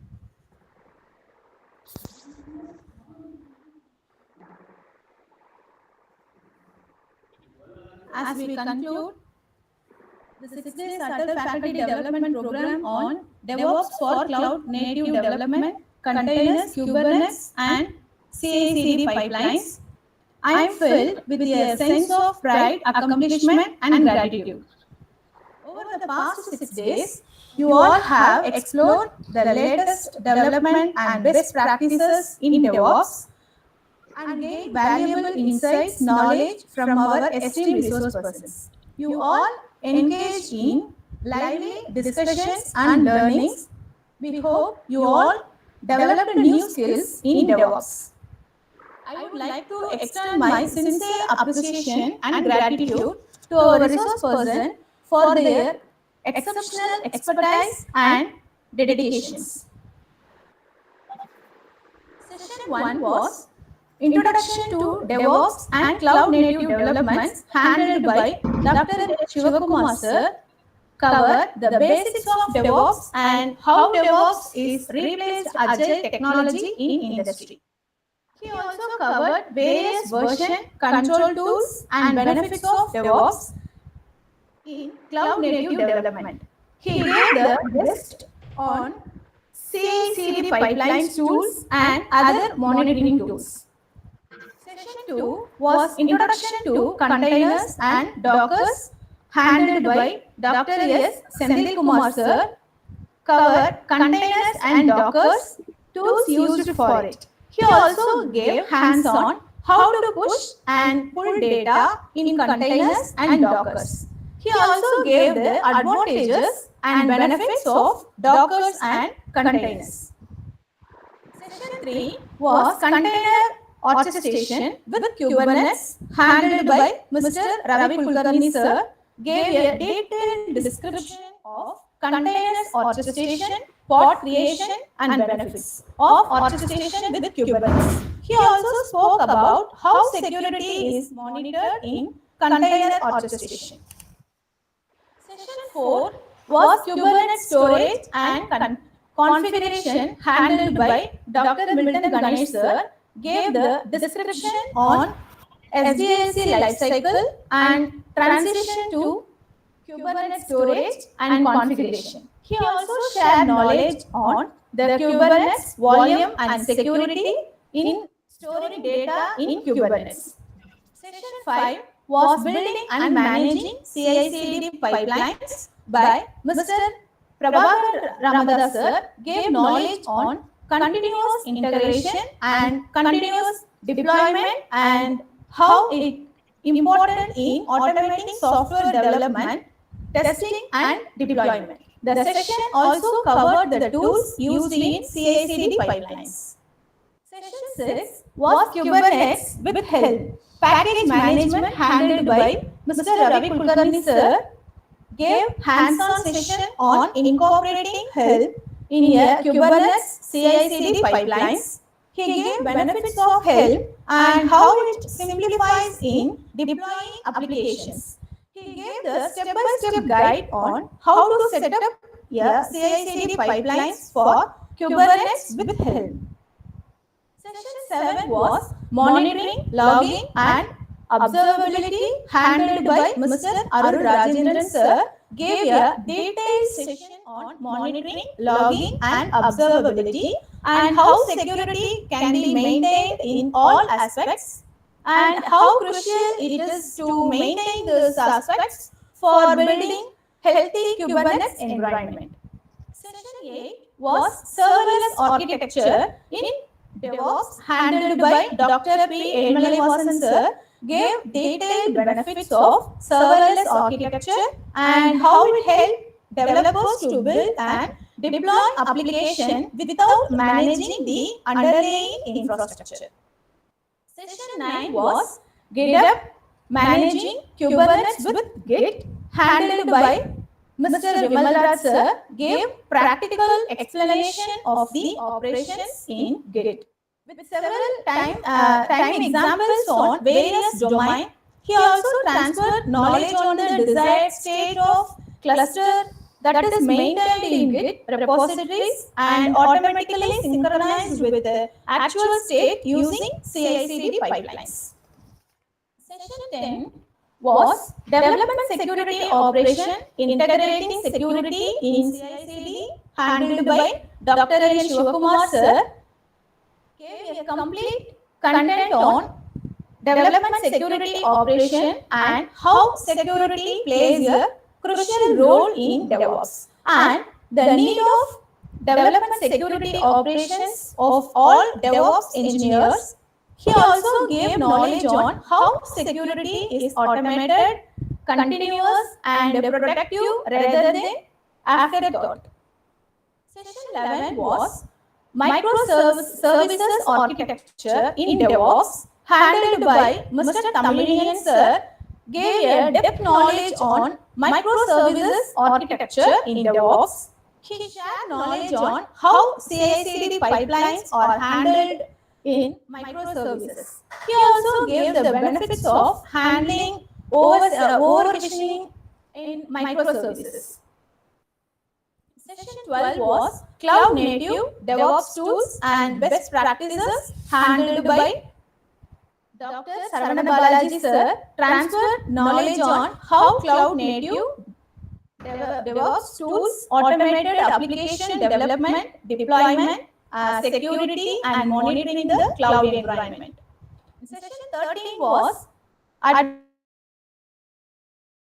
Networking and Services Mesh, handled by Mrs. Shalini Ma'am, gave the benefits of ensuring co-location of pods and pod placement and specific node. She also transferred the knowledge on pod security policies and network policies. Once again, I give my heartfelt gratitude to our resource persons as well as the participants. Thank you. And I request Dr. N. Balaji Sir to give vote of thanks. Sir.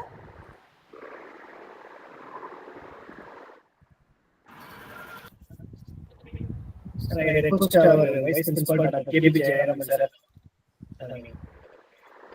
Kindly share a few words, sir. Can you hear me? Yes, sir. Good evening to all. It is my great pleasure and honor to invite all of you to the validity function. And I am very much proud to say that our Department of Computer Science and Engineering faculty team have arranged an important exam for the past 6 days to take care of the DevOps cloud computing content in a more fantastic manner. All the 6 days, all the participants have participated in a more enthusiastic manner, and nearly averagely around 200 students, 200 participants have participated in this particular program, and it is a great learning to all of us. I am extending my sincere thanks to Dr. Balaji, Dean Academics, as well as Professor of Computer Science Department, and Dr. Radha Madam, and all our department faculty members, because I don't want to feel much of the fact. Today we have attended nearly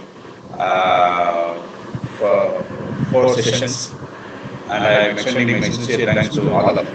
Thank you very much, Balaji sir. Thank you very much, the entire team. Thank you, sir. Thank you. My heartfelt thanks to AICTE, our management, our chairman sir, Sri V. Ramachandran sir, our chairman madam, our MD, Mr. Rajiv Krishna sir, our executive director, Mrs. Maushmi ma'am, our chief operating officer, Dr. Vidya ma'am, our principal, Dr. S. Pradeep Devarayan sir, our vice principal, Dr. K.B. Jayaraman sir, and our various department HODs of Simulation of College of Engineering Technology, Research and Development Head, Dr. Amudavali madam, Office of Corporate Relations, Mr. Anandrai sir, and our department faculty members, and all the teaching and non-teaching faculty members for our institutions, esteemed resource persons, and distinguished participants for their tireless efforts in making this faculty development program a resounding success. I would like to extend my sincere appreciation to each and every one of our participants. Your active engagement, thoughtful questions, and eagerness to learn have made this program a truly enriching experience. Your dedication, expertise, and the commitment to excellence have been invaluable. Before we part ways, I would like to express my sincere appreciation to each of you for making this a really memorable and enriching experience. I wish you all the best for your future endeavors. Once we have validated your attendance and test marks, we will upload the certificates. We will notify you through our WhatsApp group.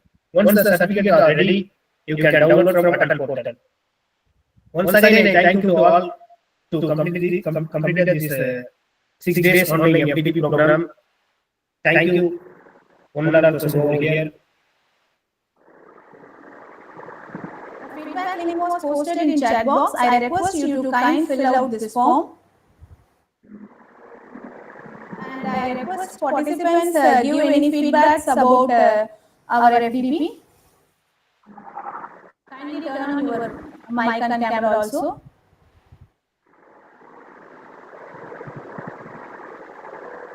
I request participants to give feedback about 6 days online FDP.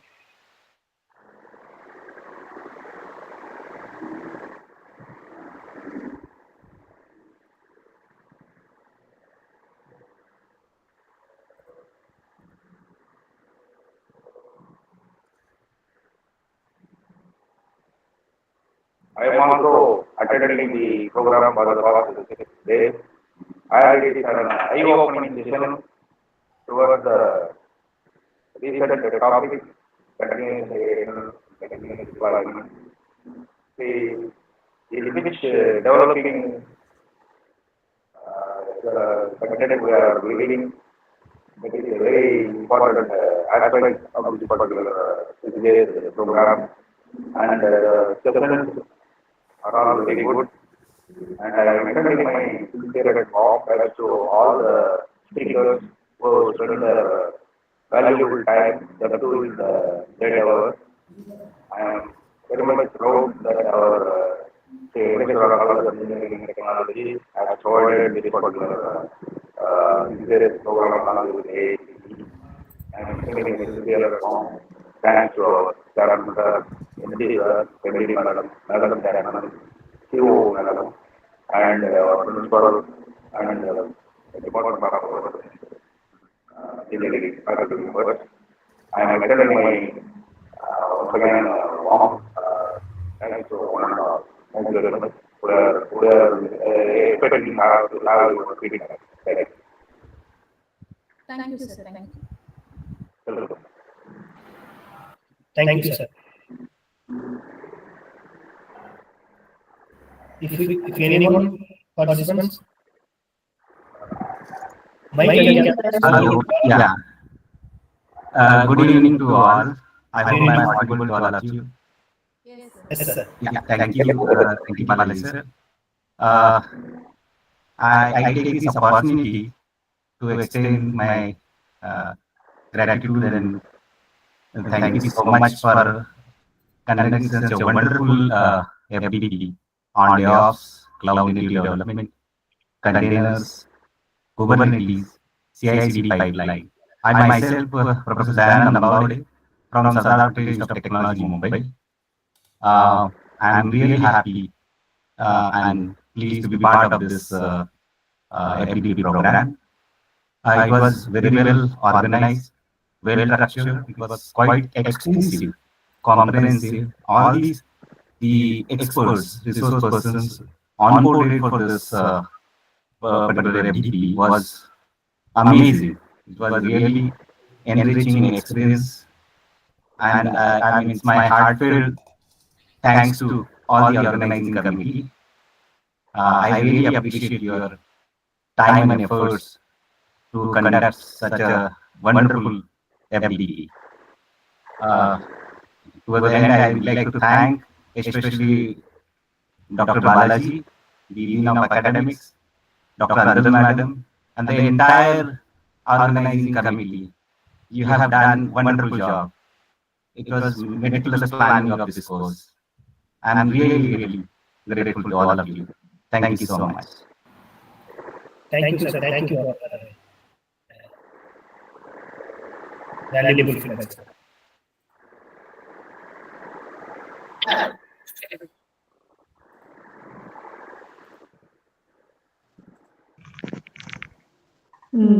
Good evening to all. Am I audible, sir? Yes, ma'am. So myself, Sujata Oak. I am from Apisha Institute of Technology. I am very much grateful to have such a wonderful speakers with us. And sir, I have gone through various FDPs on Atal portal. There are so many FDPs being conducted, but I was searching for the one which is in my domain, that is DevOps. So I was happy to see that the domain was there at least in the Atal FDP. And I appreciate the efforts which you have put by the organizing team. Such a commendable work and efforts you have put, and we have got the good speakers. Speakers are also very much knowledgeable, and I have gained practical knowledge from the content which have been explored in the DevOps culture. Thank you once again to the team. And we are looking for such more FTPs to these domains also, because this is a new era which is truly been required today in the industry. Thank you, sir. Thank you, ma'am. Thank you, ma'am. Thanks for your feedback, ma'am.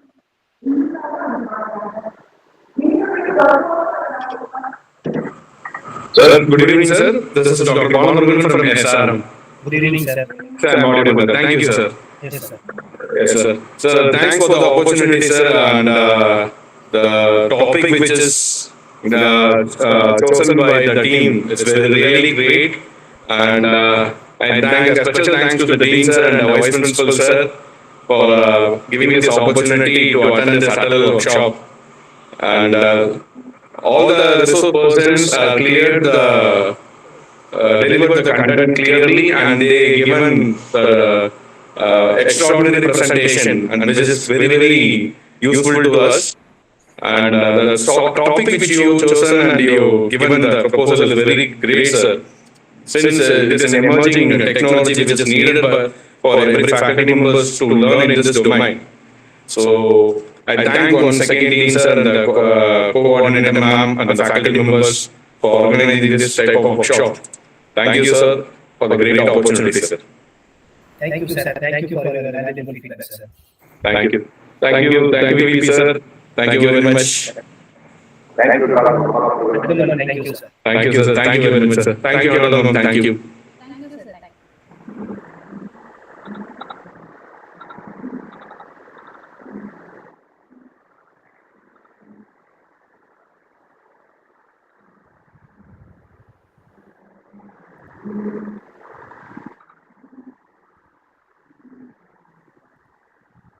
I kindly request everyone to turn on your camera for group photo.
Hello.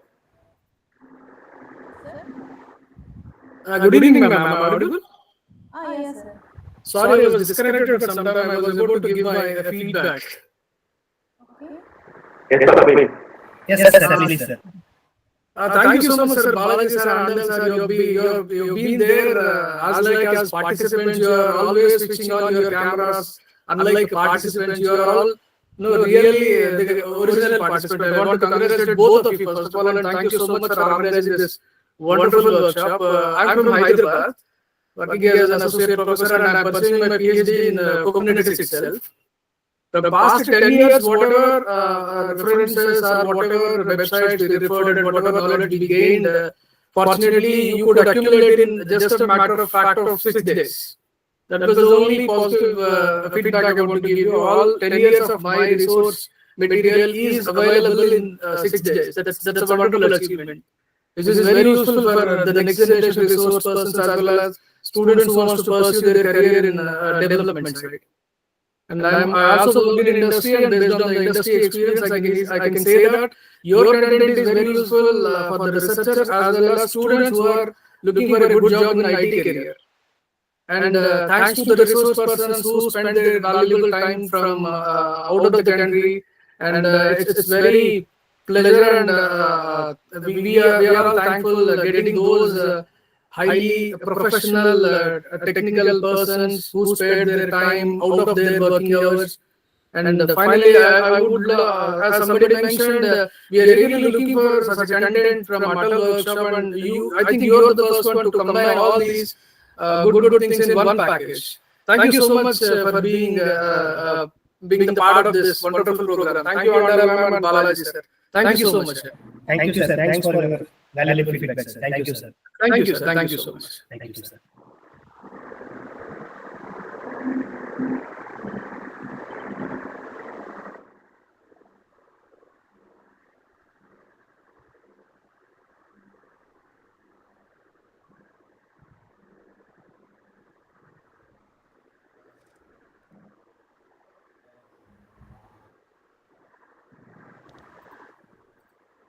Thank you, participants. Thank you for your cooperation and as well as the resource persons. Thank you, sir.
We will share the YouTube live link through WhatsApp group.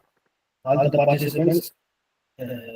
Once again, if you need any doubts and clarification, you will see the video. We will share the YouTube link to our WhatsApp group, and also we will share our resource persons mail ID and the contact number for you. If you have any doubts, you ask through mail. They will reply to you. So once again, I thanks to all the participants, and thanks our department faculty members to successfully completed our FDP program. And very heartfelt thanks to all of our faculty members. Thank you. Thank you once again.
YouTube.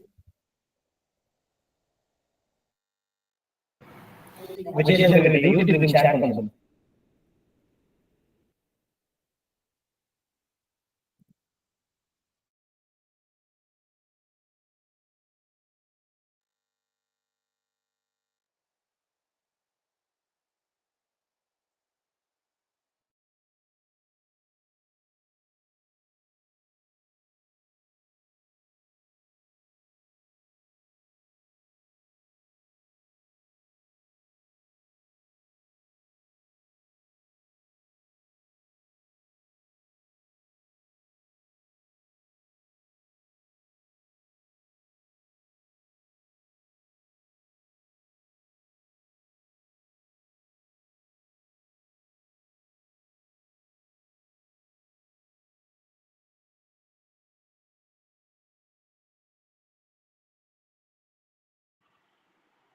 Hello, assessment link is not working, sir. Hello.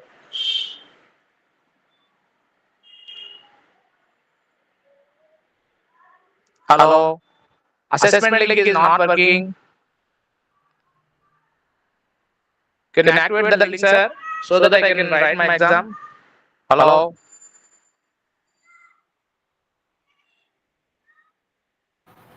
Sir, assessment time is over, sir. Sir, how come, sir? Actually, I attended all the sessions. My attendance is 100% attendance I have given. Why you are not attending the? Sir, actually, only 5 minutes. Only 5 minutes passed, sir. Okay, sir. We'll check your attendance and the feedback. Then we'll again give links, sir. Okay, sir. Okay. May I know your good name, sir? My name is Dr. Balaji, sir. Balaji, sir. Sir, already I kept the message for you, sir. Message to you, Yes, sir. sir. I shared the link to before. That's what, sir. I have attended, sir. But 5 minutes only, 5 minutes over. That's what the thing, sir. Okay, sir. We'll check feedback. Okay, sir. I have already sent the feedback, sir. Yes, sir. Yes, sir. We'll Can you tell me, sir? Sir, we'll check your attendance and feedback. Then we will share the assessment link. Don't worry about this, sir. Okay, sir. Okay, sir. Why? Because I have to download my certificate, sir. Yes, sir. But the assessment time is 6:34 to 7:34. But you missed the assessment through with because of your network. Because of your network, don't worry about that. We'll share the link. We'll check first of all your attendance and the feedback. Then we'll share, sir. Don't worry about this. Okay, sir. Okay, sir. Thank you, sir. Thank you. Please help me in this regard, sir. Please help me in this regard. Thank you. Yes, sir. Welcome, sir. Thank you. Oh, good evening, sir. Hello, good evening, sir. Yes, I ma'am. have attended all the sessions, sir, from first day till end today. But whatever you have posted in that, it is showing absent for all the days, sir. Suppose you are attending any different mail ID, means you put it in the mail ID through WhatsApp, ma'am. We'll check and confirm you. Don't worry about that. Okay, sir. Even I have submitted my assessment also, sir. Okay, ma'am. We'll consider all the things, ma'am. Your attendance, feedback link, and assessment report. After that, we will submit your report to portal. Then you will get a certificate from Okay. through your participant login, ma'am. Okay, sir. Thank you, sir. Thank you.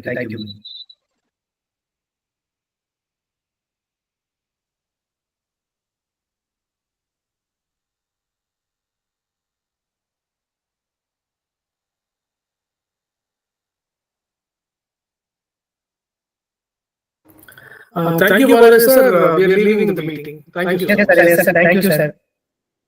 Once again, thank you from on behalf of all the participants for conducting such a beautiful and latest technology workshop. Sir, we are looking forward to have the same thing, sir. Thank you. Yes, sir. Thank you, sir. Welcome and thank you, sir.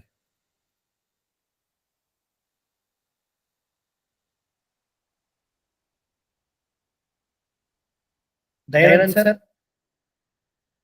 Just you share that mail ID through WhatsApp, sir. We'll check, sir. Yes, sir. Yes, sir. Yeah, I think I joined from two different email IDs. One is DD_Amdavadi. Yes, sir. That's only we didn't give the assessment through portal, sir. After evaluating your attendance, then we will sit together. Then we will update your attendance and feedback and assessment report. Then you will get the certificate. Okay, thank you so much. Thank you, sir. Shall we begin, sir? Yes, sir. Yes, sir. Thank you so much.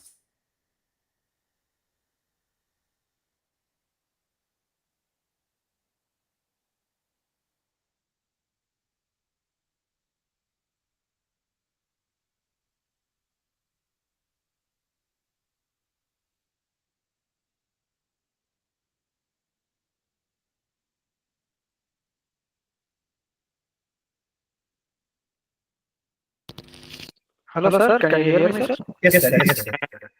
Sir, the link that you provided for the assessment has been what we call broken. So I'm retrying it. But it's not. We will stop the response, sir. But on the time only we submit the assessment. But if you have any network issues, we will share again. Once we check your attendance and the feedback report, then we will share. Yes, sir. I faced a network issue previously. Yes, sir. Yes, no issue, sir. I request all the participants don't panic about your assessment. We'll check your attendance report and feedback, then we'll share again that assessment link. Okay, when I can expect it, sir? We'll contact it and check it Monday. Monday will submit, sir. Monday, can I submit or can you Monday? Once we check, we'll share it, sir. No issue, sir. Okay, I checked my attendance just now, sir, in Atal. It is showing full attendance. Okay, sir. Okay. So to my mail, how do you want? Sir, this is the recordable session, sir. We have all the attendance in Google Meet reports. So after verifying that report, we'll submit the portal. After that, you will receive the assessment link. After completing your assessment, we'll submit your marks to portal. Then you will get certificate, sir. No issues. Okay, sir. Thank you.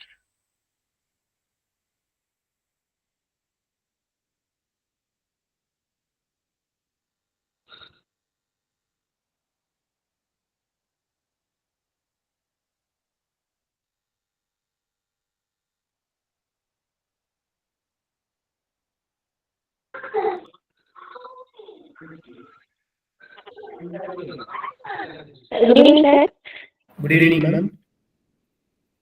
Yes, sir, I will attend all sessions, sir, but feedback, assessment link, the network issues, I will not submit, sir.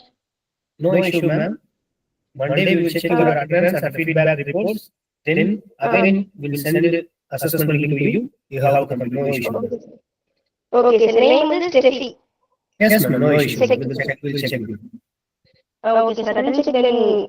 Okay, Yes, thank ma'am. you, sir. Yes, ma'am. You send your mail ID and contact number to your staff coordinator.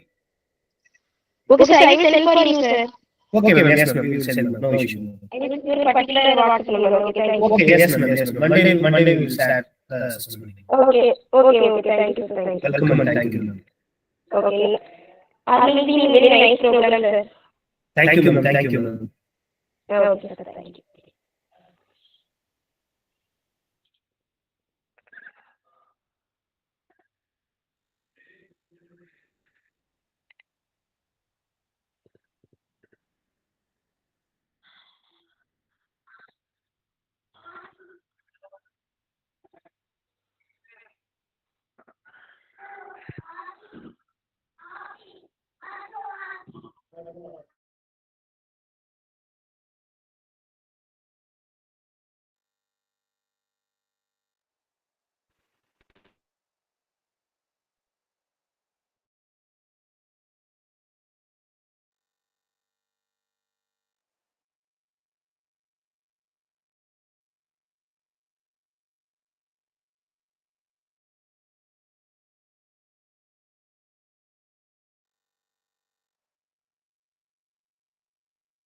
Dear participants, if you have any query, kindly ask. don't have any doubts, you can leave, no issues.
Okay, thank you, Balaji.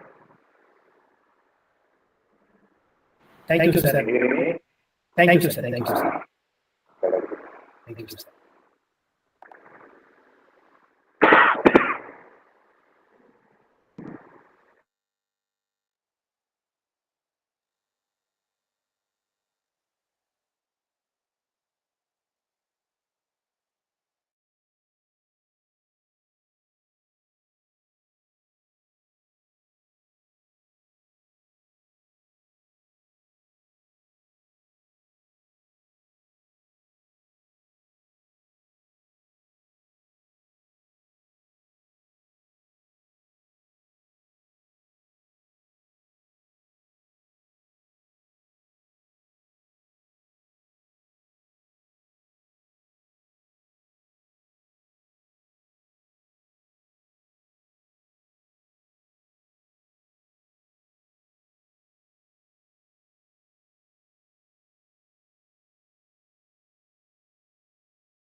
ம்.